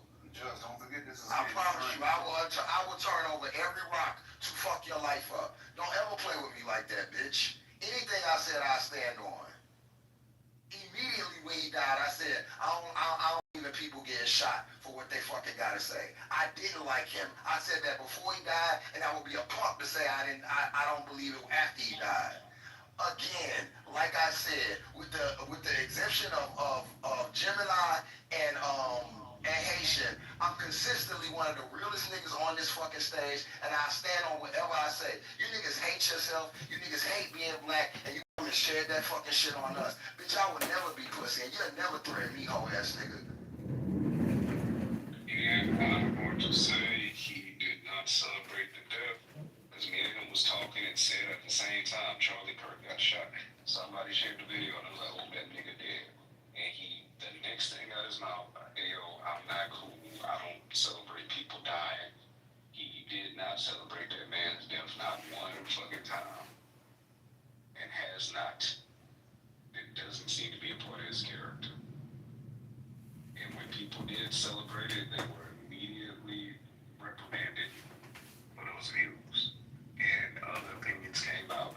Because I started listening to y'all, and then my shit changed. So yeah, that's kind of not right. But still, I don't like the shit he said. So, as we say, don't come up here lying on people. For real, y'all playing with people's character, it shows your character when you straight up and down lie on people for entertainment. That's some real housewife shit. I can tell you, anything happened to me, I promise you, my nigga. I don't align with most of the things he said, but I'm not celebrating his death, and I'm not happy that man died the way he died. That don't mean I'm celebrating his death. But here's the thing, we shouldn't even have to say that, okay? Because Democrats have been trying to push for gun reform for a while. And it's only been MAGA and fucking Republicans that have been stalling it. So now that one of yours got shot by someone who also believes in the Second Amendment, what do you want Democrats to do? What do you want the left to do? They don't want nothing. They just want to sow discontent and shit like that. And now it's a free speech issue. When years ago it was a free speech issue on their side. These people are not honest about anything. They just want people who don't think like them to suffer. And in this situation, one of their own did something to one of their own, and they just run around with their heads cut off. So the next thing they're going to do is try to silence us. We don't have the same thing when Al Davis died. I said on the same thing. He was crazy at the end. And on that, I'll say the same thing about Jerry Jones when he died. He wasn't good. I'm not going to celebrate him. I don't like Trump now, and I said I don't like him after he passes. Does that mean I'm celebrating his death, or that my opinion has never changed? We live in a whole country full of free speech. Charlie Kirk himself, and TC, I hope you're here and hearing this. Charlie Kirk himself was an advocate for free speech. I'll tell you why. Because when he started Turning Point and throughout the whole Turning Point career, he had to contend with universities not wanting him to come up there because of the type of rhetoric that he had. That's where the term snowflake comes from, when they would call the Democrats snowflakes because they didn't want to debate them, because they didn't want this exact type of rhetoric on their schools. They ended up winning and were able to come because they're under the guise of free speech, the First Amendment. Here we are, when the same person has had an untimely demise. American citizens cannot say, what they feel. Whether it be they hated them, whether they celebrate. This is free speech in our country. And that's what I said the day he died. I would never police nobody for how they feel, whether they're gleeful or whether they're the other boy, the white boy who be on, he's a Democrat, he cried. I made space for that. I have grace for that. However you feel, you get to feel, especially for black people. And I stand by that. It's nothing like these people. It's just so like fucked up in the head, like real shit, and it's kind of sad and sickening because I'm free speech no matter what. I agree with 95% of the shit Charlie Kirk said, but he has a right to say it, and I have a right to not give a fuck about it. But y'all just I don't know why y'all get off on this so much. Y'all always change it. Like, I can't articulate my thoughts right now, but just my advice, don't even give them niggas a mic, because you know what they about. I didn't been in here 2-3 weeks and seen Manfinity's character. I didn't see Omarion's character. Like, I platform these niggas.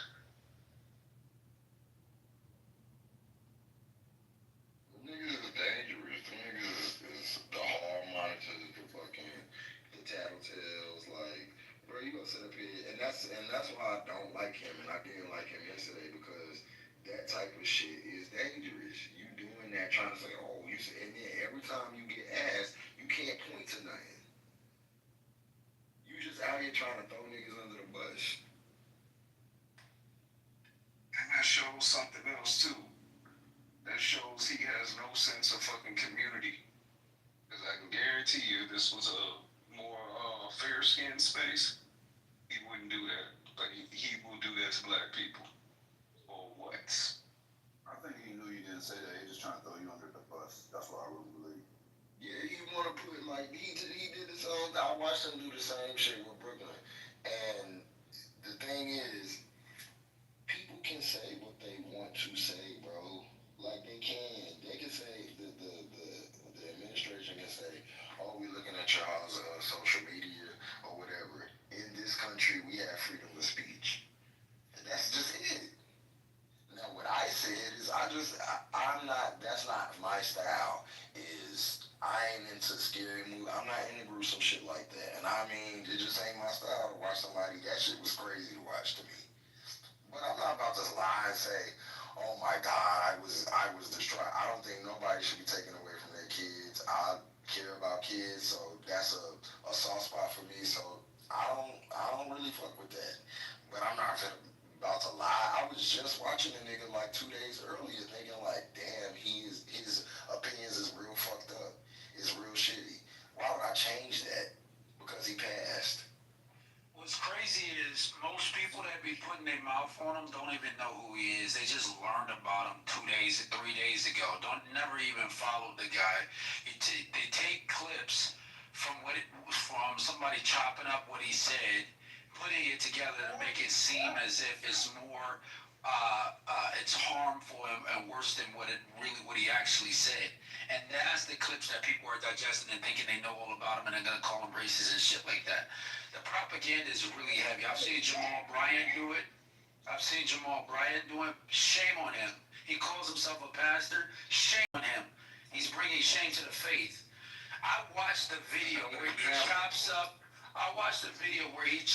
Kirk's words to say stuff that he did not say in one sentence, taking parts throughout the video, putting it all together in one video to make it seem as if he's saying, you can take my words and break it up into 4 and 5 different parts and put it all together to make it sound like I'm making one continuous statement when I'm not. And that's exactly what Jamal Bryant did. And he's proliferating that shit across social media. He ought to be ashamed of himself. It's ridiculous. Hold on. Hold on. No. You know what's so funny about that? Wasn't that the same thing that the super PACs that was supporting Trump doing to Kamala Harris? There's shame on them too. It rains on the just and the unjust. It doesn't matter who they are. You don't do that. And you know what? They're not. It's one thing if he was alive. Wait. 1 second. It's one thing to do that when somebody is alive and they can respond to it, they can defend themselves. It's real grimy to do that shit when that person has been assassinated. What type of human being does that shit? Like, you gotta be a cowardly, weak imbecile, like, impossible of doing anything for yourself to have to chop up somebody else's words, especially when they're dead and they can't defend themselves. In the world. How shameful, bro. That's the worst. And to make matters even worse, you're proliferating that shit across social media to get people to convince them that he's worse than what he is. Nobody's perfect. Everybody says stupid shit all the time.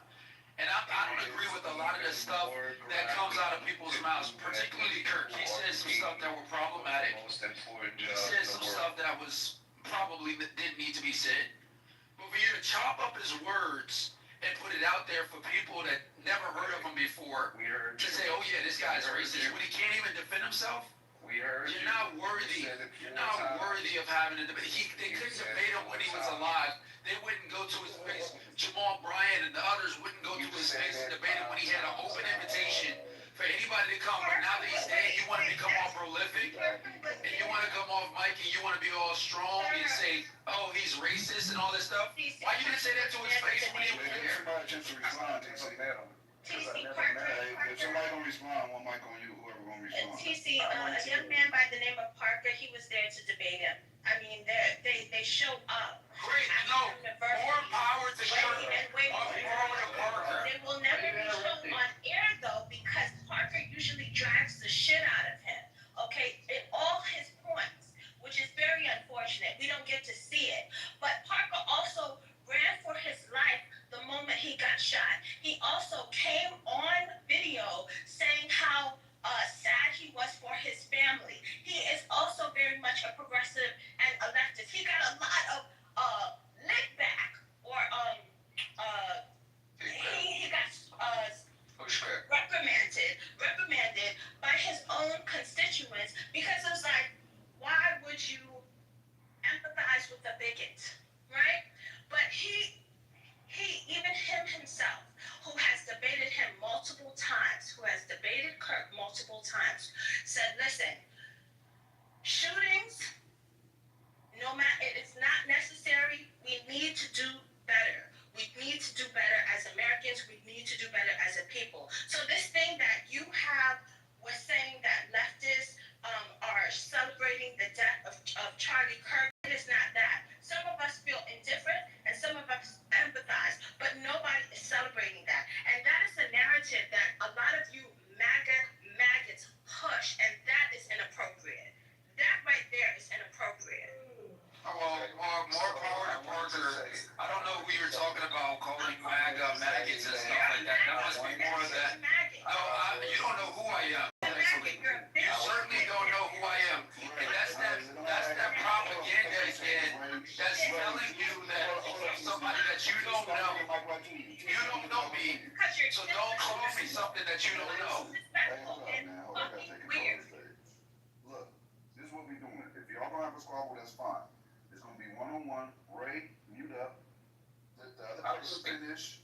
No, they were going back and forth, so you have to come in afterwards. I gave you a chance earlier, Juicy responded. So hold up, just respect the stage, please, Ray. Juicy, if you're gonna respond back and forth with TC, That's fine. Wait till he's finished with his submission, then give yours. And when y'all done, then we'll resume the conversation. That way, otherwise, it's just everybody talking over everybody. It's just chaos. We gotta have structure. Okay, John, can I say this? Now let them after them. Let them conclude their dialogue, and then it'll go right back to you, brother. Go ahead, TC. Very characteristic of the intolerant left. Somebody that doesn't know what she's talking about. Claims to call me maggot and MAGA. Doesn't know who I am. Doesn't know me personally. I never once addressed this, what's her name? Juicy. I've never addressed this juicy person before in my life. Well, I don't know her. Excuse me. I don't know her. I've never met her before. I don't know who she is.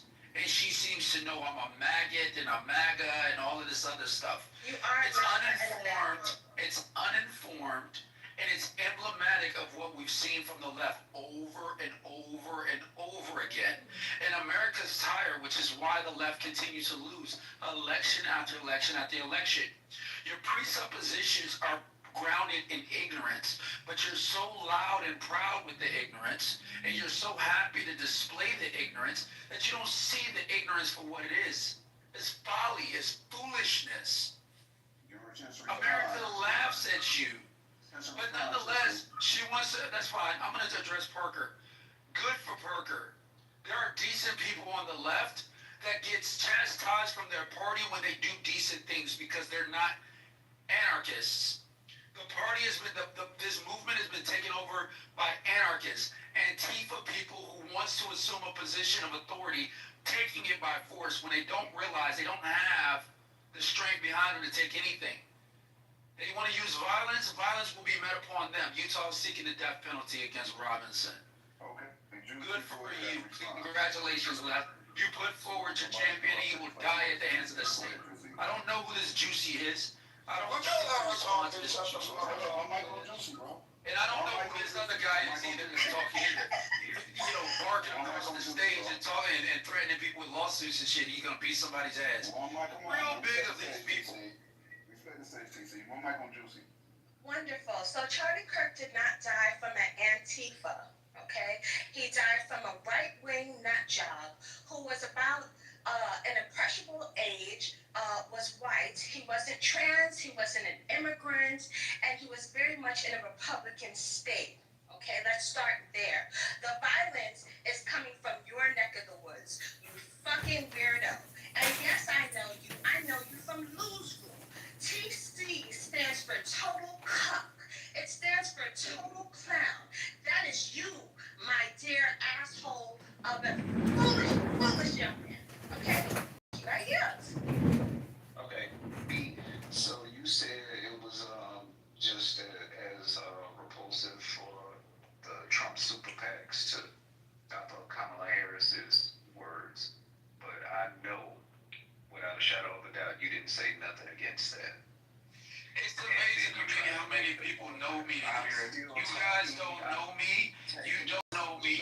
I don't know who these people are. And I'm gonna make sure you don't get interrupted as well. You know, I do the same for you, bro. Go ahead, finish what you're saying, Larry. So, shit, motherfucker, made you lose my train of thought. But as I was saying, I can guarantee you didn't say anything about them chopping up her words.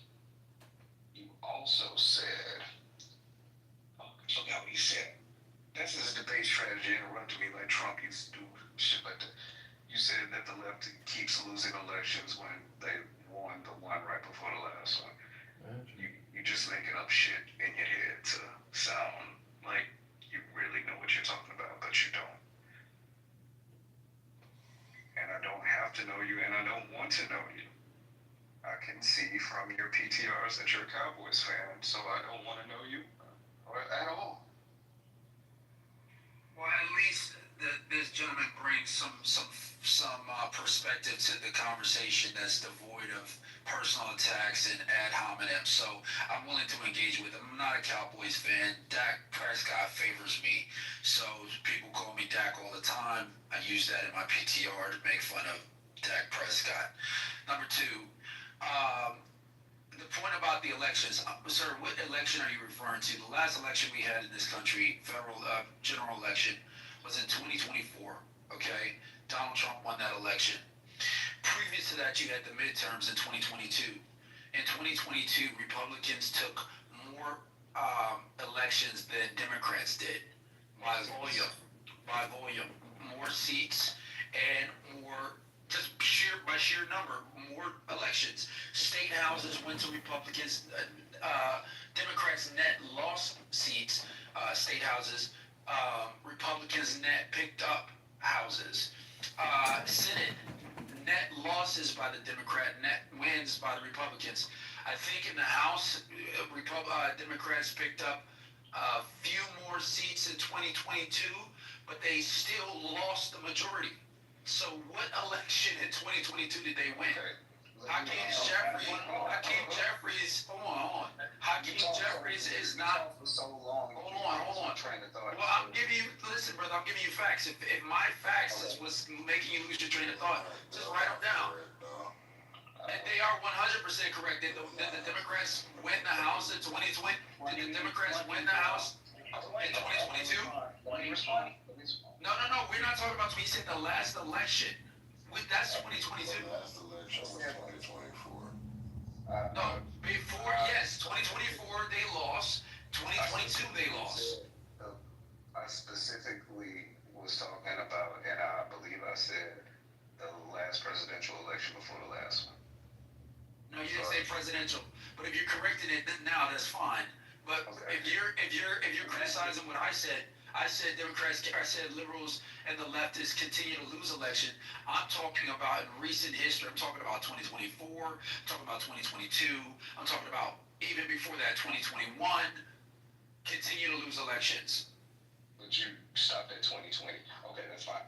You do know that historically, the party that's in power in the executive branch usually loses the midterm elections. It's like historic.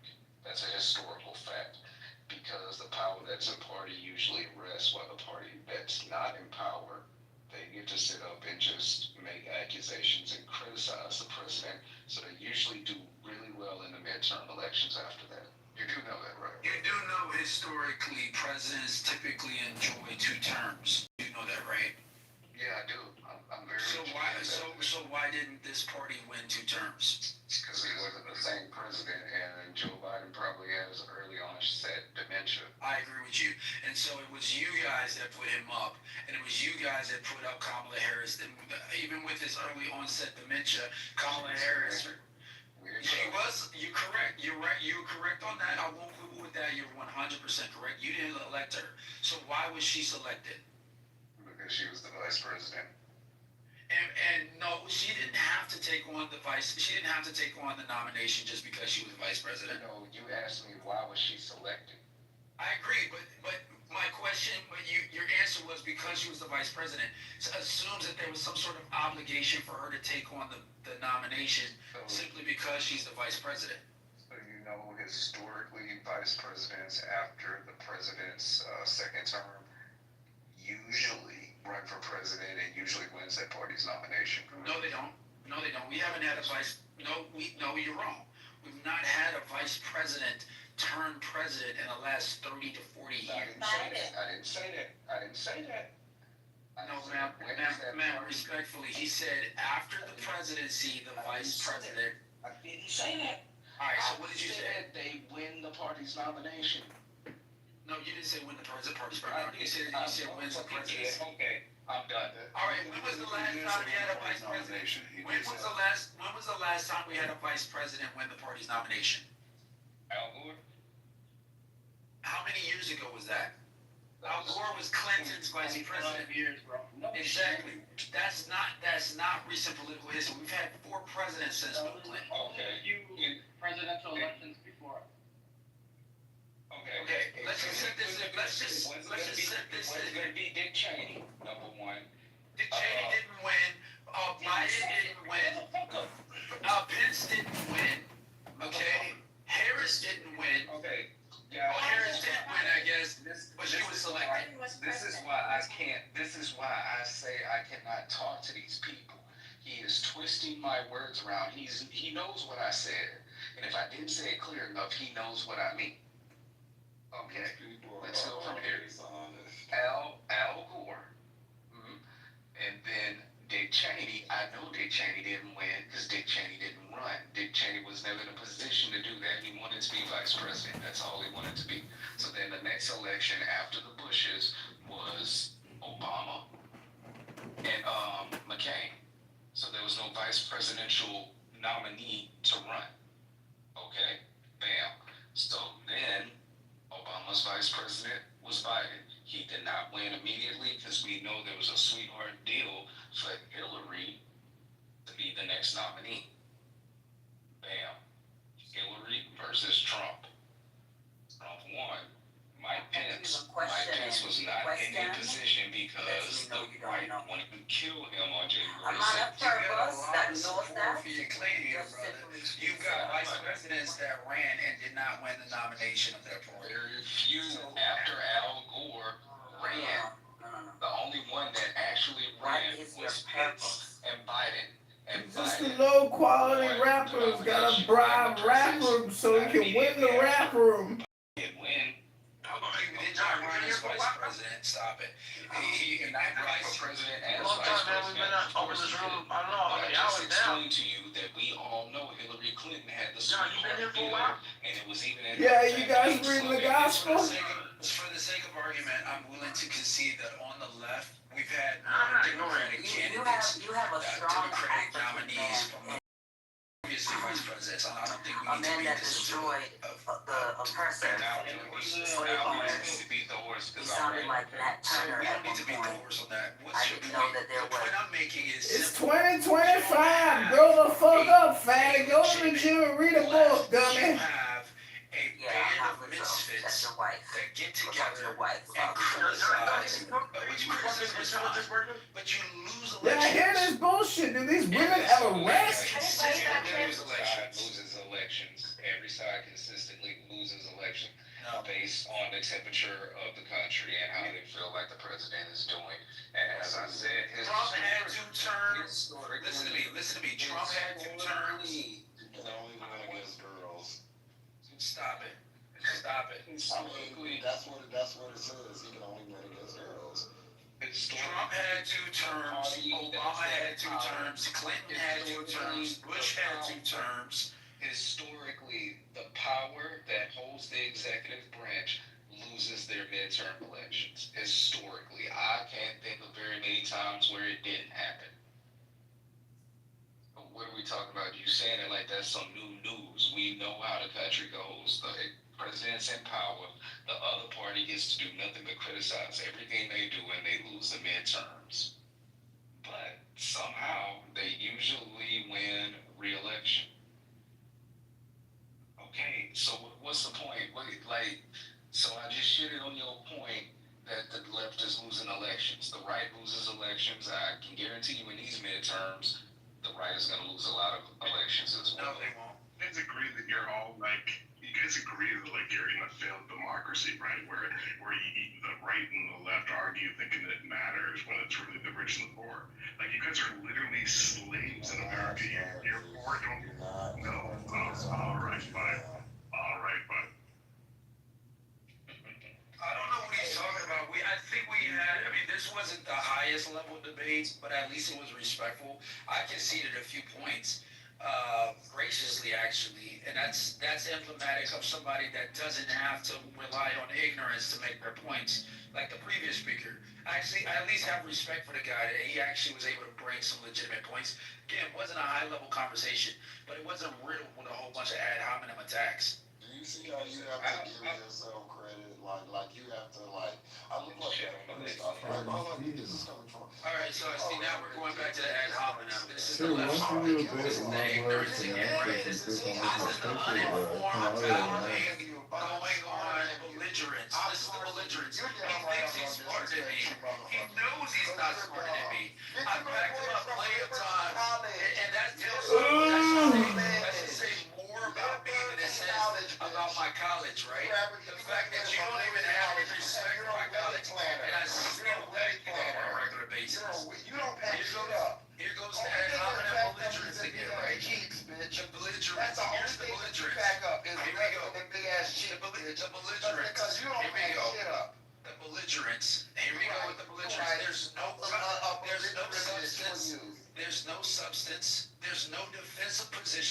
only belligerence. This is what you have to gain from the left. You're right. Absolutely. Done. Shut up. Next. Man, Fanny, do you want to get ate the fuck up? You came up here to get beat up too? I will concede that it wasn't the most intelligent debate, but that's because the person I was debating wasn't very intelligent. Imagine a bitch from Liberty College coming and playing with you. Bitch, if you don't go get my fries, leave me the fuck alone. You really a wedding planner, TC? Yes, a wedding planner. A whole wedding planner. The epitome of masculinity is a wedding planner. This is what the left does. They spin out Yeah, lies. this is what they do is fold your I'm ass not- up. Yeah, Anybody can look me up. I can poke Anybody holes can in look me up. everything you say. My company You is are a a public wedding company. planner who graduated from Yep. Liberty My College. company is a You public have company. accomplished nothing I'm in life. happy to All of the put in standards my that you credentials. expect for everyone else, you have not accomplished them. Anybody, and now he wants to shout me down. Now he I'm wants to shouting shout you me down. down. You went to Liberty College. Do you want to Yeah. know what school I went to? My credentials are very clear. I make 4 times the amount of money that he does, and I'm happy to stand by what I What's my do. salary? I'm not a wedding So planner, what's my salary? and I have wedding What's my planners that salary? work for me, but So I you don't even know that because you would have to. I guarantee you. Okay, so what's my salary? Why don't What's you? my salary? You tell me what it is. You What's tell me my what it salary? is. You said you make 4 times more than me, so you I have to guarantee know you that. I do. I That's your guarantee you I do. disrespect there. You don't I even know guarantee you. basic Let's things. put up the tax return. You just said. Let's look at the tax No, return. no, no. Let's I'm look at going the to bank mute you statements. now. Let's look at the bank Just statement. mute you now. Okay, stupid bitch. You said I make 4 times more than he does. So how much do I make? Because that would indicate that you knew how much I make. Mike's on you, bitch. All right, thank you. I'm embarrassing nagas tonight. If anyone else would like to participate, I'll keep these bitches on mute. Bring it on up. I'm up for a while. That's you. That's Omari. I put all you bitches on mute. 4 tires on flat hoe. Period. Can we just take a moment to compliment Jazz's PTR? It's very beautiful. I don't know what it reminds me of, but it's pretty done. There are 2 dildos coming out of his head. Oh no, those are devil horns. Where your brain at? I just thought it was a dildo. I'm a little bit visually impaired. That's why I be smoking shit. Sorry. You got the cataract and glaucoma. It just never feels nothing like they never have any type of facts, any type of movement in real life. It's always just, yes, a political laugh, just say how you feel, and then don't want to get roasted. But you said all this stuff, everybody's demonic, everybody's this. Then when I flame your ass up, then it's like, oh, bad homonyms. Yes, bitch, I'm going to flame you, and I don't give a fuck how you feel about it. Y'all see why I'm an atheist, though, right? This is You fake ass Christians. that He hate, ain't touched the church. When the last time you been to church? the hate that I feel coming off like people on the right is one of the reasons why I stand so solid in my religious groups. I will give TC a compliment. I look at those PTRs. This chick is pretty. She's pretty. A little too light skinned for me. I like mine chocolate. But she pretty. I like mine to be like looking like she came straight out the motherland, like looking like she from Sudan. But yours is pretty.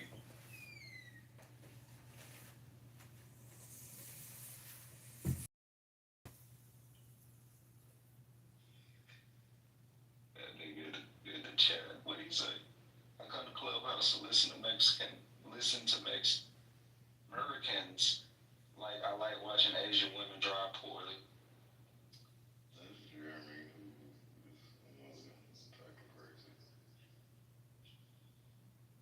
But I also would say, y'all not, man, you're not giving your boy justice. You keep trying to blame the left and the right. Like, why does his political affiliation matter? If you want justice for him, it shouldn't matter who, like what political ideology they have. You you should just want justice. I mean, I didn't even like Charlie Kirk, but I think that the person who did it is a psycho and needs to be brought to justice, whether they're left or right. They need to be off the street. But y'all too busy trying to say, oh, they were blue, they were red. Bitch, it was crazy. Just to your point, I didn't even know. One second. I didn't even know that there were different versions of MAGA. So I thought they were just under one umbrella. Like imagine one MAGA who is a Kirk fan is upset with the ones who are Nick Fuentes fans, and the Nick Fuentes fan shot the Kirk fan. Like yikes on the bike. What's going on? It's just like gang violence. They should make that violence and the FBI files just like gang violence. Just like that. They should have motherfucking accelerators on their sentences because that could be put as a gang violence. The one thing that like, and cause they said like Coach Lee said is like, even though like in my hometown, in my neighborhood and stuff like that, there might be people I know who do something stupid. And I'm like, yo, that nigga needs to be locked up. One dude, he killed a little Indian man that worked at a corner store. I was like, yeah, that's my homie, or was my homie. But he needs 45 years to sit down and think about what the fuck he did, or life. I don't want people to not be able to say what the fuck they want to say and think about repercussions from a crazy person. That's crazy. And that's what I said. Me not liking him as a human, I just won't want to see. Like, I just think about like that happening to somebody I know. That's not nothing I want to see. Like, I mean, fuck him, and his beliefs or whatever. But live your life, bro. If you want to be racist, you got kids, raise them or whatever. Do that. That does not mean I don't have to like a motherfucker. Like, y'all gotta stop this shit, and y'all gotta stop this disingenuous whole like, oh, he needs to be brought to justice. That's what I agree on. He does need to be brought to justice. But all this, he was mad. And then you saying he was a groper. I don't even know what a fucking groper is. I just found out who Nick Fuente was a couple of weeks ago, and I just found out that he was as racist as he was a couple of days ago. That's the thing. I don't care about y'all like y'all care about us. Y'all come in here, y'all say these antagonizing things to black people, knowing what black people go through every fucking day. If you want to act blind, cool, bro, cool. You can't get mad when we call it out and say it's a racist act. Nobody's trying to fight you. Nobody's doing none of that. Just like nobody was trying. Well, no black people was trying to fight. What's his name? Charlie Kirk. Nobody black have a reaction to him. But y'all come on here and y'all make y'all say the martyr, whatever he is to y'all lessen his value when y'all do the whole, okay, this person is a leftist, a radical leftist or whatever. Who the fuck cares? He's a killer.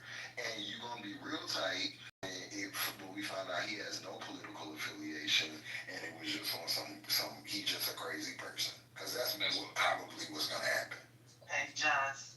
If you were to go Chris Rock. Just, real quick, the thing about it is, why the fuck Charlie Kirk, like, do these niggas realize how many white supremacists are still walking around here with platforms like Gavin McInnes and Richard Spencer and fucking David Duke? I have a video of a young nigga, a YN, on Beyonce's internet talking about why he supports David Duke, and he sounds so much like a lot of people that be on these stages. The same bullshit about niggas' pathology, the same bullshit about the First Amendment, and he's talking about fucking David Duke. I saw a video with a young black boy, like 15 years old. Like, I don't even think he was 15. I think he was probably like 12. Talking about the only thing Charlie Kirk was a soldier for Christ. Now, y'all heard that video that I played earlier, that I sent earlier, saying that he wasn't even on that super religious bullshit when he just came out, but all of a sudden he started rapping his white supremacy and the fucking Christian doctrine. So I think y'all will want to play this and then tell me who have you heard these same words from? I don't know how to play sound, so I'm gonna post it in the chat. But if you play it, tell me who have you heard these same motherfucking words from? From this nigga talking about David.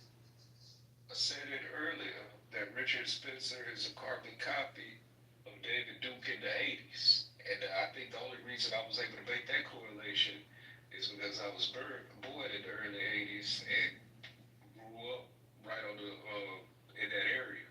You know what I mean? So it's like this shit. And David Duke is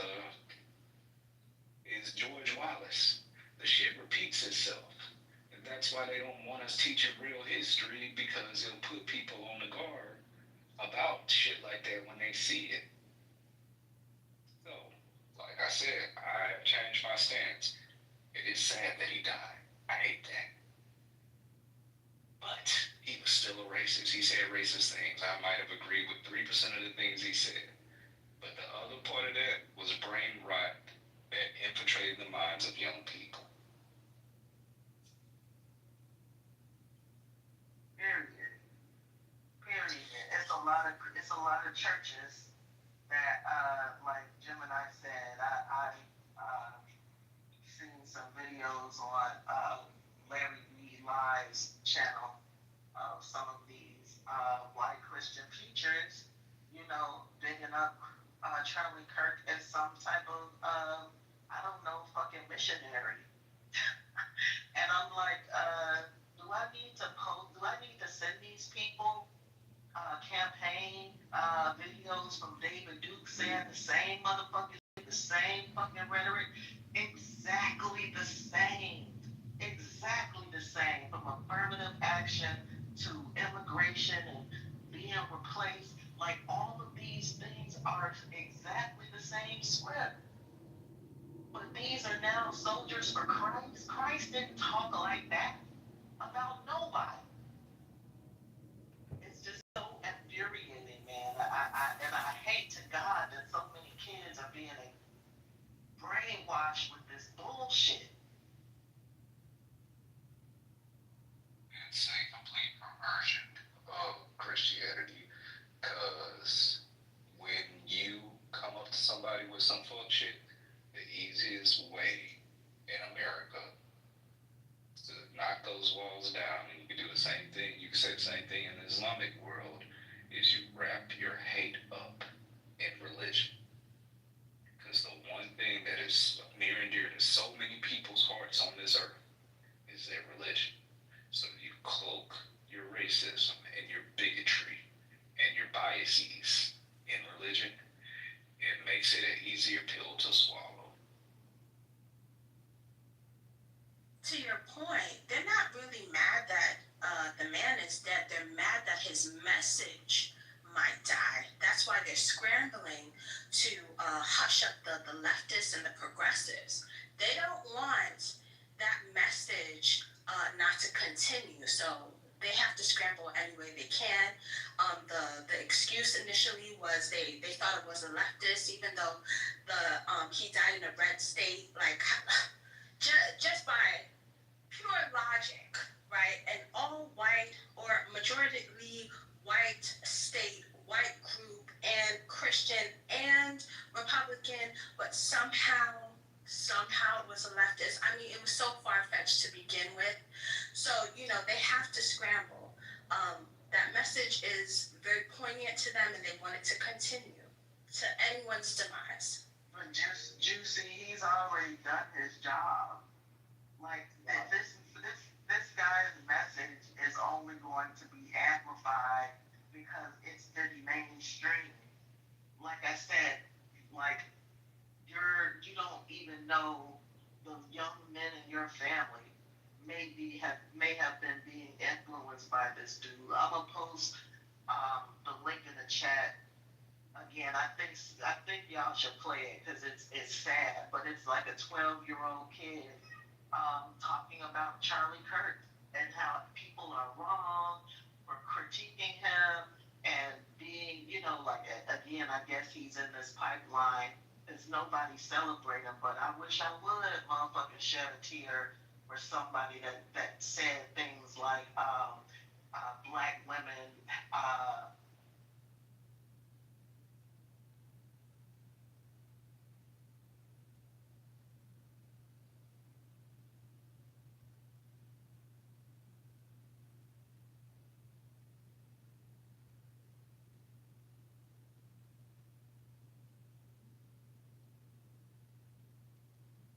They don't use logic, you know. It's really, and I don't like the guy's message. Do I want him to die? No, I'm not saying for somebody to get killed before, some of the Republicans come after me. No. But his message surely stirred up, I would call the backwoods of America, or whatever you want to call it, an ideology that should have been left in the past. That's what I'm going to say. And the way that he talked about women, or how women should essentially, I'm trying to paraphrase, or have a place in the household and essentially nothing else. And but just his message is not something that I would stand for. His message is not something of Christ, seriously, because not all churches and with this mess. Others have spoke out about it. A church here just opened up that celebrated, as far as in another way, I would say, what do you call it, like a celebration of kind of life, or something like that, a celebration of life. Where is that church out here? They are heavily leaning to the right. Mercy Coach is a church out here that leans to the right. I haven't seen any literature from them. They may have posted some stuff online, but it's been pins and needles. I told y'all the other night in this room that somebody got in a fight and arguing at a restaurant here about it, and so it's just a lot of this stuff, y'all. It's concerning, but I don't have to celebrate or any of that. But I can also understand. I don't want nobody to die, but I sure don't have to like the comments that has come out of his mouth after looking him up the night y'all talked about him in here. It is embarrassing, and that is no representation, of the Lord Jesus Christ or his message. So the folks who keep saying that, you might want to go find something else to go read, because you are missing entire verses and pages of the Bible. I don't know what y'all read. Damn, so everybody divided. Black people, the church, Christians, everybody that's crazy. Black people are divided. But Matt, you in the chat saying, like, bro, the Republican Party is definitely eating itself. Candace and Laura Loomer had a fight on Twitter earlier. Laura Loomer fights with everyone. Matt Gaetz called Nancy Mace a DEI hire. These people have been fighting. I don't know why y'all act like y'all are so like, oh, we're just sitting over here. Y'all been fighting. And if y'all just be delusional, but whatever. And there was a fight at Charlie Kirk's vigil, several of them actually. Somebody did get stabbed. I don't know why y'all choose to ignore the things that happen, but these things do happen. And when you talk about political violence, the far right is like one of the number one terrorist categories in the nation, and it's risen since Trump has gotten in. And if you're honest, who has committed more political violence, the left or the right? Yeah, us. Who's committing more political violence? Us that sit here and have these conversations. Hey, when we sit here and we say left, no, that's not political violence. Do you even know the definition of violence? That's not how that works. No, you can't be saying that to. Oh man. Let me just say this, right? I feel like this is the play. I every time I speak on these situations, this is the play. So like, culturally, you right. You're actually 100% right. I feel like everybody else is right. And at the end of the day, as long as we run around scrambling, having these conversations amongst ourselves, we not looking up. We not seeing what's going on with the elites above us. And hey, I'm just sitting here and I'm just indulging. I'm just like laughing at what the fuck the conversations is at this point. So why are you doing Because that? look, this is the whole point. But This then is why are you literally the doing whole it? That does point. not make any sense, Nate. Well, it don't make sense, Juicy. I don't You understand. just I'll call you Juicy. You're a female. That's cool. no, that's the name. So you just first off, you had an issue when you came on stage. You said that we were all being violent. Violent how? Oh, that I don't think that was me. I just came in here. But No. You did say that. You did say that. I said, well, yeah, we are. Actually, yeah, I did say that we are. And so why? Violently. Exactly. Yes. And so why exactly? Please be specific. Okay, so we're all acting violently because they're telling you to act violently, and you're listening, and you're doing it. I'm not your being a sheep. I'm not your nigga. Try again. Well, you said you're not my what? I'm not your nigga. Don't call me. When I called you a nigga, what are you talking about? See, here you go. Dude, Here you go. When you say the N-word, I'm not your nigga. I didn't even call so her a nigga. try again. Try that explanation again. How are we acting violently? It's either you're violent or you're not. So explain to me how we're acting violently. Where did nigga come from? Because this is my point. You said it. Where did nigga come from? You said it. Bro, who did I call a nigga? Oh what are my you talking about? Juicy, yo, did anybody on this stage hear me call anybody a nigga? That's besides the point. I did hear nigga. How we violent? Okay. Hey, how we violent, bro?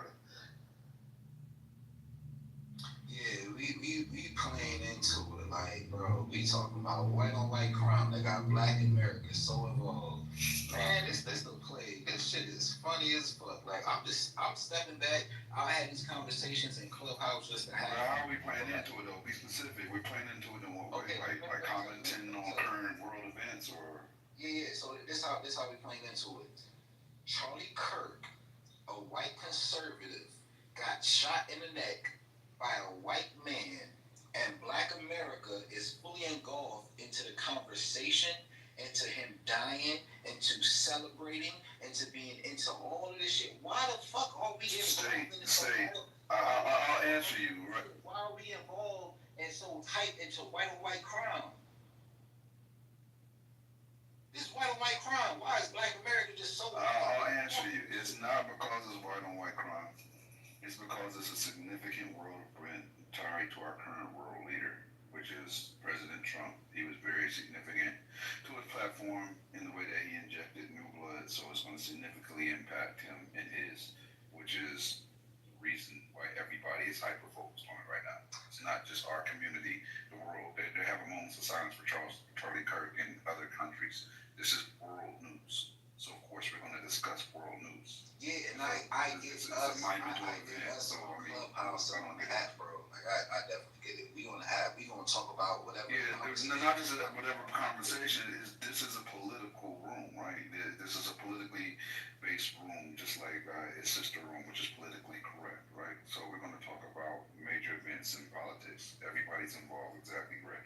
So of course we're going to discuss that. I don't get how we're involving ourselves in something that doesn't involve us. Because Gemini, outside of this room, I'll just say outside of the whole Clubhouse app, we see how Black America is being pulled into something that don't got nothing to do with us, right? Would you agree with that? But it's also affecting. Wait, stay. It's also the problem is it's also affecting. Stay 1 second because you two run on sentences. I at least yield. First off, it is affecting Black people. Okay, HBCUs have been receiving death threats. That's the play that got y'all feeling dumb. Why did the HBCU give them calls? This is the play. People's lives are at stake. It's not a play when people are dying. Okay? Only one person died, Charlie Kirk. Who else died? What is sir? Like 8 black schools got bomb threats or different types.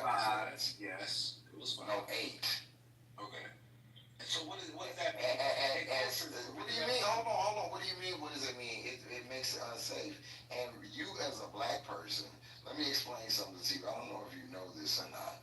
Whenever something happens in the world that in America that pertains to violence or pertains to the left or Democrats, the first people that are going to catch the backlash is black people. It doesn't matter if we had anything to do with it or not. That's why we have to be involved. That's why when it happened, the first motherfuckers you heard come out and say, I don't condone political violence is Obama and Kamala Harris. That's why, because they have the foresight to know this is going to come back on us, and it always does. And that the reason why people are getting so irritated with you is because as a black man, you should definitely know that. And if you don't, I'm here as an older black man to tell you that that's why. So we have to be involved in everything at all times, or at least vigilant or knowing, because it always falls back on us. Hey, Kobe, so you actually saying what I said. So we actually on the same page. Like, literally what you just said, how it falls back on the black culture, that's all I've been talking about. I've been talking about, like, how we are used and they use us to garnish our energy. The black community. If we talk about the black community, why are we put in so many situations that don't got nothing to do with us? And as far as with the whole the HBCUs, hey, when JFK was assassinated, HBCUs was up. They was standing. They was there. Did they go on? What does JFK got to do with this? Hold on. Let me land. I'm about to land. So even when it comes to JFK, bro, did HBCUs go on lockdown? So when I say I'm agreeing with you, culturally, when I say I'm agreeing with you, I'm literally agreeing with you, because when we talk about white on white crime, why are HBCUs getting shut down? Like, there's no evidence. Because there was a threat. No.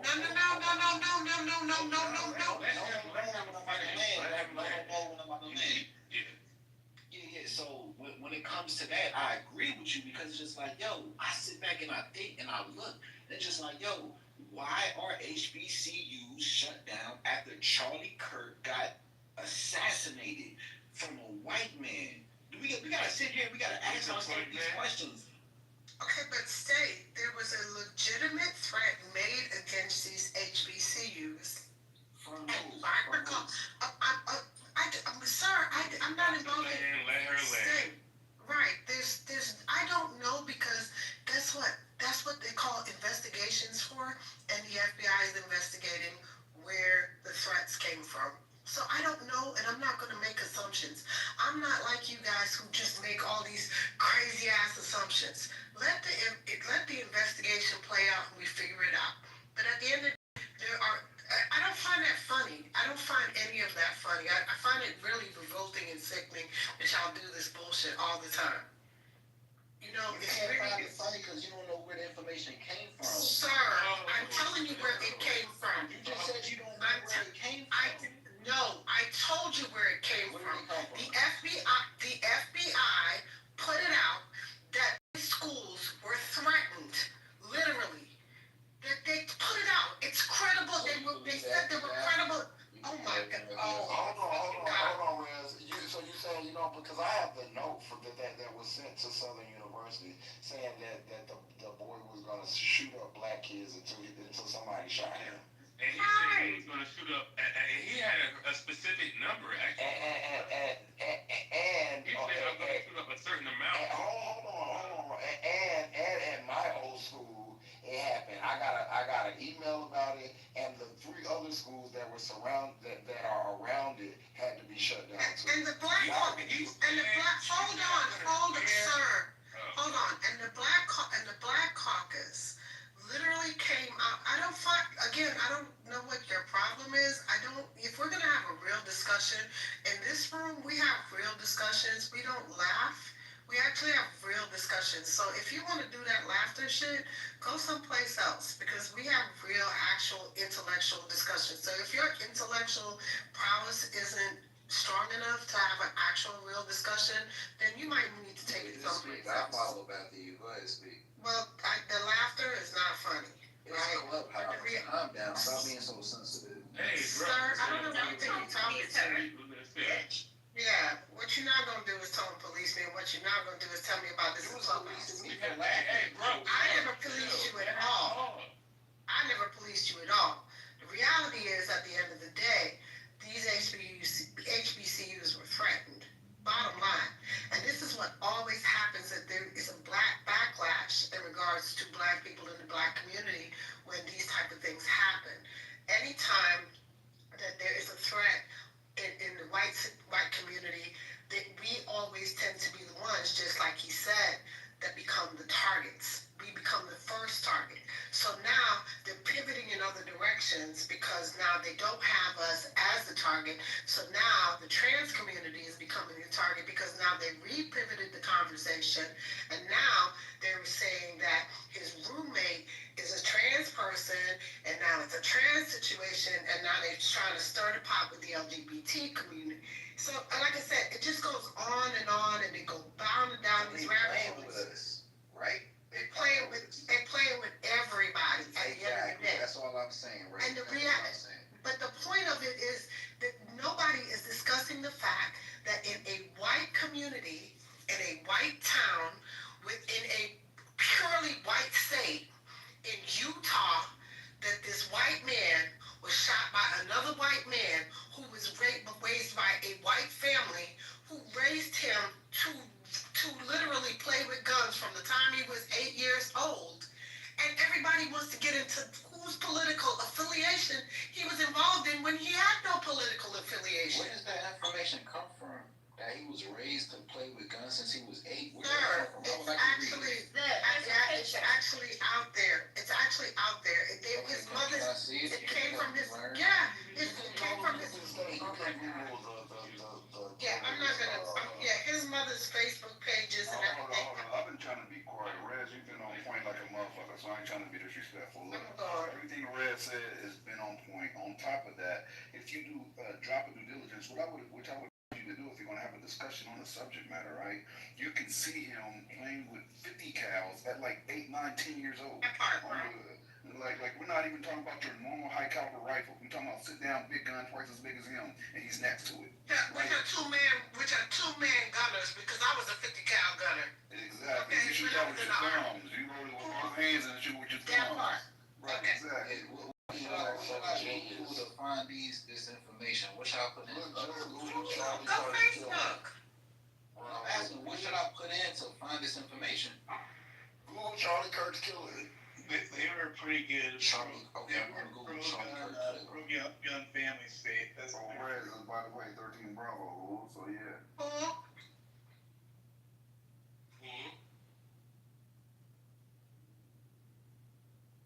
So Matt, in the chat, you wrote, I love these that the guy was, I was saying, I don't give a fuck who made the threats to the HBCUs, just like I don't care about what political affiliation the man who shot Charlie Kirk was. This is where you guys come off disingenuous, because it always has to do with, was the person black, was the person this, was the person that? Who gives a fuck? The thing is that 8 times out of 10, when these people are caught, they happen to be right wing. The guy who tried to assassinate Trump, right wing. These people, so you cannot get mad at us or say we're being disingenuous for reading the facts. If they were left wing, I would still want them caught. I don't give a fuck. The people who made these threats to the HBCUs, if they were black people disguising themselves as white people, guess what? I still want them caught. Period. What we talking about? That's the problem with y'all. Y'all be mad at us because we be wanting people locked up regardless of whatever. But y'all don't be wanting people regardless locked up. Here's the problem, and this is the shit that be aggravating me. Y'all move the goalposts every fucking time. First of all, it was,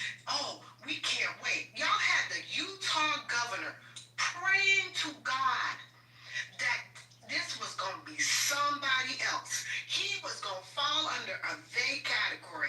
He was praying that it was going to be somebody Mexican, it was going to be an immigrant, it was going to be somebody of color, it was going to be somebody else, but somebody that wasn't young, white, and came from a Republican family. So why and you know what he had to admit? Why we all fighting with each other? Nobody is fighting. What Oh you my just God. said, if what you just said, if we know he said it, because I watched it too, we can't sit back and see the play.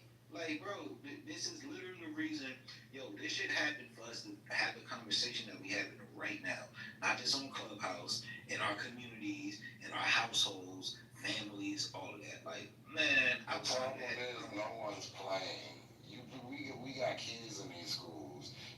My little cousin goes to a HBCU, so that's not nothing to play with. It's not nothing to be like. It's not nothing to be. Was threatened after Charlie Kirk got sniped, bro. I just told you. Hold on. Let me read this to you. I watched this is the letter that Southern University got, and trigger warning because it is terrible. I watched the full. I don't know how to say her name. The girl that got killed on the bus. Zara 2. Y'all know what I'm talking about. I watched the full her video on Telegram and decided I've seen enough of your nigger bullshit. What do you think would happen if I killed 40 niggers at Charlotte before I ran into the train? Obviously, the situation would be very different for her.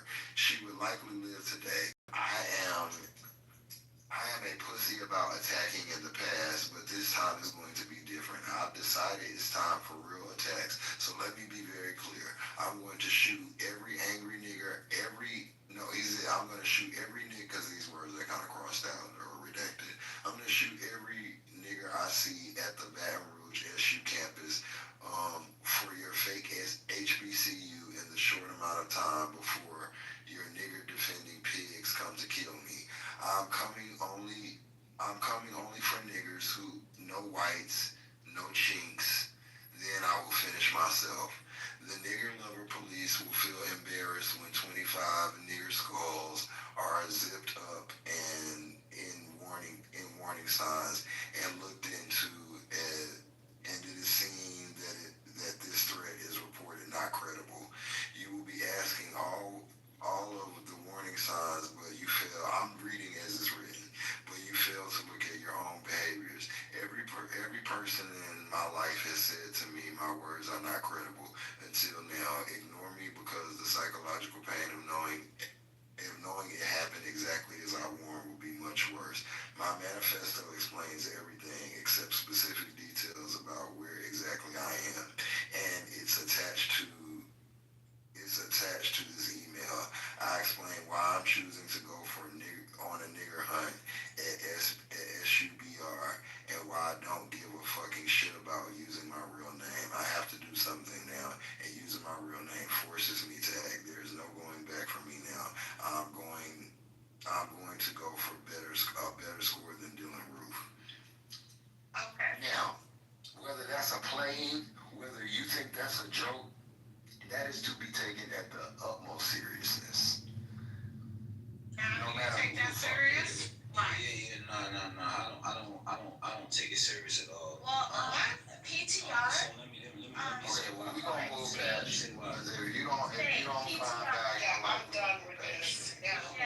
Well, hold on, I can't say why I don't take it No, serious.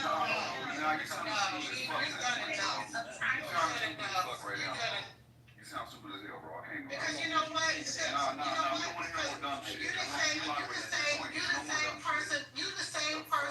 You the same person that listened to Megyn Kelly literally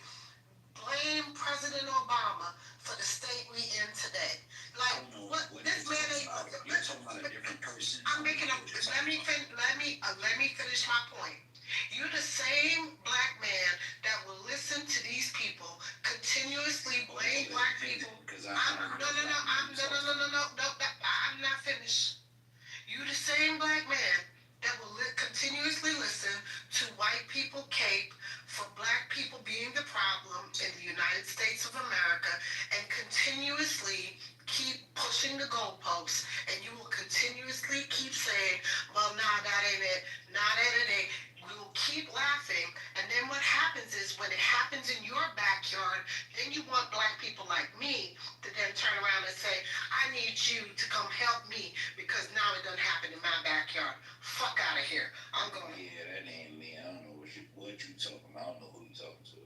Well, while you're there, PTR, because this is Tyler Robinson, his one of his first guns, and at that age, to be that young and be a gun owner is absolutely ridiculous. That should be another part of the gun reform. You have to be a certain age to receive a gun, because this is madness. So Well, this is what we got to learn about with white people in white America. You make the statement to be that young and to be a gun owner. Yo, when you in white America, we talking about the South.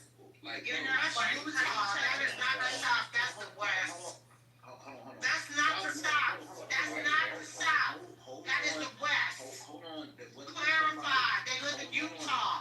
That is the West. what are you Calm talking about? down. Whether we're talking about the South, whether we're talking about the West, and we're talking about white America, they train their kids to hold these rifles and snipe and do what they do since they're way before they're 18 years old. And now he gets to shoot Charlie Kirk in the neck. So again, it just added up to the violence that you initially talked about. No? See or no? Oh man, y'all, this See. Bro, I gotta admit, man, You don't think that's what I just read?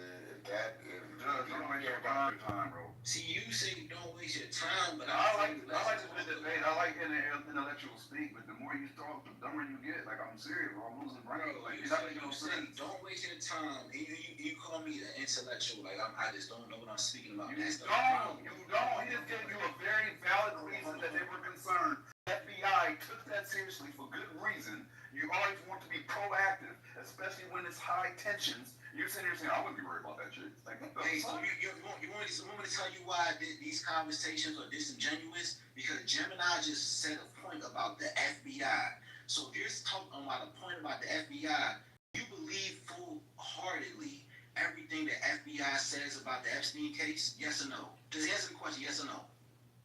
As far what do we? I don't understand the question. Hold on, wait. It's this. Moving the goalposts. The FBI is not the one holding it. Right, the DOJ got the file. The DOJ has the file. Hold on. The DOJ has. Sir, you don't know what you're talking about. The DOJ has the file. Rez, I'm talking to Gemini. Gemini would tell you the same thing. The DOJ. The DOJ has the file. Oh my God. So The Gemini DOJ has the file. Hold on, Gemini just brought this point in this conversation we're having now about the FBI. So my question to Gemini is, when it comes to the Epstein case and the Epstein files, we're not depending on the FBI. That's not what we're waiting on right now. Oh my God. The DOJ has the fucking file. What do you not understand? You don't even know the difference in the agencies. This is what this is. I'm talking Nick, I don't give a fuck. Because this is disingenuous shit. You motherfuckers don't even know the difference in the fucking agencies. But y'all be talking so much dumb shit. Listen, learn and understand what the fucking government does before you come on these stages talking this dumb shit. Y'all is fucking stupid. Yeah, you gotta do better, Slade. This not a good look. Bro, like I'm saying, not just trying to coach him up, like. Last time he was in, I thought we had a decent conversation. We had a decent conversation. No, you need to listen to Just. Listen to Just. If that letter came to any school, I'm not spazzing on you, I'm telling you. If that letter came to any school, black, white, green, blue, purple, if that shit came to a fucking a doggy daycare, they would shut that bitch down. Like, and you talking about, oh no, I wouldn't take this. Hey, Just, let me make it simpler. If I received that letter to my home, right? I'm out. Yeah, I guarantee I'm gonna take it seriously. If that letter came to my airline, we would shut that motherfucker down. We would shut the tarmac down. We will shut the airport down. We will shut the whole fucking airline down, and we will shut this bitch down. What the fuck are y'all talking about? Let's go down the list many times What is you talking about? Shut down. Let's go through that list, right? That's all I'm saying. Like, I'm not even trying to, hey, but that's something you don't call bluff on that. Just work with me, bro. Like, I can't work with you on business life. We just talking, bro. Okay. Yeah, but not the saying. Oh, I don't take that seriously. I don't play like that. And I play, but not that much. Serious because I can see that there's some bullshit going on. Because even us are sitting amongst each other, whether you for Charlie, whether you for Trump, whether you Democratic, whatever way you going, whatever happens in real life, the sole purpose is for us to debate with each other. To say, oh, you wrong, you right. Like, are we saying we don't know that this is what the play is? Is that what we saying? That this is not what the play is? There's no play, bro. There's no play. See, this is what I'm thinking. You think it's somebody's plan. This is a crazy person. And this is where we get fucked up in this country. Or have been fucked up. Y'all go into this whole, like, oh, well, this person's ideology or whatever. The bitch was crazy. Like, fuck what what he voted for. He was and he shot somebody in the middle of a speech. I do agree. Just is onto something. I agree. That letter is fucked up. I don't know how you get behind that with your full chest state on that one. I mean, any kind of letter like that, if anybody got that letter at their work, like, that's fucked up, dude. I don't even know why you're going down that road to think that. Are we thinking? That's just a safety issue. Like, what are we talking about? It's just basic safety 101 and we going down a fucking rabbit hole. That shit is crazy. Can I ask you a question, Jess? Jess, I'm asking you a question, right? So when we look at all the things that happen in the United States of America, right? Like the bombing or the Tesla blowing up at Trump Towers, right? And the fucking dude that went in and shot the dude on the 33rd floor in Times Square. Even if we're going back to Maji, Joni, whatever his name is, when it comes to all these fucking manifestos and letters and all this shit, bro, are we really gonna sit here and we believe that every time we see a situation happen the way it happens, that these dudes are the ones writing their manifestos and they just saying, yo, this is me, I did it, this is the reason why I did it, I wrote this letter, y'all read it, and now y'all fucking argue amongst yourselves. Like, come on, we think all of these dudes. Hey, matter of fact, how about this? How about this? Last thing I'm gonna say. How about you look up how much it takes and what it takes to engrave a message on a shell casing? And that's what we keep seeing, right? Messages on shell casings, whole paragraphs, messages, all this shit. And y'all just sit back and believe it. You could tell you don't manage. You could tell you don't manage people for a living. Let me. This is the state of play in our country since 9/11. Every threat must be taken seriously. Every single one. That's just what we've been on since. I mean, it should have been like that before 9/11, but especially since 9/11. It used to happen in high school. They would call bomb threats in and shit. We would have to leave the school.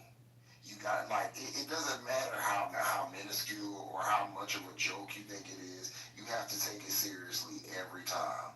And so that's the problem. We have crazy. Just let me ask you a question. I want to ask you a question. If you don't take it if you take it seriously, what's the worst case scenario? You miss some school or something like that. But if you don't take it that one time that you don't, I lived in 2 years. Yeah, that's what I'm about to ask my next question. That's my next question. What if you don't take it seriously? Then what? You get fucking the Atlanta '96 Olympics or fucking what was that Oklahoma City, or you get shit like that. Bombing, you get all these different things that happen. Because the time when you don't take it seriously, that's when the shit happens. That's right. And you think a black school, any school first off, this shit happened at a university. This shit happened at a university.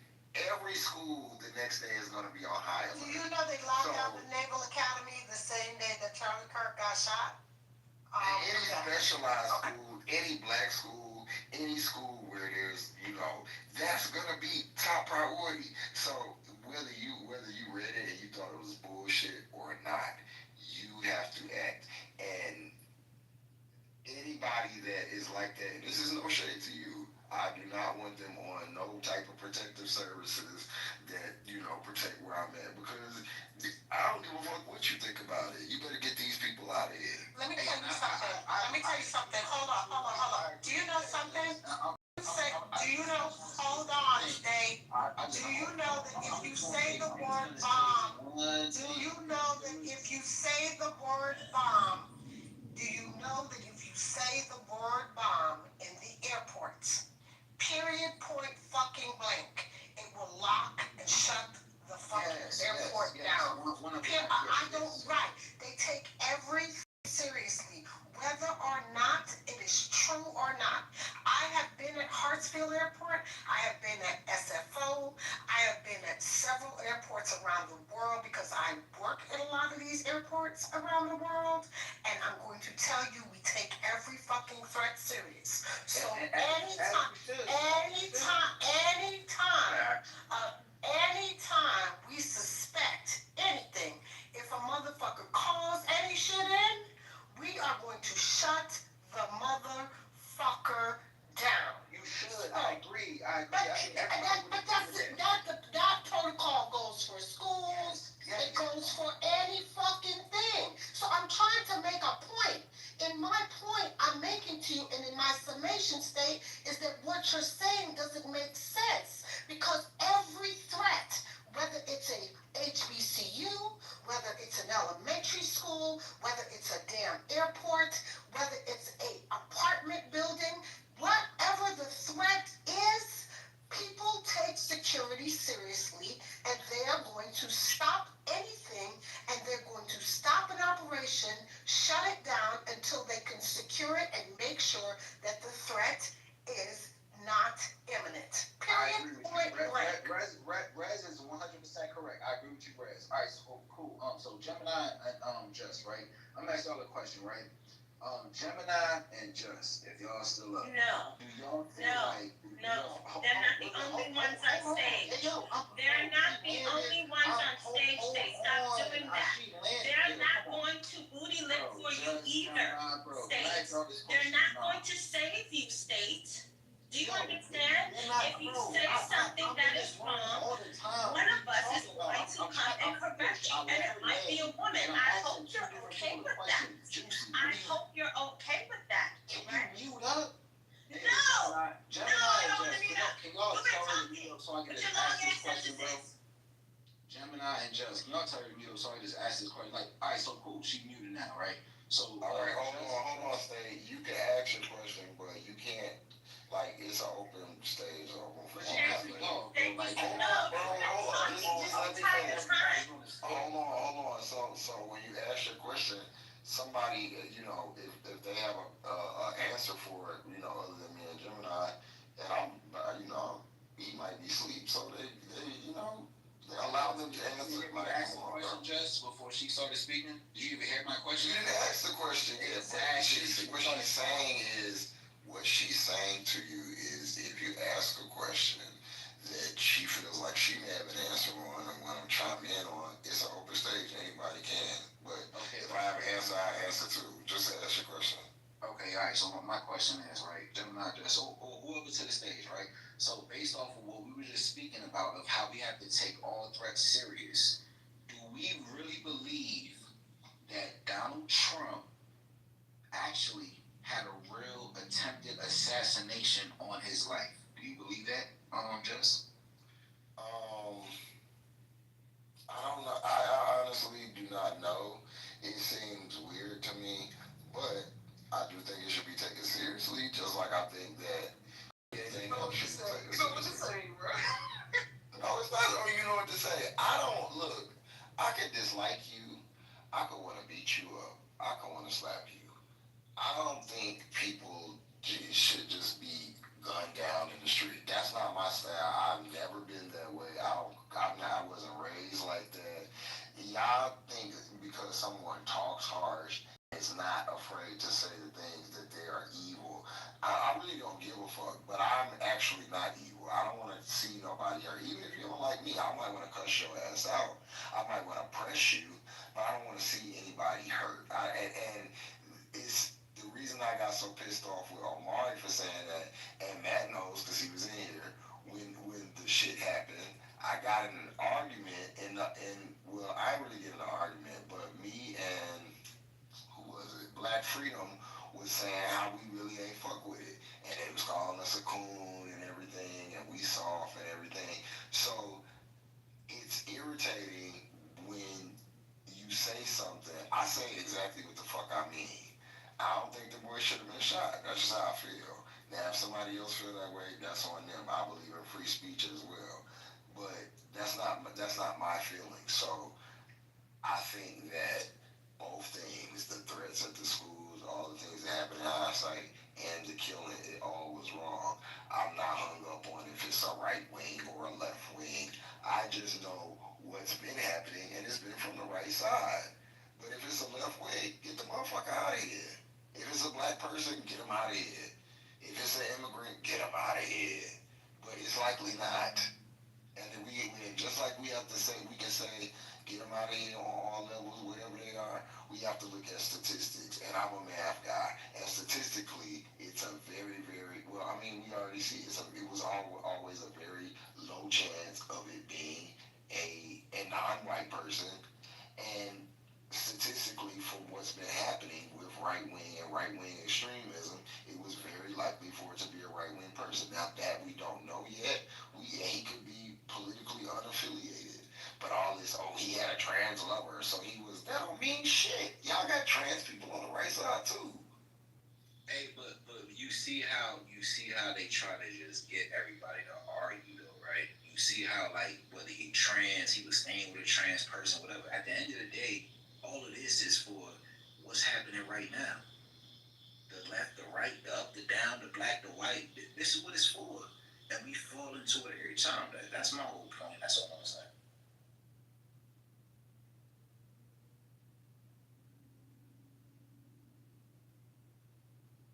I don't think taking heed to a bomb threat is falling into anything.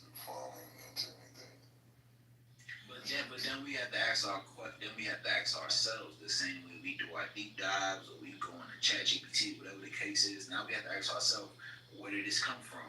Who made the call? What was the validity behind the whole situation? Because that will show us more of who's doing what and who's trying to make us go back and forth with each other. That's the FBI job. That's not our job. Come on. Right. So my God, y'all get into these conspiracy things. That's why we in the place we in now. Because y'all go down these damn rabbit holes. Stop it. Okay, cool. So, all right, cool. We going down these rabbit holes. I asked the question, was Trump assassination attempt real or not? We don't know, because at the end of the day, guess what? No, let me tell you, it was an open and shut case. They didn't do shit. There was no full investigation. They were never transparent about the situation. One man died. They did a whole funeral about it, and they never were transparent about the situation. So we have no fucking idea, and we'll never find out because there was never any FOIA, and nobody did shit. So we don't know. Well, we know what's going on right now with Kirk, though. We know that, though, right? What? We don't. We don't know that either. All we know is that this white man shot him. That's all I'm saying, Rez. That's all I'm saying. I mean, again, I don't know. All we know is a young white man. It was white on white crime. That's what we know. It was white on white crime, bro. The black people smoking. Well, yeah, we're not up for. You be smoking? Do you smoke? Do you smoke weed? Yeah, for sure. Okay, it makes sense. Gotcha. Make a whole lot of sense. Man, get out of here, bro. All right, see you back. All right. Yeah, because you be in your own head. I get it. I just check. I had a feeling. That's all. That's.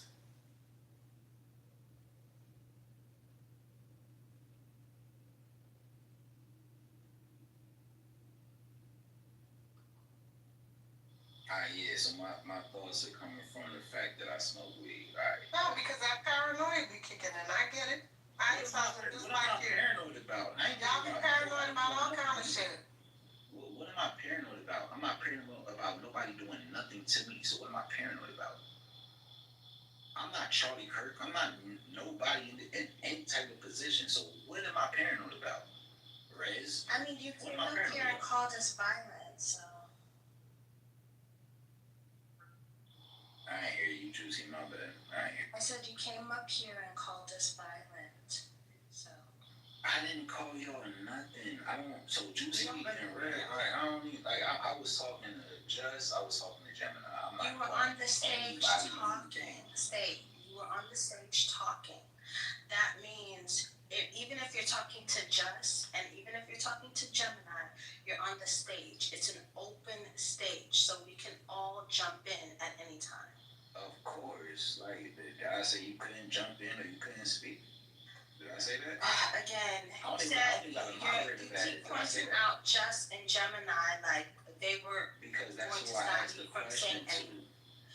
You were asking multiple questions. Either way, I was going to correct you when you needed correcting. What's the problem? Alright, correct me, Juicy. Where do I do my correcting at? Where do I need that? Came up here and called us violent. There we go. Start there. What? Oh my God. What?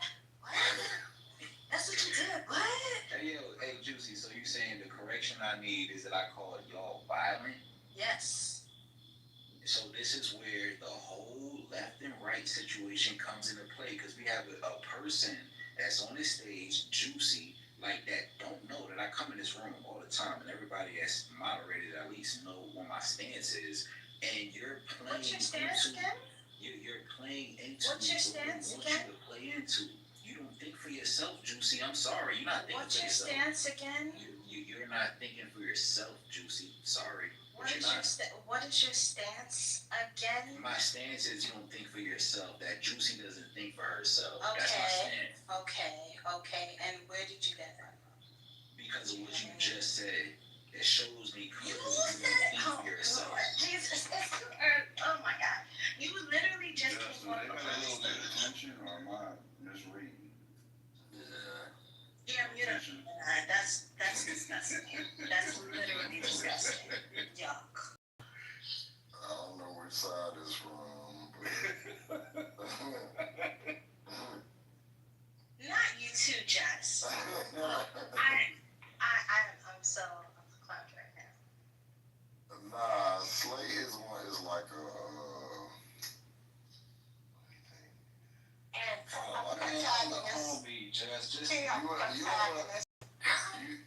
Did y'all grab my hat with Chihuahua?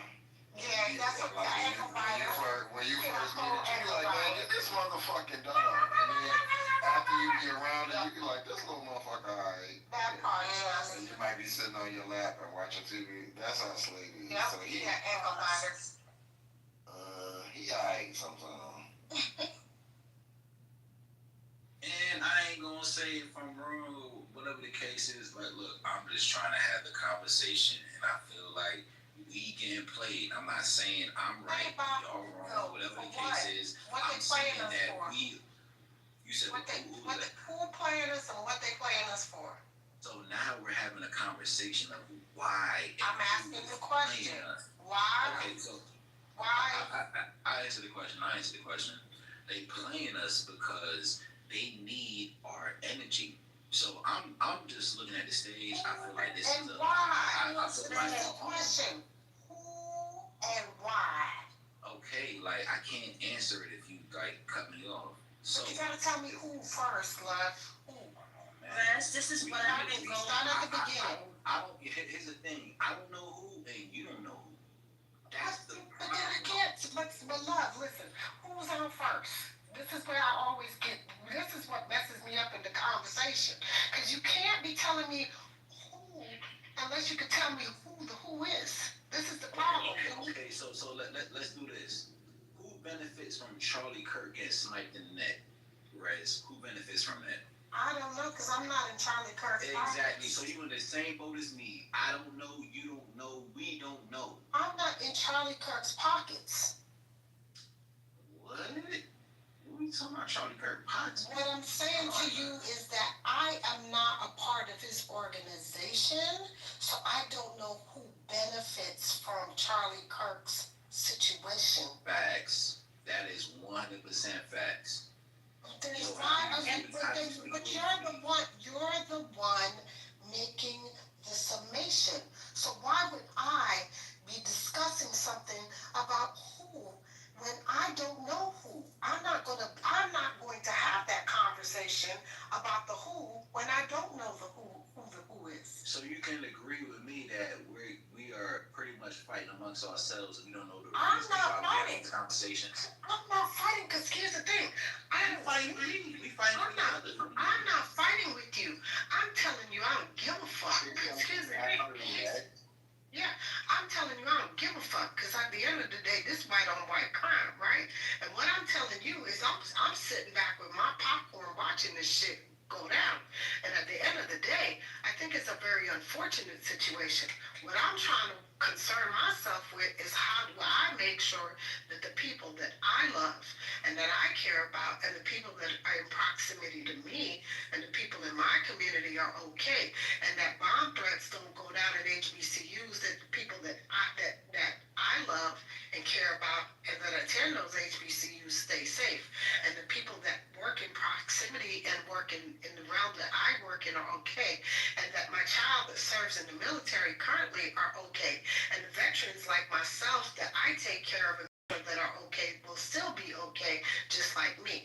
That's the people that I concern myself about. So whatever is going on with their situation, I can't worry about. Like me, I got kids serving in the military too. Right. So that's what I worry.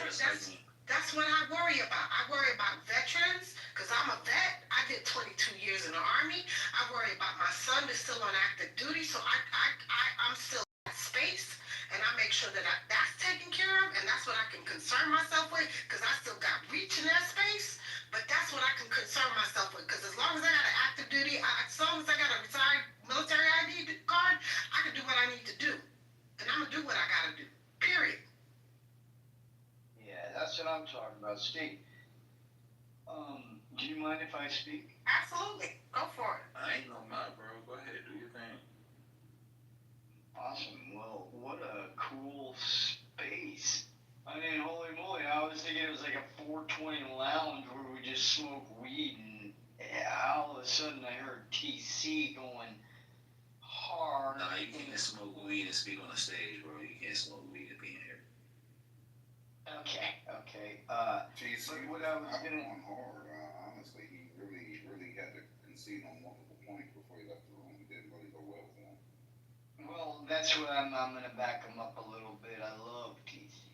No, you can love him, but I mean, if we're accurately reviewing what occurred on the stage, he had to concede on multiple points before he went on mute and then left. I mean, Well, here's why I specifically love this guy.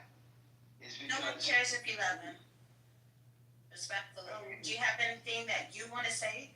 yeah, what about you? What do you like? We don't want TC is not here, and we don't want to discuss someone that's not here. So why don't you go ahead and give us your submission, sir? Sure, definitely. Thank you for allowing me on stage. I am an absolute stoner galore. I love the weed. Okay. Because, and you know what? I'm on a hiatus. I'm like on a break of it, but it's called a tolerance break. If anybody in the weed space knows that. Why do you say weed and not weed? Why do you say it like that? No, because I'm in the space, and can I speak, or are you just gonna fucking keep talking? I'm just kind of curious. You just piqued my curiosity. Go ahead. You speak. Okay. Man, say what you want to say, bro. So most people don't call it weed, for one. If you truly are a part of the cannabis community, you would refer to it as cannabis. Only like outsiders refer to it as weed. That's what sparked my curiosity. I'm also in the cannabis space. If you go to YouTube and look up G7 Genetics, that's my channel. If you go to the website G7 Genetics, which is currently sold out because my shit moves. That's excellent. Website.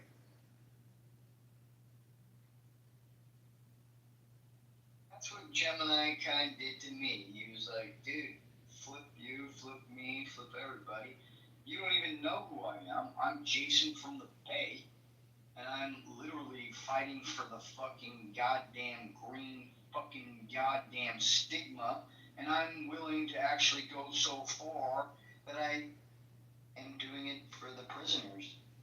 And the Last Prisoner Project is a big thing of mine, and I'm best friends with, let me tell you, the godfather of weed. Not the name dropper. Angelo. D'Angelo. His name's Anthony D'Angelo, as a matter of fact. And Rez, if Gemini speaks one more time over me, I'm going to let you kick his ass. Hey, yo, what the fuck going on? Gemini is my battle, so that will never be happening. Gemini is my battle buddy, so that will never be happening. I knew you guys were together. That's my battle buddy for life. Yeah, you might want to. Yeah, you might want to. Yeah, you sure. We ain't doing that, bro. Can I not get the mic? I don't even know what The mic is back in your hand, Coach Jim. Go ahead. I'll speak for like 10 seconds and you'll jump in on my ass. Bro, let's talk. Okay, sorry. Hey man, I'm here to say hi. I'm Jason from the Bay. I love weed and I love you. And I want you to love weed too. No. Man, what the fuck? The white folk is crazy. Yo, what the entire I'm Jason from the Bay. I love weed and I love you. And I want you. I love you and I love you too. Totally nerdy, dude. Gnarly, Hey, right. Packet bowl. What I'm saying.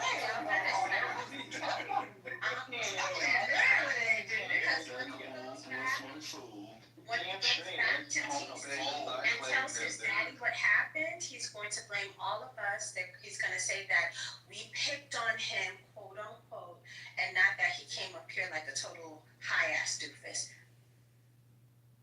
Lucy, I love you. Let me actually be real.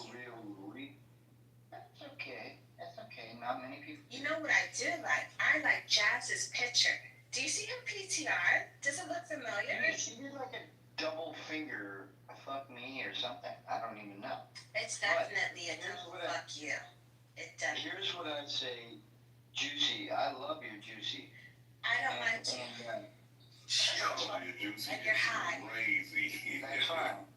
What I want to say is just a couple things. Shit, I think I forgot. Let me go.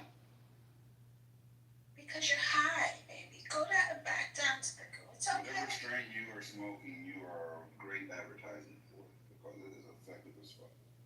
That's a strain we don't even know about. That's crazy. Yeah. That strain is straining. Okay? Ain't it? I found it, and if you guys allow me to just speak a little bit. We tried, bro. Jason from the basin. We already know Jason from the basin. Yeah. Don't tell us who you are. Don't tell us where you from. Jason from the basin. We got you, Jason. No, from the basement? I love that, though. Hell yeah. Jason Dude, from it's the a basin. level of love. You want to be in the basement, Bill. Trust me. Because I know, nobody. Do you have any intimate love for TC? I know TC. Yeah. TC once in a while shows himself. He's like, chill out. I just made 3.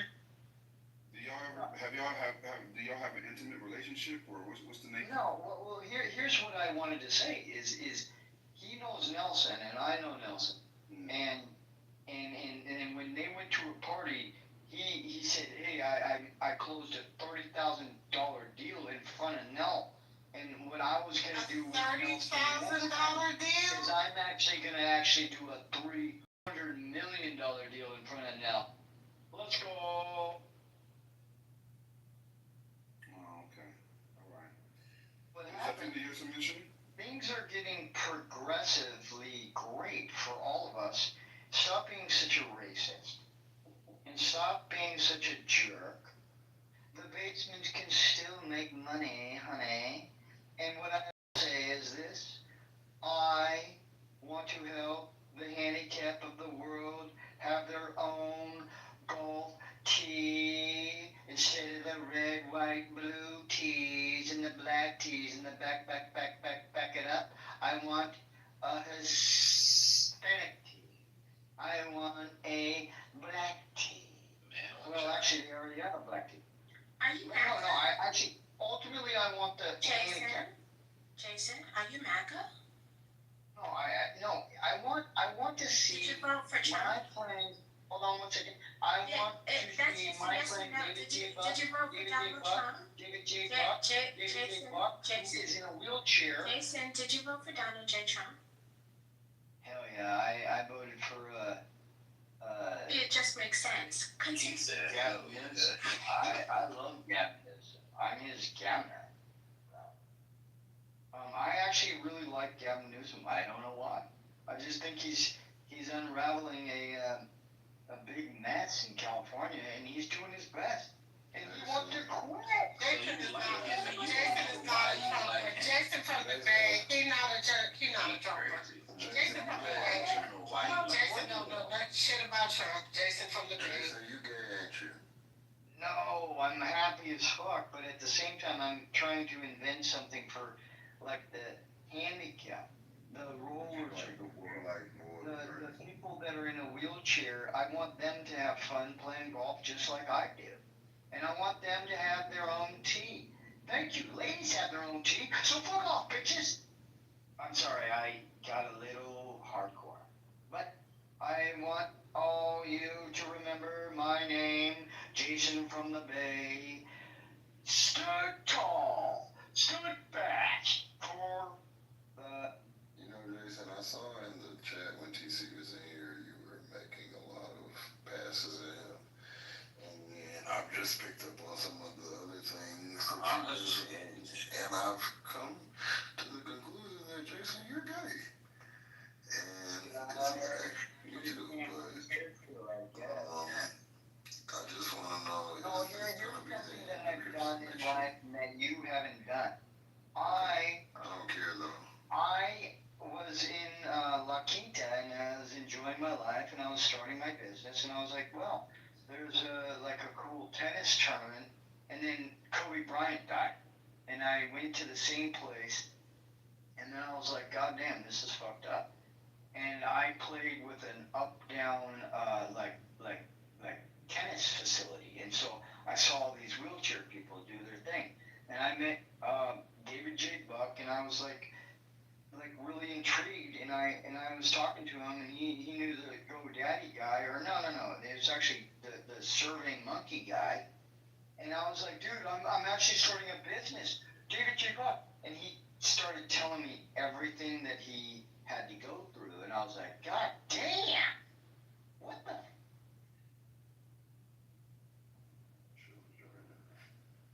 Jason is a little tired. He had to want to relax in Dubai or Dubai, so we're gonna let him hang out. He got so high he fell to the goo.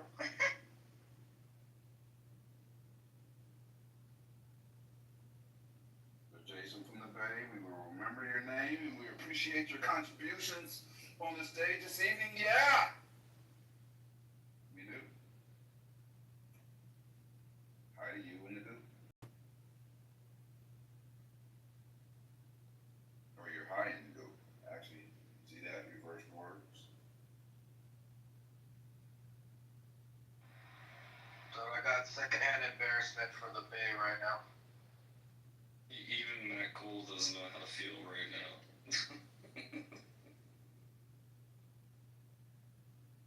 Yeah, I don't think he was high. I think he might have been a little drunk. Yeah, it really didn't sound like weed. It really didn't. That sounded like, yeah, or he crossfaded. Could be crossfaded. I'll give him that. That was not weed alone. Weed alone does not make you, no.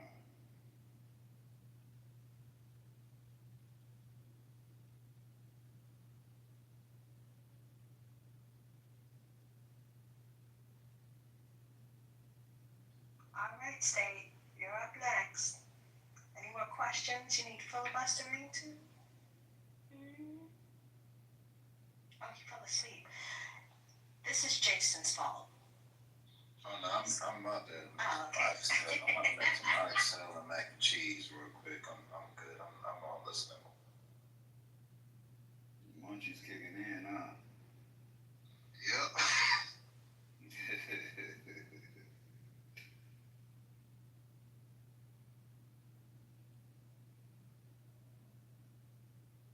Late night munchies be hitting, though. I ain't gonna hold you.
Question. If Jesus returned, do you think he'd be deported? Is it here on a work visa or no? I don't think so. Y'all know Trump's wife didn't get deported when she was supposed to have her work visa, so probably not. He could get a work visa because he's a carpenter, correct? Yes, he is. So, it's a good question. He'd be working in construction, wouldn't he? He would. Smoking. Everybody on the stage is smoking. He'd probably be at an ICE facility right now, though. If he came back in America. Now, if he came back in Bethlehem, I don't even know if he'll be alive right now because he'd probably get bombed by Israel, right? Yeah, that's sad.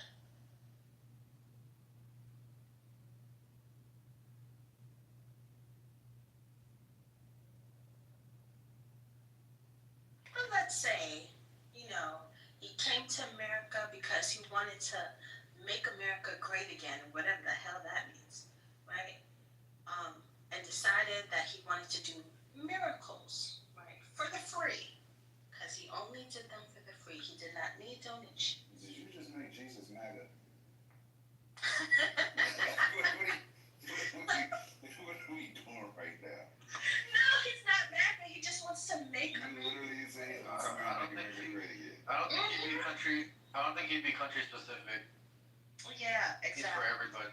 He is for everybody. So he travels to America. He does some carpentry.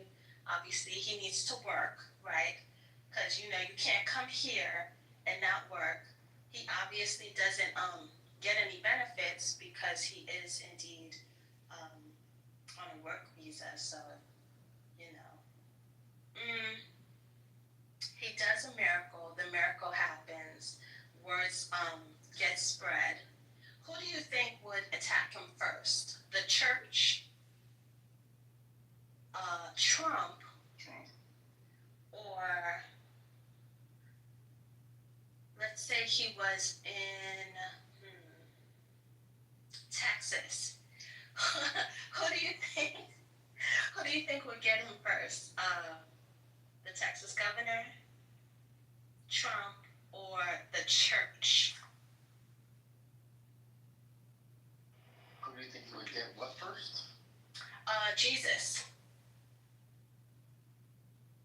Whether they put him in jail, whether they do something to him. I don't want to assume that anything bad happens, but if you are an immigrant that comes to this country, as of today, yeah, I still would probably pick your ass up. So, who do you think will get to him first?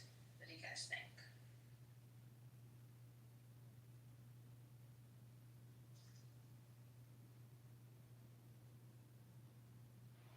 Really? You know, I think Jesus will probably have a podcast and debate people. Oh, yes. He would make a great podcaster. Yes. A Bible debate. Probably do live debates on campus, right? Now we're gonna make him Kirk, okay. No. We're not making him Kirk, right? Because even He would actually be the exact opposite. right. And he'll probably be Kirk's worst nightmare. Because he'll debunk all of his stuff right away. Yeah, men like Charlie Kirk rearrange, taint, or even put some of the verses in the Bible. They take it out of context. Like we have to remember the Bible was in BC. It's not 2025, right? So some things will not transfer, but Jesus would have a lot of opposing views from Charlie Kirk. Because he doesn't love that neighbor. He does not love that neighbor. Well, it would be the walking, talking word of God. And I don't know how you're going to debate it. Like, what is he going to say? Well, the Bible says this, Jesus. You know what I mean? Like, well, use the word, bro. And Jesus would be like, how you going to tell me what my father said? Huh? How you going to tell me what my daddy said? That would be funny.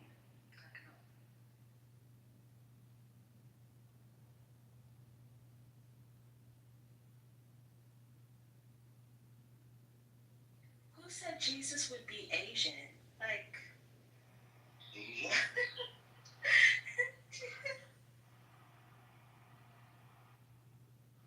Is the Middle East considered Asia?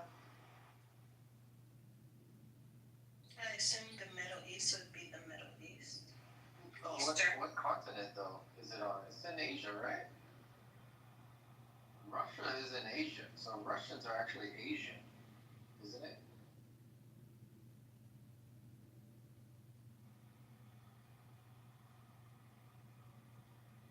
Right?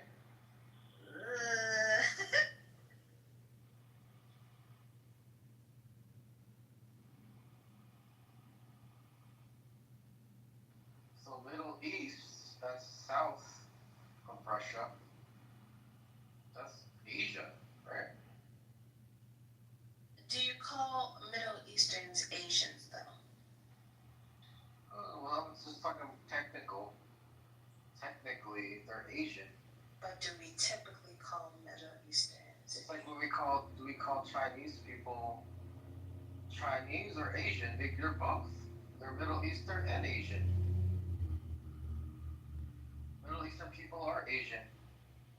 No, not all Asians are Middle Eastern. Touche.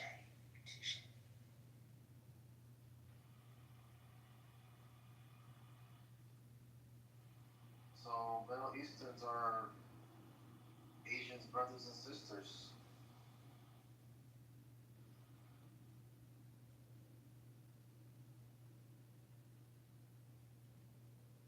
So that means Jesus was Asian. So technically, if he came back the same as he came back, he would come back as an Asian, right? But he was described here. Well, what are the other? that sounds Asian. I'm not too sure. Maybe. About the traditional Asian like teachers, but where the location of where you're born is Asia. So Bethlehem in Palestine, that's considered a part of the Asian continent. So they'll be Asian. Okay. Well, he already speaks the languages, so might as well. What did Matt say? Hold on. Wait. I just saw it. He would want to solve the black on black crime. No. Well, would he want to solve the white crime? Like, Probably want to solve all crime. yeah, I would hope so. But he'll speak probably bigger than the narrow minds that humans have right now. Just correct everybody. Like, y'all thinking too small. Y'all thinking black on black and white on white. You should be thinking about loving your neighbor. I don't think he'd even want guns at all in America, and that would piss off a lot of people. I think my genuine thought is that he would be sacrificed again if he came to America. Crucified again? He'd probably be crucified again. Yes. That's what it seems like it would happen, because that's what's happening with a lot of people, is when they start speaking out too hard, and they get a wave of hatred towards them.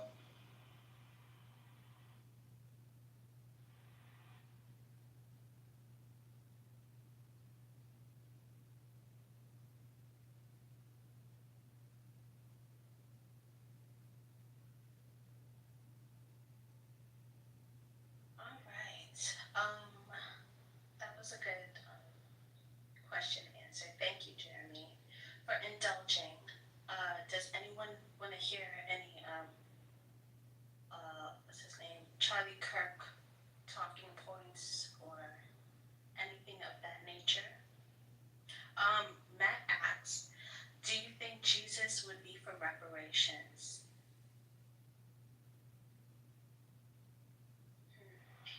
Yes, not just on earth, but in heaven as well.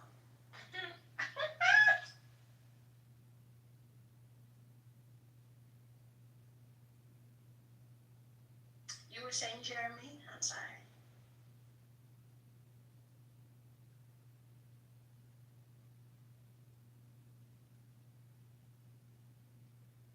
I want reparations for a foundation of Black Americans. I think it's time.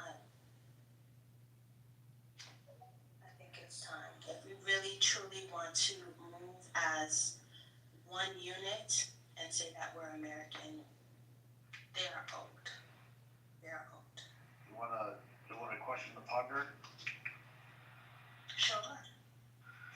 Is there one thing that Charlie Kirk said that you agree with?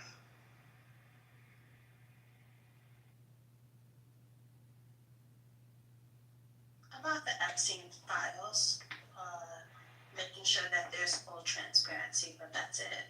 A broken clock is correct, maybe once or twice a day, so he's still broken. He's very much broken.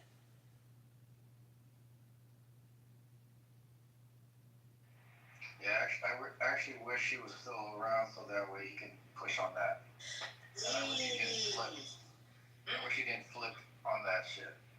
Because I would be having somebody from within to put pressure on them is kind of like Candace Owens, right? She's not bulking for Israel, right?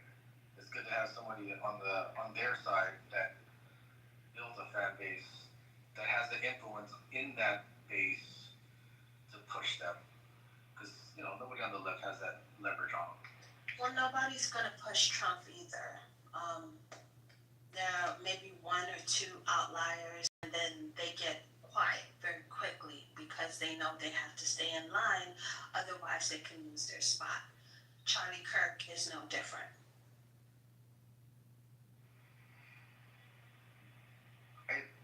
that video that was played earlier, where he talked about Charlie Kirk started out as like a secular debater, right? He wasn't really like super Christian nationalist before. He's a grifter. That's interesting because what if, because you know he had that interview with Gavin Newsom, right? What if in a like, you know, in the near future there was a possibility that he would flip the youth and be like, you know what, this is actually the real way to help everybody, right? That wouldn't have happened either. Remember, at the end of the day, yes, he's a grifter, but because he has been around, he has recorded all of his talking points. There's no really going back, and of course, his day ones would be highly upset. And again, if he decided to change his narrative, he wouldn't have walked away any more than he did that other day. God rest.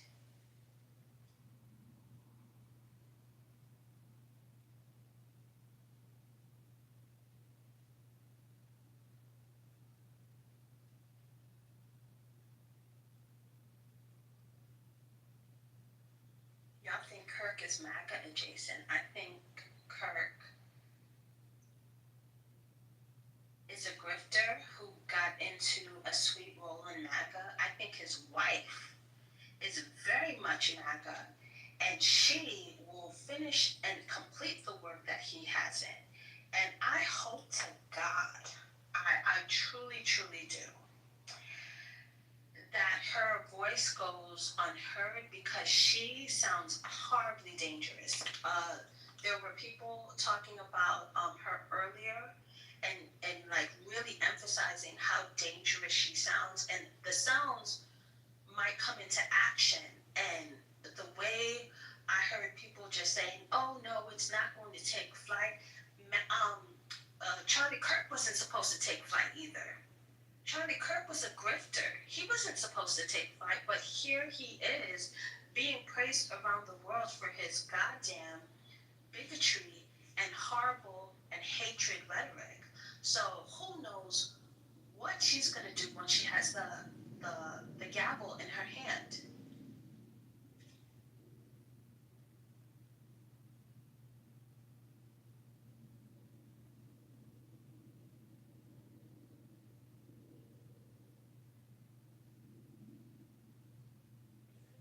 Well, thank you guys for holding the room down.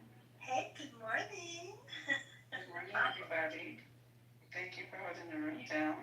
Yep. So, I know it's early and late, so I'm just going to go ahead and close the room. Are you guys good with that, or you got more you want to hash out? No, I'm good. All right. Oh, okay. Well, thank you for coming to the 420. If you have a pink ticket, please cash it in so we don't have to ping you in later on today for part 3 of this simulating topic. I lost just about all the mods. And Juicy, come back so we can set you up with a badge. Okay. A badge, thank you. But I also curse a lot, and well, have you been here all day? Have you been here? So yes, please do come back. I appreciate all you guys. Thank you. All right, guys. See you later on tonight. Oh, hey, Spirit. You just came in just in the time for us to close the room.